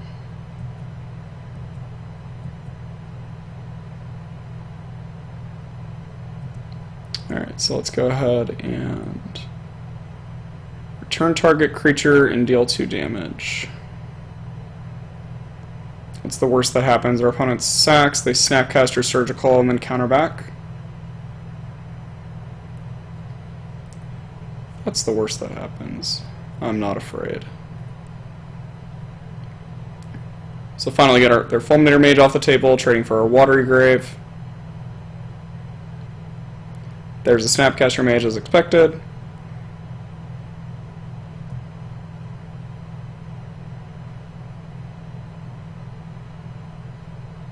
They're targeting what I would assume is the Snapcaster Mage. I'm going to fire off the negate here because I know about the negate, I think. And I expect this to get countered. And then I expect to lose a block land.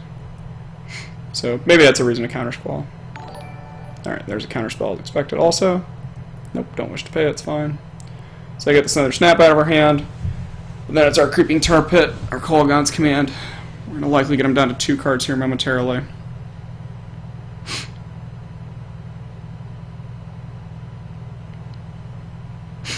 Might just be better, since we know that they have to have that combination of cards for the game to keep going. Might just be better to shock discard, but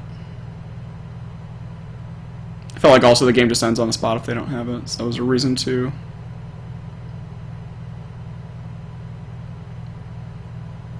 make them do that. Should I blow up the Watery Grave? They do. Sticks down to 3. We're still winning the long game. Play the creepiest of tar pits. Ship it back our opponent's way.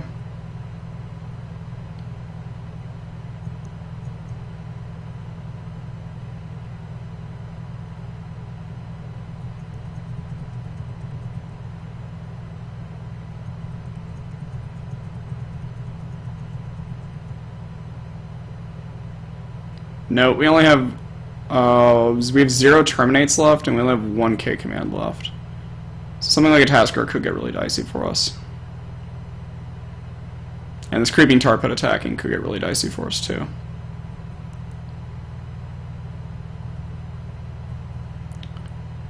Fortunately, can't be too surprised we're doing all these lands because we don't have any spells left.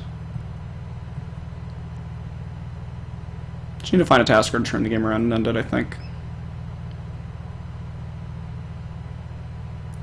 Snapcaster Mage.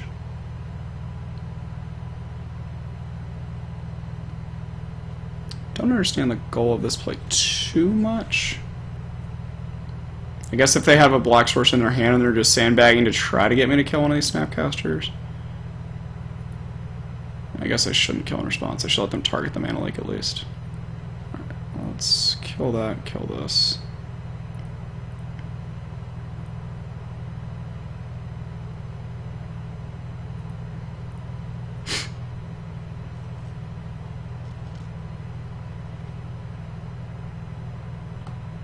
Discarded Cryptic, okay. Yeah, not surprised. Like I said, there's a lot of, like, ticky-tacky mana issues in this matchup where the Cryptics don't surprise me, they're not just, like, all-stars. I tried the Surgical Plan out the other day and it wasn't fantastic, but it certainly has worked out pretty decently for my opponent here. Could have played around it slightly better, I think.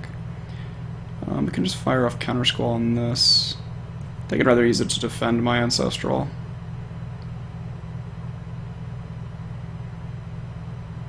Would be nice to like top turn we drew a Thought Scour. It'd be kind of cute. Dokkan Weiss is game 2. So they did top. They drew a Scalding Tarn.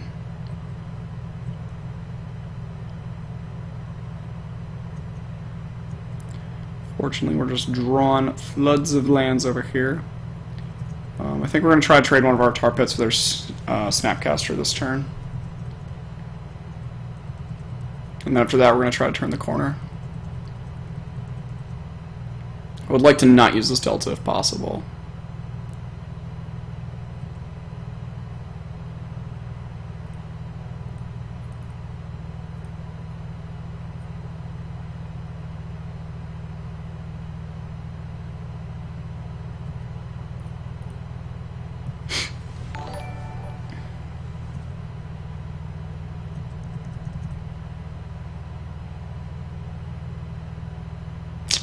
Top to Tassiger, that's not good for us. Not good for us at all. Because we can't really kill that.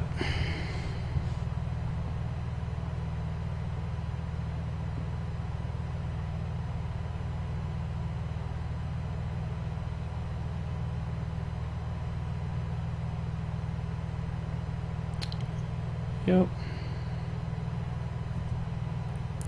Alright, so Tassiger's probably going to be here a while, friends. I'm fetching now, even though I'm basically dead to the tar pit in 2 swings, as I need this Ancestral to draw a lot of spells.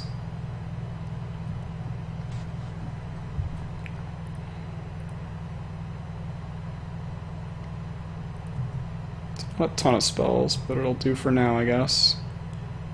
Let's see here. I think we Thought Scour the top card off of their library. I assume they'll shuffle in response.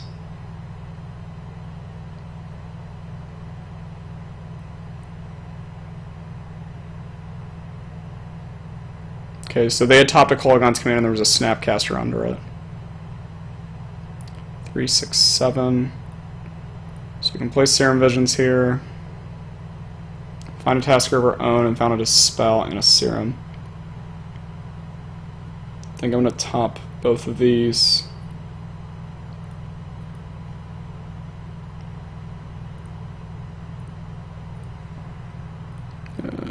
Exile some amount of nonsense.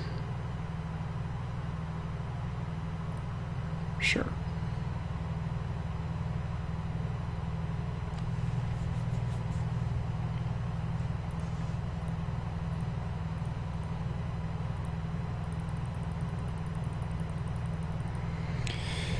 Get Fulminator out there.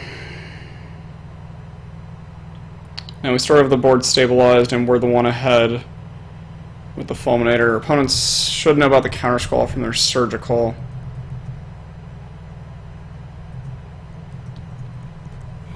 Next turn we get to Serum into the Dispel, so we can fight over this Ancestral and sort of have the board clear. Okay, so our opponent's shocking so they can draw an extra card. It seems reasonable. All these cards are pretty great. We'll give them back in Ancestral Visions. That's fine.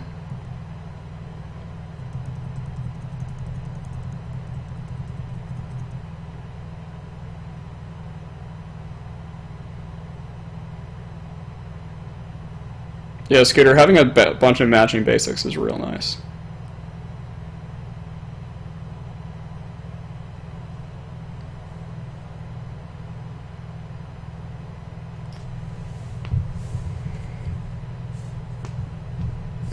Opponent's at 8 here. It's not like I'm reasonably just kill him soon.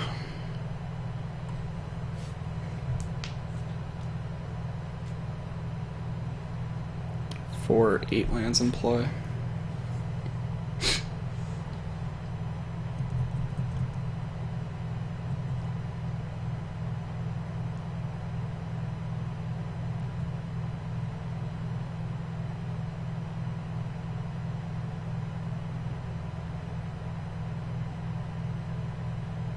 Alright, they resuspended their Ancestral. Just gonna untap and draw. Play the Serum, get that Dispel off the top of my library that I'd like to draw. There's a Counter Squall. Bottom this, top that. Play the fetch one that gets me my only basic. Can run an attack here. with both and try to get my opponent to attack back. I don't know if I want to attack with the tar pit this turn. Yeah, I think I do.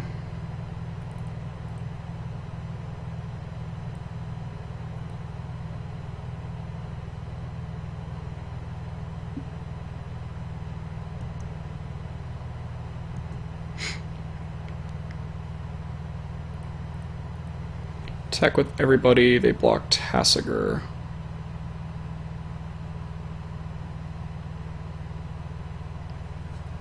I think this is the most aggressive line, but also the best line. So I think it just gets my opponent dead in one hit from the tar pit.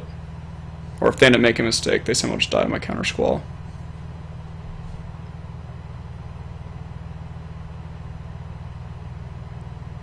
Yep.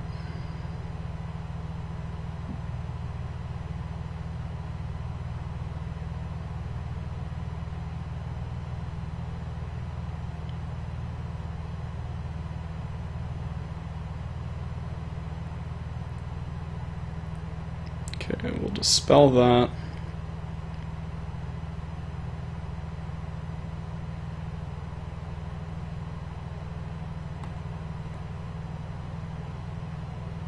Whoa, everything just exploded. All the cards are so big. Alright, I found a Moto Bug. It's not good. It's not one that I wanted to find. Holy god, this is unusable now. Alright, I think I want to take them off of mana now. So let's blow up the tar pit, because they're dead in one hit to the tar pit. They're also dead to this counter squall in my hand, plus the other counter squall.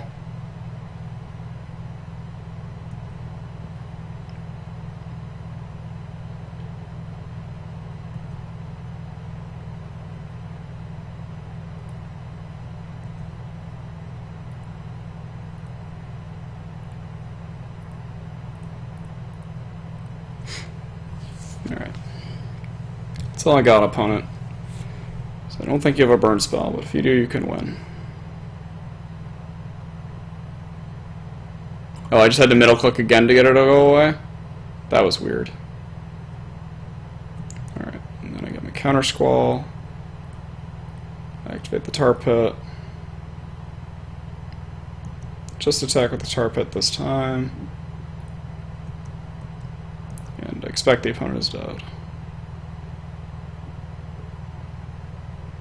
Terminate, counter squall. Now they have to dispel their own. It's pretty clear they can't have that because of how last turn played. Unless they drew it for turn and they had this terminate, but if they had the terminate, they should have hit our Tassiger and tried to attack. Alright, sweet. Alright. Yeah, we're 2 minutes behind on time. I'll try to focus more on the clock this game and just play it max speed. Okay, surgicals seem fine, but I don't think anyone has time for another 5-hour long game like that. Fulminators are obviously great. If you can land them on 3 and get them under the cryptics. Third terminate seems whatever. I think you want 2, but I don't think you want a third. Scooter, our clock has 4:07, their clock has 6:04, so we're gonna... No, we don't have to bolt them, I don't think. We'll just play a little bit faster here. I don't think I really want to change anything. I think all these cards seem fine. Obviously the plan of draw more Ancestral Visions in your opponent seemed reasonable. Terminate is better than Cryptic. You think the third Terminate would have been better than the third Cryptic here? Maybe. Possible.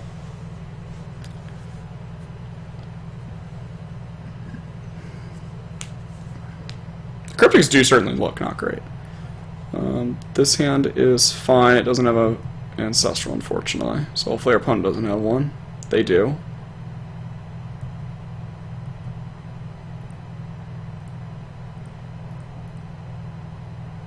There's an Ancestral, there's a Dispel and a Kolaghan's Command.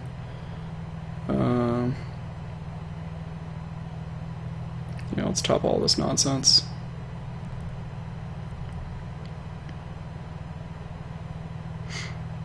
The reason I didn't lead on fetch there is I don't need to fetch just yet. lands, spend Ancestral. So hopefully the opponent doesn't have a bunch of Fulminator Mages here, because our hand's obviously a little soft to that. Not Scour themselves. I think I'm going to dispel this. Yeah, I am. I have a Terminate for a quick task here, but I kind of just want to trade resources at this point. Fortunately, I do have a Fulminator. They're not blowing it immediately, though, which is interesting, I think.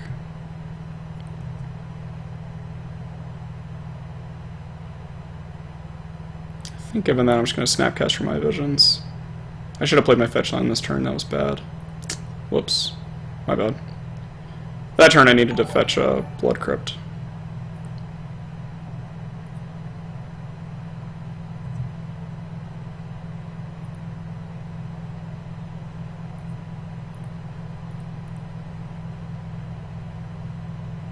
Spell, Terminate, don't need their Terminate, we'll take their Scalding turn. Ship back to my opponent. Alright, so unfortunately we know their Ancestral is going to fire off. We don't know if ours will.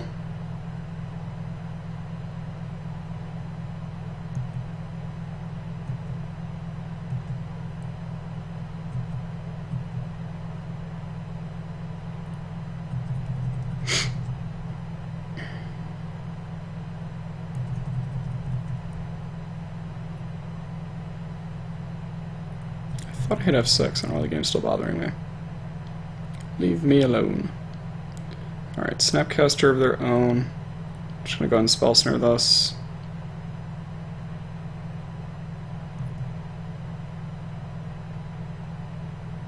I don't want them getting more creatures on the battlefield. I don't really want them advancing a game plan, if at all possible.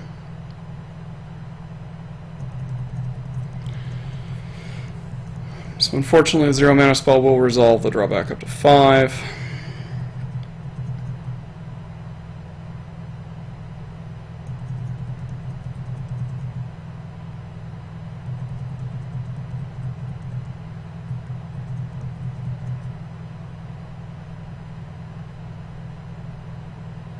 Serum's fine. I already forgot what the card in top of my library was. I think I bought him something else and I kept his turn.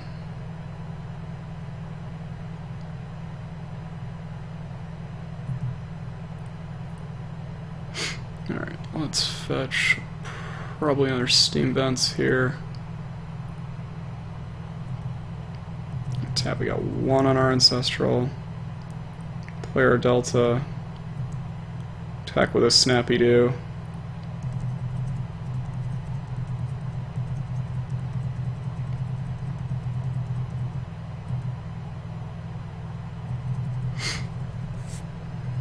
Alright, have the answer to the Tar Pit right now, so we're not too bad of shape. Hopefully our Ancestral gets to go off next turn. Currently we have 1 counter to protect it.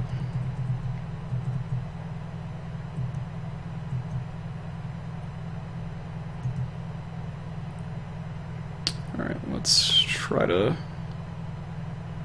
No, I guess that doesn't do anything. Let's Thought Scour ourselves here. And let's fetch a Watery Grave now. We have 2 counters.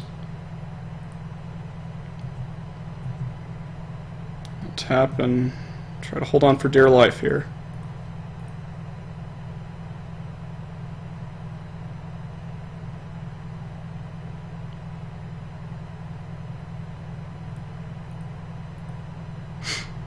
Counter that.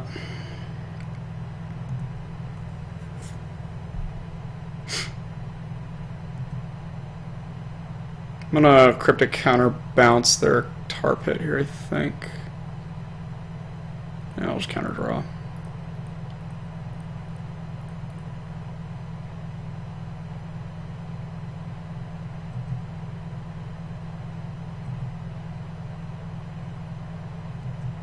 Ew, that was bad. Let's just crack this right now so we can F6. No, we must have milled over our Blood Crypt. Just gonna pass here looking to block the Fulminator now. Because our draws there were pretty poor. Time to look and see if we have a Snapcaster. I don't think we do.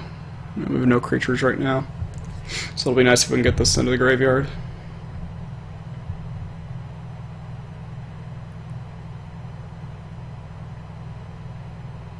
Do your worst, opponent.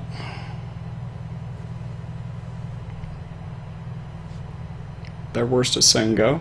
Okay. Alright, let's not scour ourselves. Let's scour ourselves. There's Tasigur. Attack for some damages.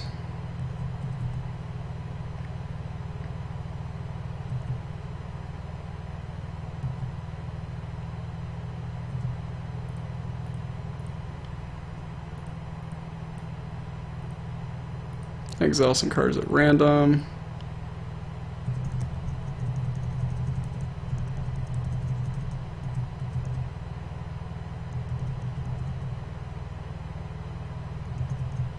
That's fine. What do they get back? Snapcaster? Sure.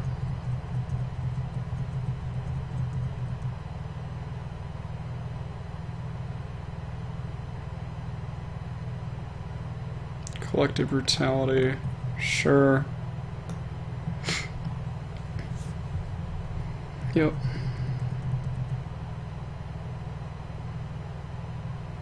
Terminate less fine. That's less good. So my opponent gives me a Thought Scour here. They're giving me my Brutality? Okay. So that means they have Snapcaster in hand? That's not good.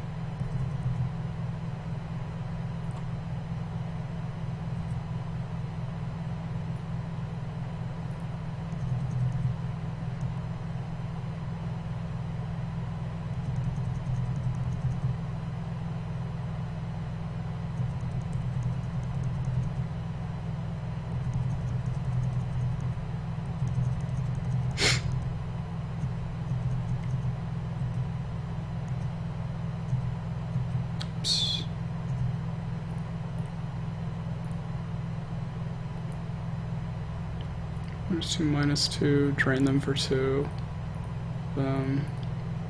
Pitch Delta.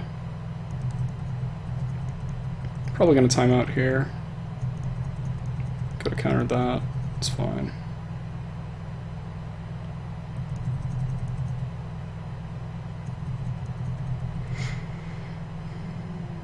Actually, certainly should have countered that. Whatever. Actually just gonna die here too to the Tar Pit plus Snapcaster Kolaghan's command.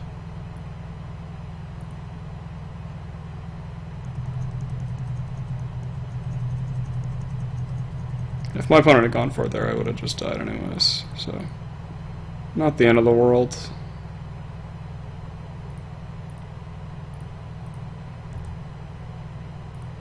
I'd have a blue floating, whatever.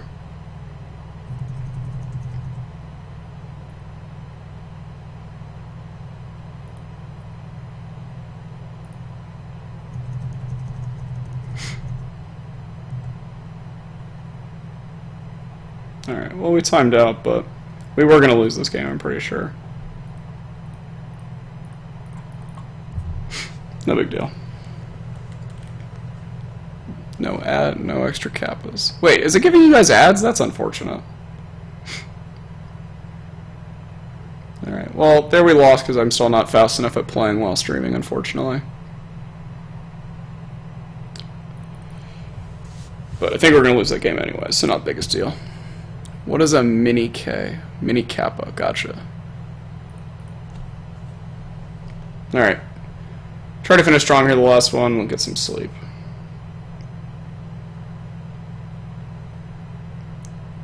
Alright, well on the die roll.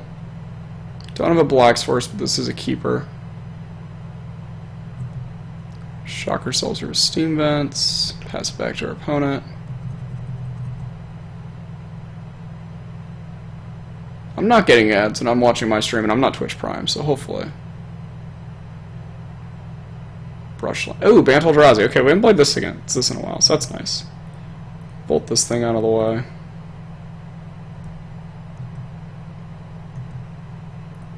Let's thought scour ourselves right now because we hit a black fetch. We're doing it. We don't. It's fine.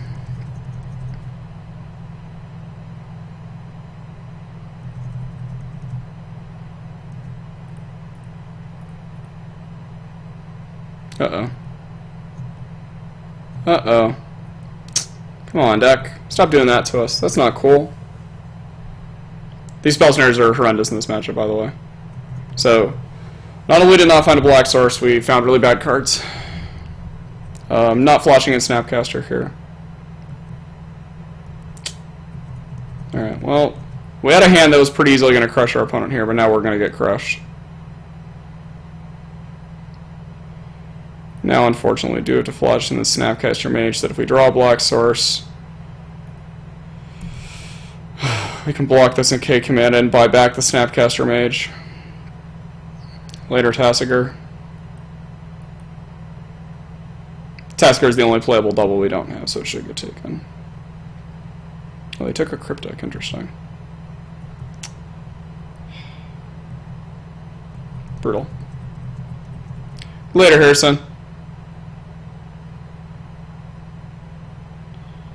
They're going to smash my reality.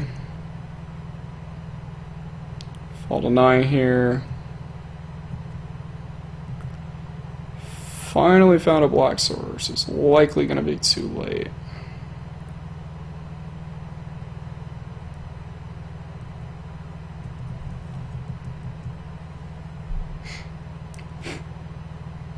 Likely going to have to chump block here and terminate this reality smasher. Hopefully they don't have a second one. I have a Drowner. Drowner's not something I ever have resolved, so this is going to be fun to fight through. Could kill the Drowner right now, chump block the Thought-Knot Seer. Go to 4, we go to 3. Then we deploy Tasigur. Yeah, there's just no way we're drawing multiple cards here.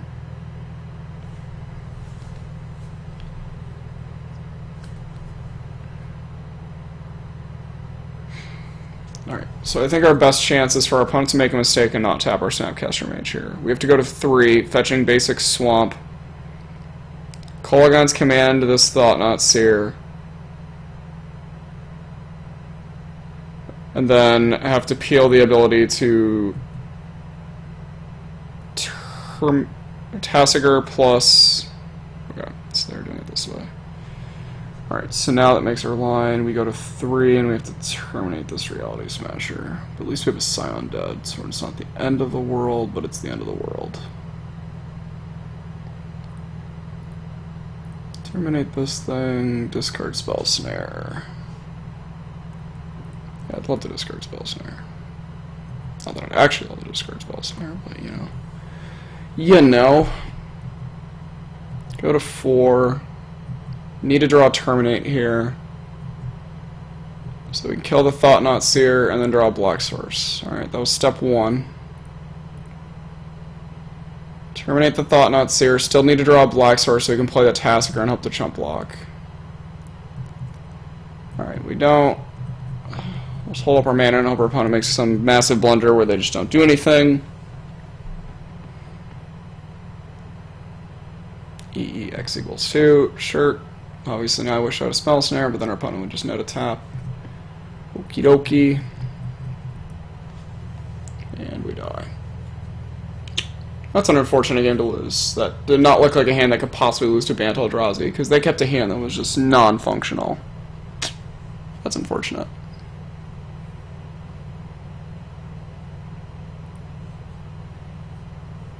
Unfortunate. I'm guessing the hand they kept was like 4 lands, Noble Hierarch, EE, Thought-Knot Seer or something, but...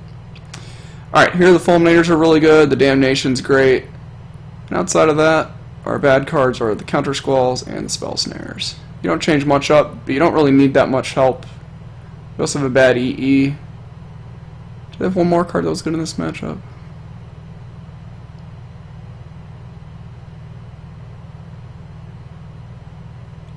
Static Caster. Most lists don't play the little flyer anymore. Forget its name, sorry. Sky Spawner. Could play Singleton Anger. Yeah, Damnation is just like the bee's knees. Probably shouldn't have played this Anger. The only other thing that we could really do is bring in a Static Caster to try to team up the bolts on Thought-Knot Seers. I think it's pretty limited.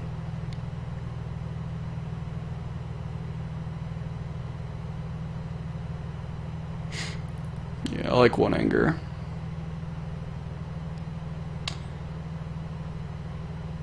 Rudy, I never played a Murderous Cut. I've never liked Murderous Cut. I think with 3 Tassigers, Snapcasters, and Kolaghan's commands, you don't have functioning delve count with Murderous Cut. I think that you're better off playing Dismember. I mean, I miss Dismember a little bit here and there, but...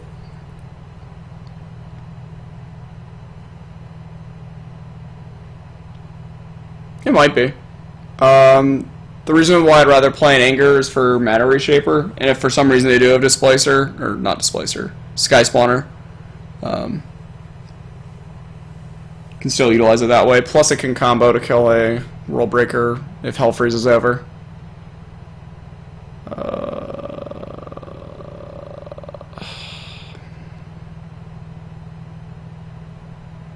Alright, this hand's not very good either, but I'm going to keep it.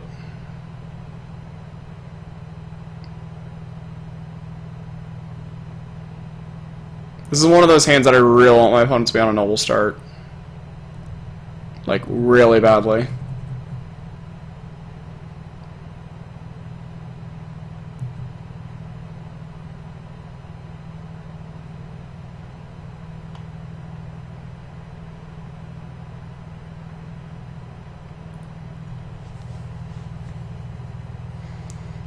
Alright, that's not horrendous for me, so that's a good start.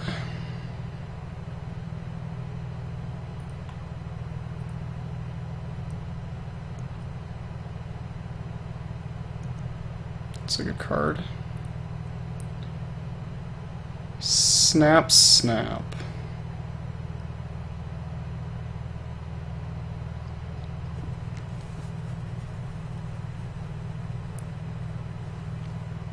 I feel like I want one of these and not the other.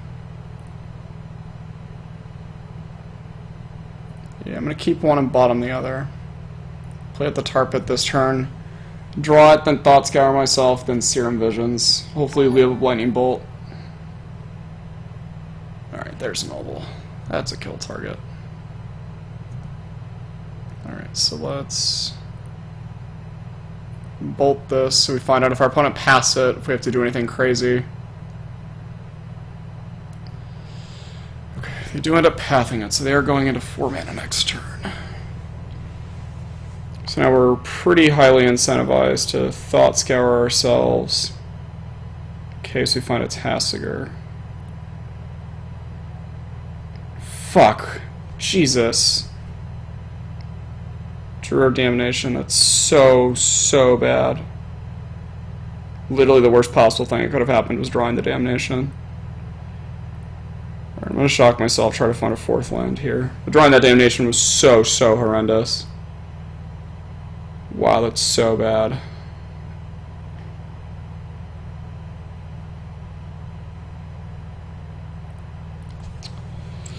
Unfortunately, now we have a bunch of Snapcaster Mages in our hand, and we don't have lands again.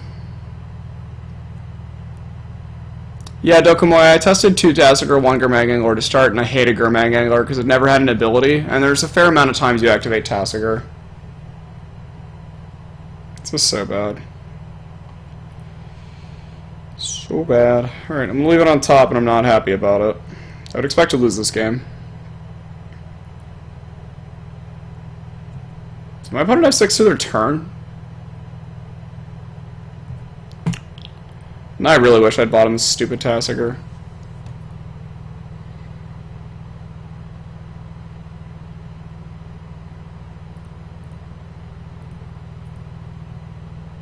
Alright, I'm gonna leave Lightning Bolt and Kolaghan's command. Hopefully my opponent, like, didn't actually have 6 to their turn and they have to path this Tasker so I get another land. Danny Boy, it's horrendous because now it's locked in her hand. And it's the same idea with your Terminates. You want to get them to the graveyard.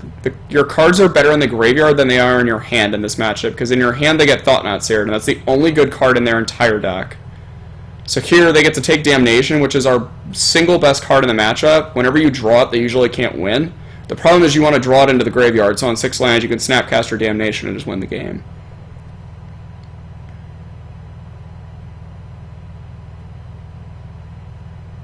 So now we don't have a Damnation, and now we're in a spot where we're likely to lose. Figure out if we want to run out a stupid Snapcaster here. This is really bad.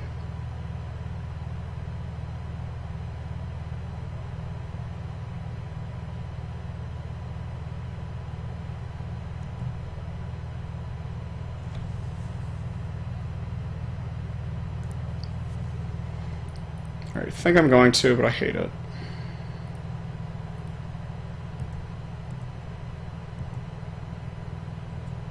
Alright, that one's not a bad draw. You could make an argument there for attacking Snapcaster Mage, but I'd rather leave up the Cryptic. Perfectly fine with this, because my plan is to still Snapcaster block this Thought-Knot Seer and then Snapcaster bolt the Thought-Knot Seer. So this actually accomplishes nothing for my opponent. Or at least nothing in my eyes.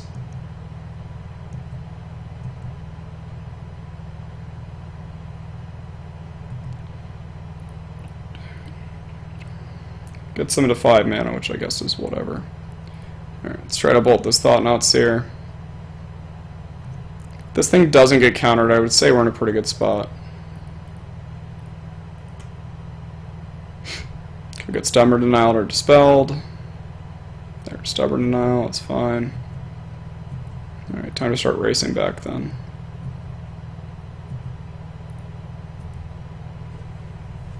We're gonna need this Cryptic and Snappy here to do a little bit of overtime. Say Ancestral's dangling in her hand, unfortunately. No, you're fine, Danny Boy, don't worry about it.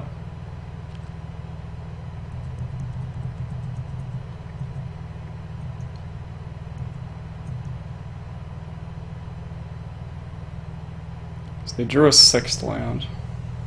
They know about this Cryptic, so they should lead on their absolute worst threat. Alright, with them not doing anything here, I am going to Cryptic. Return the Thought-Knot Seer to their hand and draw a card, I believe.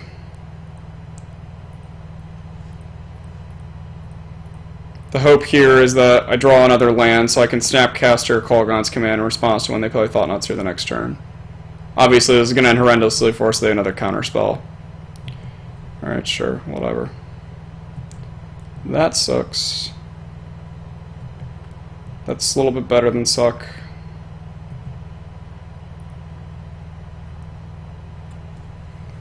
Alright, so we're going to fall to 7 this turn. Again, we're going to try to hopefully get to counterbounce this Thought-Knot Seer.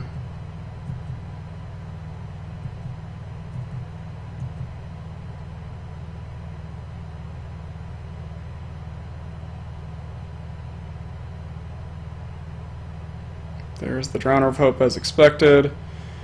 Counter target spell, return target permanent to owner's hand. The reason why this is better is the Thought-Knot Seer effect's not fantastic against our hand right now. It's good, but we just want the threat off the table.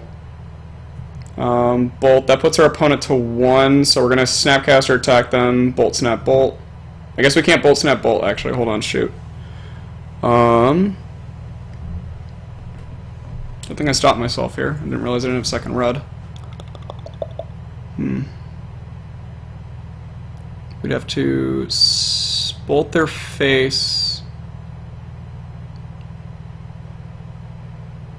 Shit, this is awkward.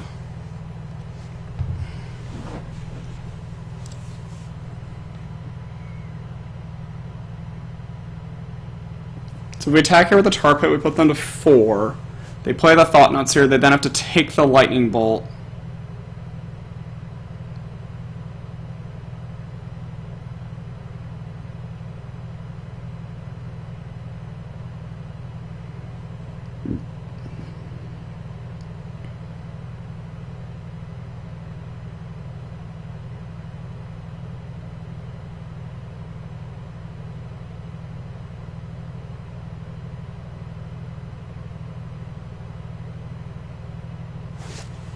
I'm attacking the tar pit.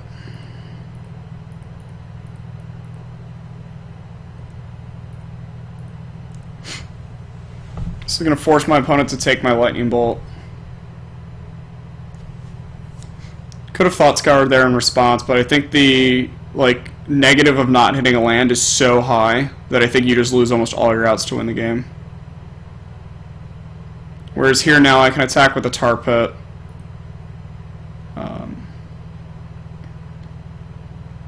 Even if my opponent has Smasher, I've got a Snapcaster back to block. Okay, so we drew a Polluted Delta. So, have we exiled any basics? We have not. Reality Smasher would be 6 power. We can't beat a Path to Exile anyways. They shouldn't have left that many Paths and Dismembers in. They've already played 2, and they've played 2 Stubborn Denials. They have 2 mana open.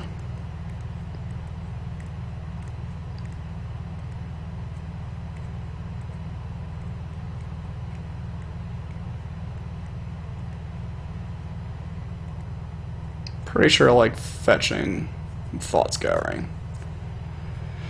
And attacking with tar pit. I think that is what I like.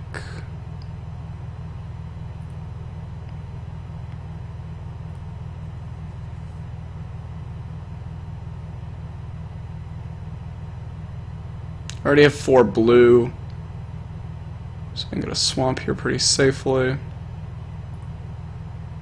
Thought scour myself, see if we hit anything for Snappy. We hit another Kolaghan's Command. So now even through another Thought Knots here we have them dead. So they really need to have an answer to this tar pit this turn. Which they couldn't produce one last turn where they were tapped out. At least I think they were. Yeah, they were. Okay. Reality Smasher, sure, we still survive that. You still have to have a removal spell. Has to be Path to Exile. Because no matter what, we get to chump and go to 1, so you still have to have something. Windswept Heath, you can't crack that, that's fine. I don't care about that card. And they conceded it. Okay. Alright, well, just play horribleness after horribleness. Our opponent's another crazy keep did not end up killing us. But yeah, Mark, your comment of them never finding it's a silly card's name. Cavern of Souls. Yeah, it's Cavern of Souls have been good there. I mean, Eldrazi have been good there. I mean, they're allowed to mulligan. Their hand looked fine though, I guess. It was probably like what? 3 lands, Ancient Stirrings, Dismember. I don't think they had the Noble, because I would have played Noble on 1. Thought Not Seer, something else. Stubborn now, maybe? Yeah, I might board in 1 copy of Dispel versus 1 copy of Anger. It's hard for me to ever the mana advantage, though.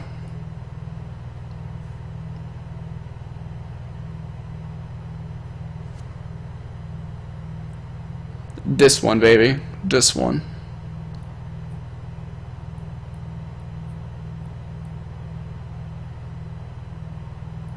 Alright, I'm going to try out 1 copy of Dispel if that's the configuration my opponent's going to submit with at least 4 instants.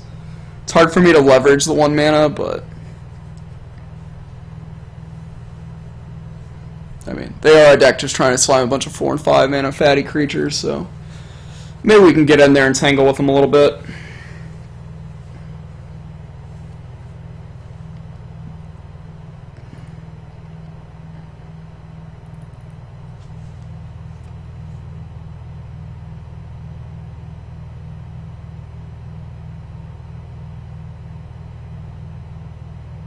Alright, notice we stopped winning once we took Riley off our head. Come on back, Riley. I can't see with the hood up, though. Alright. There you go, little guy.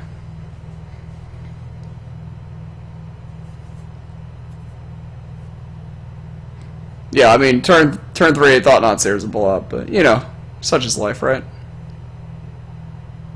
I mean, I expect them to play turn 3 Thought Not Seer in this matchup, to be completely honest. If they're not playing turn 3 Thought Not Seer, I just don't understand what they're doing with their hand.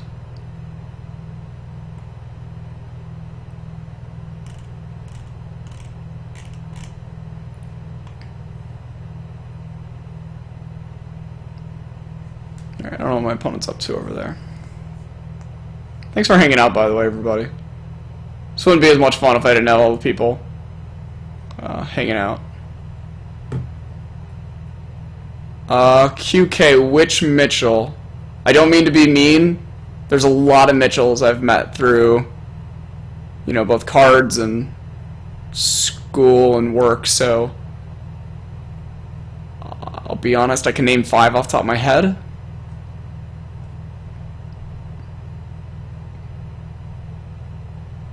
Oh, okay, cool. What's up, man? How goes?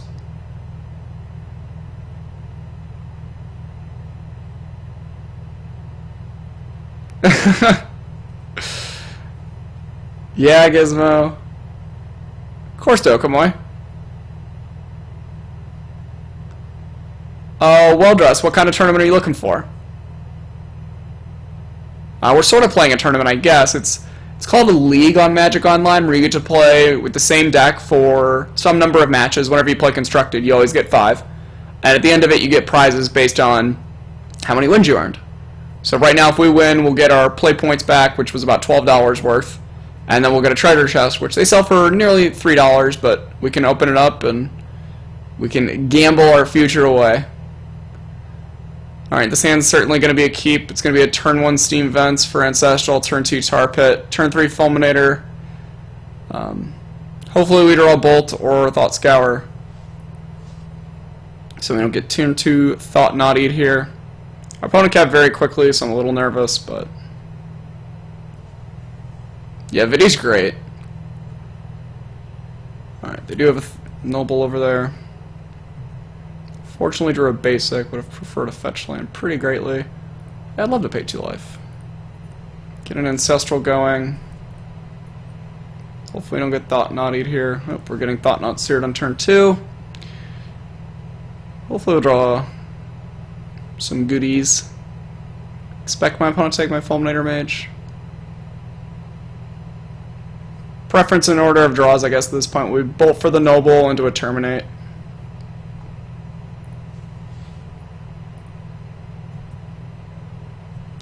Alright, there's a Terminate. So we're going to take a Fireball here from the Seer. Hopefully I don't have a second Seer or a Smasher. So that is unfortunately when the matchup gets really rough. So we'd already be at 9. Be getting smashed. Alright, the Thought Naughty Big Naughty hits us down to 13. Ancient Stirrings. That's a little scary. Fortunately, I put my opponent's Exile at the Reveal Zone. Just a Windswept Heath. Hopefully that's not signs of another Thought Knot Seer, because we did draw the Terminate. Don't do it, opponent. Don't do it. Stop. Come on, man. Alright, that's unfortunate. We're going to really need to draw a Thought Scour at this point to put this Tassiger into play. Alright, sure. So this is going to have to find us a fetch land now. Sure.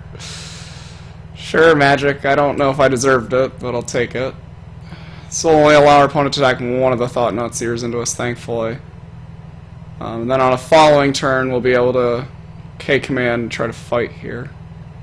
Trying to figure out this one if we're getting a basic island or a basic swamp. I really need a second black, but I would like to not to shock myself, so I think I just have to get the swamp, though. Alright, well, we hit one of the set of runners.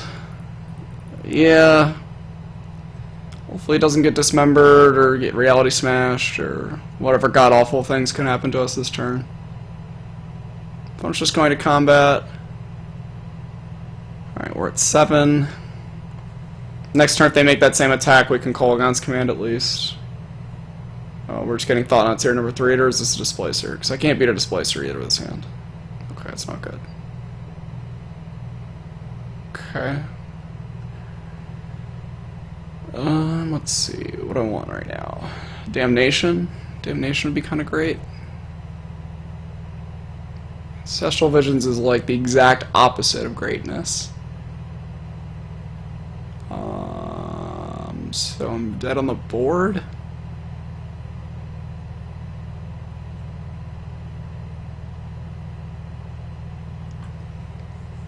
that on the board? That on the board's not a great space to be.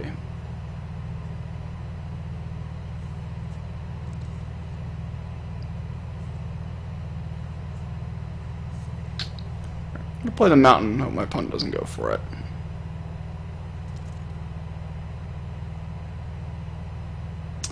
Yeah, Viddy should certainly be going to Legacy Grand Prix. I haven't talked to Viddy in a while. I miss hanging out with Viddy. Viddy's a sweet dude.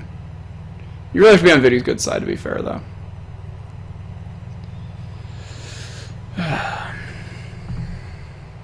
QK, no, I'm not. Yep. I don't even know what I could possibly have that my opponent wouldn't go for it, so. We be dead. We be dead, so. Rip us. Hopefully it allows me to draw my 4 cards, because that's all I want to do at this point. Yeah, Gizmo, there's a Modern Grand Prix coming up in Vancouver. 2, 3, 4. 1, 2, 3. On a water grave, so probably wouldn't have gotten out of it anyways. Alright, shucks. Well, that sucks. They finally had a good hand on the play. Rough beats. Didn't play well again tonight. It's really starting to bother me. I'd like to play better, but... QK, I'll certainly be playing Grixis Control again. We didn't win. We lost so many matches. We started 2-0 and then lost 3 in a row. Can crack one more chest, though. Whatever. A 44-hour drive. You're insane. Who would do that to themselves? Alright, here we go. Wheel of Fortune. What do we get? Ooh, a Bayou. And an Outpost Siege. I still love this card. I still have like 4 of these sitting in my closet, literally on the floor of my closet. All my cards are just disorganized in my room still. And right now they are sitting next to Majora's Mask, sitting in the back corner of that closet behind me.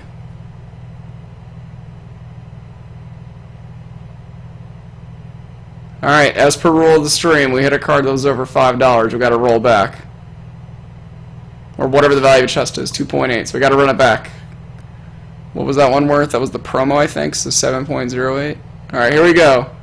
Somebody start chanting Rishid Import in the chat, 'cause I think it was worth like 180 tickets. Hoorah! Here we go, wheel. What is this? Whenever an opponent casts his or her second spell each turn, draw a card. Partner. You can have 2 commanders if both have the word partner. I assume this isn't worth anything?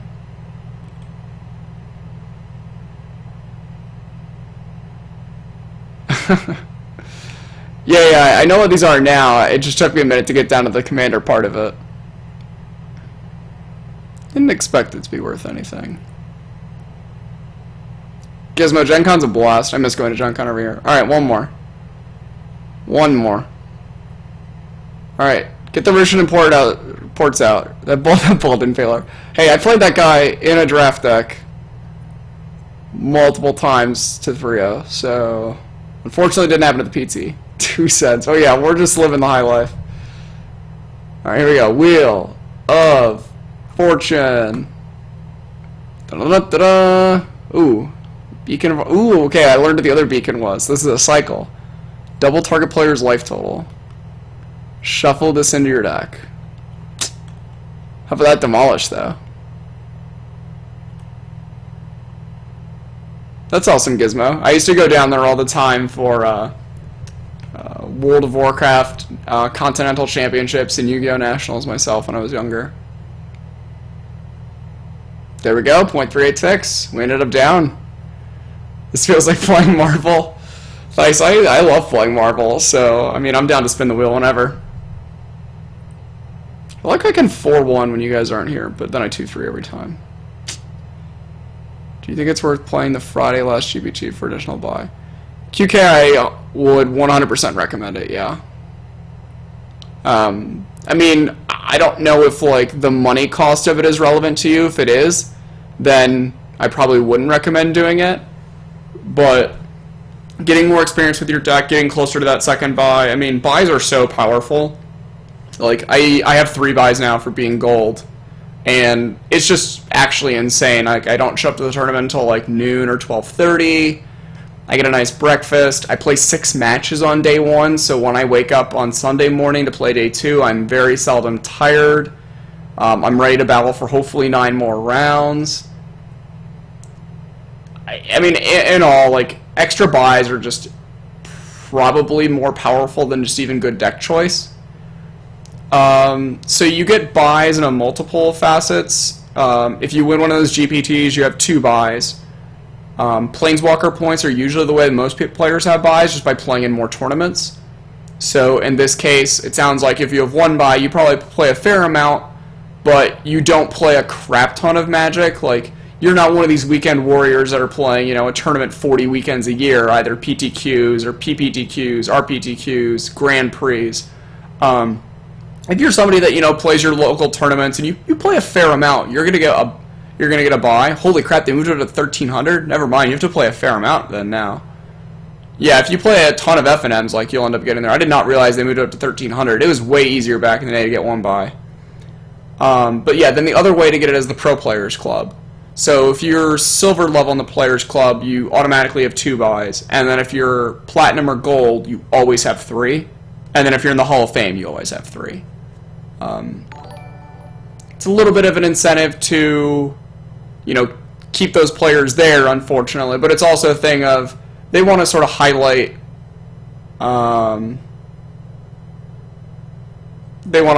those players and have them deeper in the tournament more often. It's better for Wizards, sort of marketing-wise. Well, Dross, thanks for following. Appreciate it. No, Gizmo, if anybody was going to be sort of, you know, a newbie in terms of buys, having 0 is what it is to be a newbie. That's sort of like, you play your FNMs like once a month or whatever. Basically, it's an incentive structure for you to just keep playing more and more Magic. Okay, Carnage, so it's actually better off for most players then. That's cool, I didn't realize that, my bad. But yeah, Gizmo, if you're interested in getting more buys for tournaments, what I would highly recommend is when you do get out to a Grand Prix, play all of the rounds. Play side events when you're out of Grand Prix if you don't end up making day 2. Play your local PPTQ scene. Like, if you're willing to travel to a Grand Prix, either you really love the format or you're sort of serious about wanting to qualify for the Pro Tour. If you're serious for qualifying for the Pro Tour, get out there and play the PPTQs. I know a bunch of people don't love the system. I myself, I didn't perform well in the system. But, I mean, get out there and battle. The more experience you get playing in a live environment, for, you know, some amount more than you're used to playing for is always nice. Thankuk, go for it. I don't know if I'm going to have the answer for you, unfortunately, but people here seem to believe that I foil out my Commander deck, but then again, I've played Commander twice in my life, and I don't own any, you know, quote-unquote Commander cards, but I'll see if I can help out. What's the question?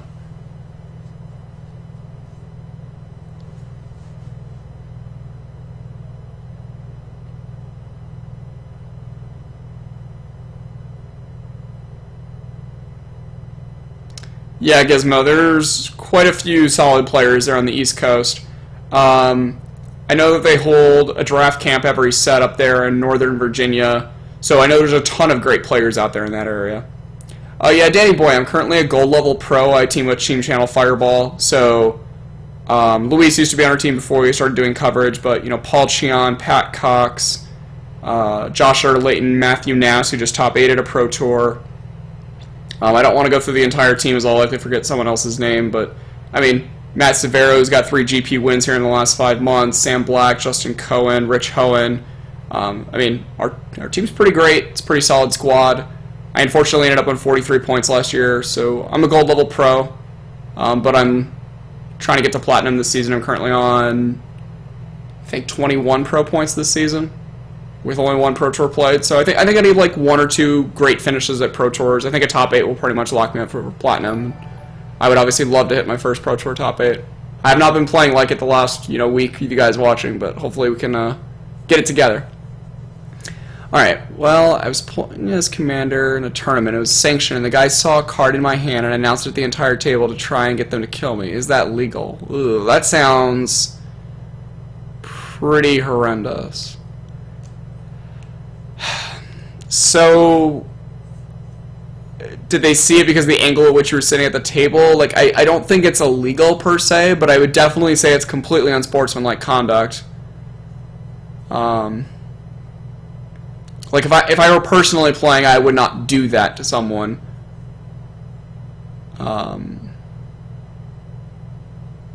That's really bad.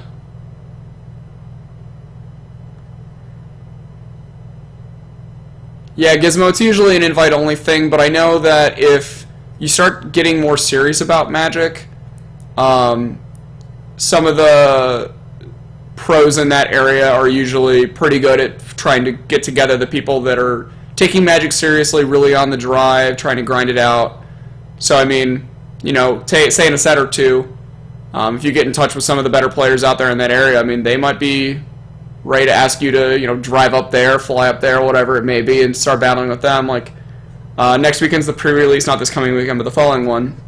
And I'll be playing locally out here with the SoCal guys. But the next weekend, I'll be actually flying up to San Jose to actually hang out with some of the people here to do a draft camp up in Northern California, as that's just the best way we can get a great group of, you know, qualified Pro Tour players together and just do a draft camp. I usually fly out to Madison, but this time around I want to play the mocks, so I'm going to actually hang out with some guys up there that are qualified in the mocks as well and play the modern mocks. They saw because he was leaning in real close to me. If they were actually like leaning in and trying to see your hand, I think that's just straight cheating. In all honesty, I would just not play with that person, but it was a sanctioned tournament. I would actually at that point call a judge. Oh, that's really, really bad. So I understand the ruling that judge made, especially at like just a local level kind of tournament. I would try to talk to that judge though and see if they can talk to that player after the tournament, or at least after the round. Or in this case, since I mean we're past the tournament happening, I would try to talk to the judge and explain like, hey, this is what this person did, like maybe I didn't give you all the information, and obviously I was emotional at the time, like I was really frustrated this person would do this sort of thing. I mean, I can't believe that someone would actually do something like that, but I mean, people do a lot of stupid things, so I guess I can believe it, but it's just so horrible. Yeah, trying to get that judge to explain to why the thing that other person did was so horrendously wrong. Like, I don't think you're going to see people getting DQ'd really at a local level unless you're like literally running around flipping tables and screaming obscenities at people. But yeah, what they did I think is completely unethical. Baby Berloose, not tonight. It's 1:45. I think I'm going to be home a little bit early tomorrow, so I might end up streaming around probably 4 o'clock, not 3 o'clock, unfortunately.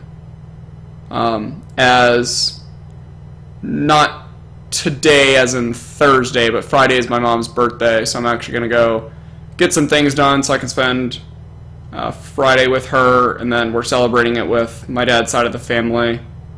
As my grandma always comes and celebrates all the birthdays, as she lives like 15 minutes from us. Saturday evening, and I don't know if we're celebrating my birthday on Saturday either, but something like that.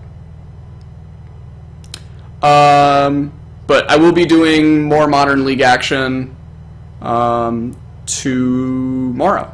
So if you are down to hang out, you can either follow the channel and hopefully it'll let you know when I go live if you have these emails enabled. Otherwise, your best place to follow me is my Twitter, which is this. I'm typing it up in chat for you. It's Corey_Burkhart. And my Facebook is Corey.Burkhart15. I have all my posts set to go public, so if you follow me there on Facebook or follow me on Twitter, both of those will get to you. Nasher, I am in Rancho Cucamonga is the name of the city. I think it used to be called El Toloma when we moved here, but I think it's called Rancho Cucamonga now. I think they combined our city into the greater being of Rancho Cucamonga. It's about 10 minutes from the Ontario airport. I'm right near the 210-15 connection there. The Levine Trench. Do I even want to open that, Mark? It should at least be a game loss. Yeah, Danny boy, I don't disagree. What the person did is just so ridiculous, but I don't know how game losses work in Commander. Yeah, Thancock, that's the really unfortunate thing, is that even if the judge is a nice person, it's sort of like being a police officer. It doesn't matter if you're mean or nice or whatever. At the end of the day, you have a job to uphold the law, in this case to uphold the rules, and they failed to do that. I mean, maybe what they did was actually right, like, because they didn't actually have the first hand of this person, you know, leaning all the way across trying to see your hand. Shadow social command. Okay, I should look into how to do that. I have to learn how to use MTG bot more. Okay, very nice, average, kind of a D-bag, horrible, bad, new, just hopeless, mediocre, wins, almost good. Jesus. Oh my lord. Okay. The reason that's so funny is that it's like somewhat true. Gizmo, I unfortunately have had some bad experiences with judges where I was at fault and giving them too much crap because I thought they weren't doing their job well, but as I've become sort of more accustomed to the territory that they have to deal with, I don't envy them at all. It's so rough. It's so hard to do their job. So anybody out there, if you're a judge or you ever have an interaction with a judge, at the end of the day, do realize they're a person with feelings. They're there to help you, but don't take it out on them if they get something wrong or you think that they could have done something more. I mean, I've certainly snapped off a judge before and I felt horrible for it. I immediately found them, you know, after the round, and I was just like, hey, you know, I got emotional for these reasons. There's these other things going on. I shouldn't have snapped off at you. You know, the penalty you gave me was just like completely fair. At the end of the day, they are people, so please treat them like other people. You wouldn't go just yell obscenities at some random person on the street, so don't go yell obscenities at a judge. Evil Gizmo, I wish you could. I would have had 2 buys, like, in college. I played a ton of Moto. I still play way too much, probably, but unfortunately you can't, and I don't know why just yet. That is something that I think is probably the next thing that Magic should do. I think the only reason they don't is they're worried about account sharing, which I think if you just make it against the terms of service is... I mean, I don't even know if it might already be against the terms of service. But just don't let people share accounts. Like, you can have people log on your account to trade cards over, but just don't allow them to play matches on your account. Can't find me on Facebook. Did I link the wrong Facebook?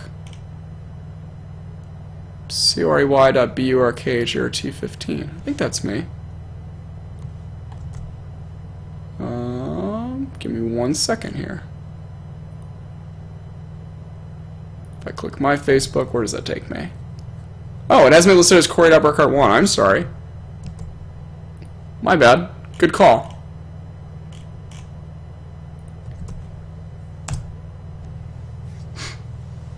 Sorry about that. You just made me learn something new, though, so I appreciate that. If I 12-2-1 my second GP, fortunately that's not how it works, guys. I have way too many at night places at GPs, and I think I was still a horrible person then, and I still think I could be better now.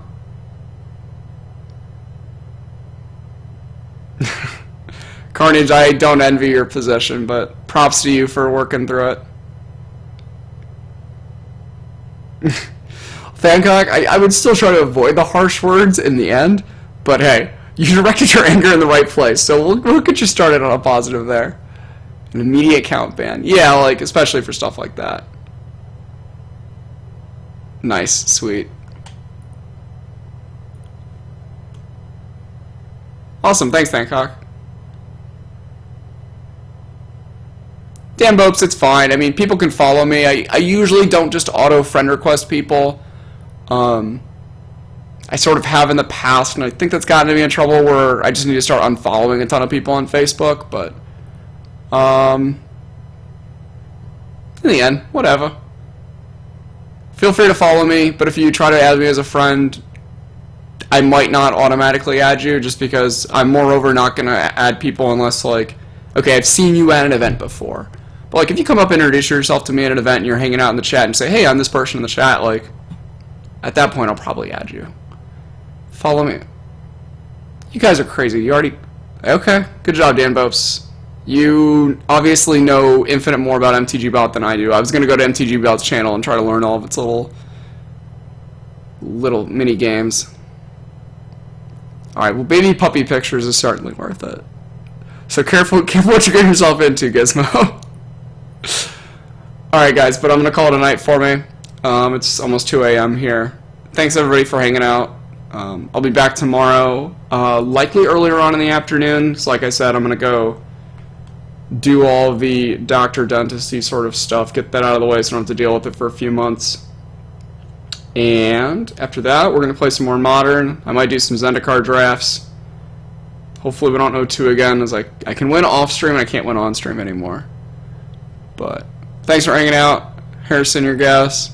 Let me actually fix this. Bam. Friend request pending. I don't know what friend requests do on this thing, but that's sweet. Bam. Friended.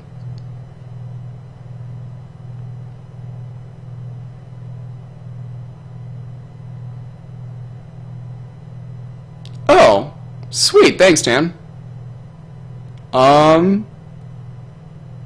Actually might hit you up. Let me write that down.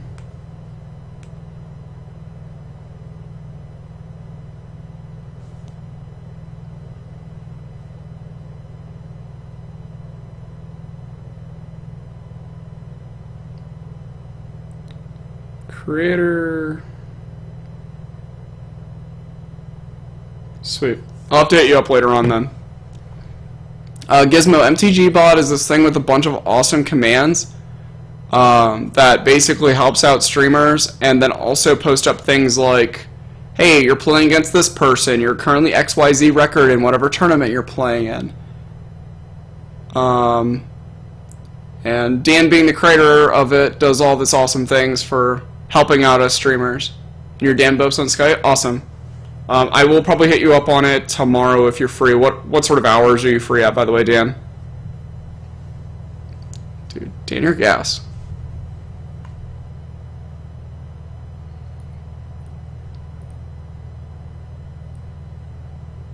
So yeah, Dan's been helping out a bunch of Magic streamers for the better part of at least a year and a half that I know of now, so certainly any way we can help and support Dan out, please do that.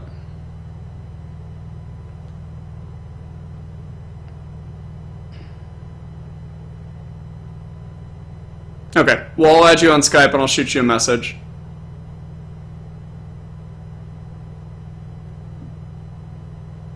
Sweet deal.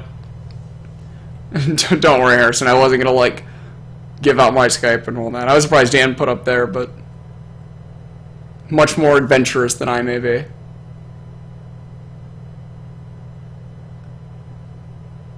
Alright, but everybody, you all have a good night. Thank you for hanging out again. I promise we'll start winning more matches here on stream. Seeing as just for some reason cannot win on stream anymore. Who knows why. But thanks for hanging out, and take it easy. You do have the sword, Harrison. Congrats.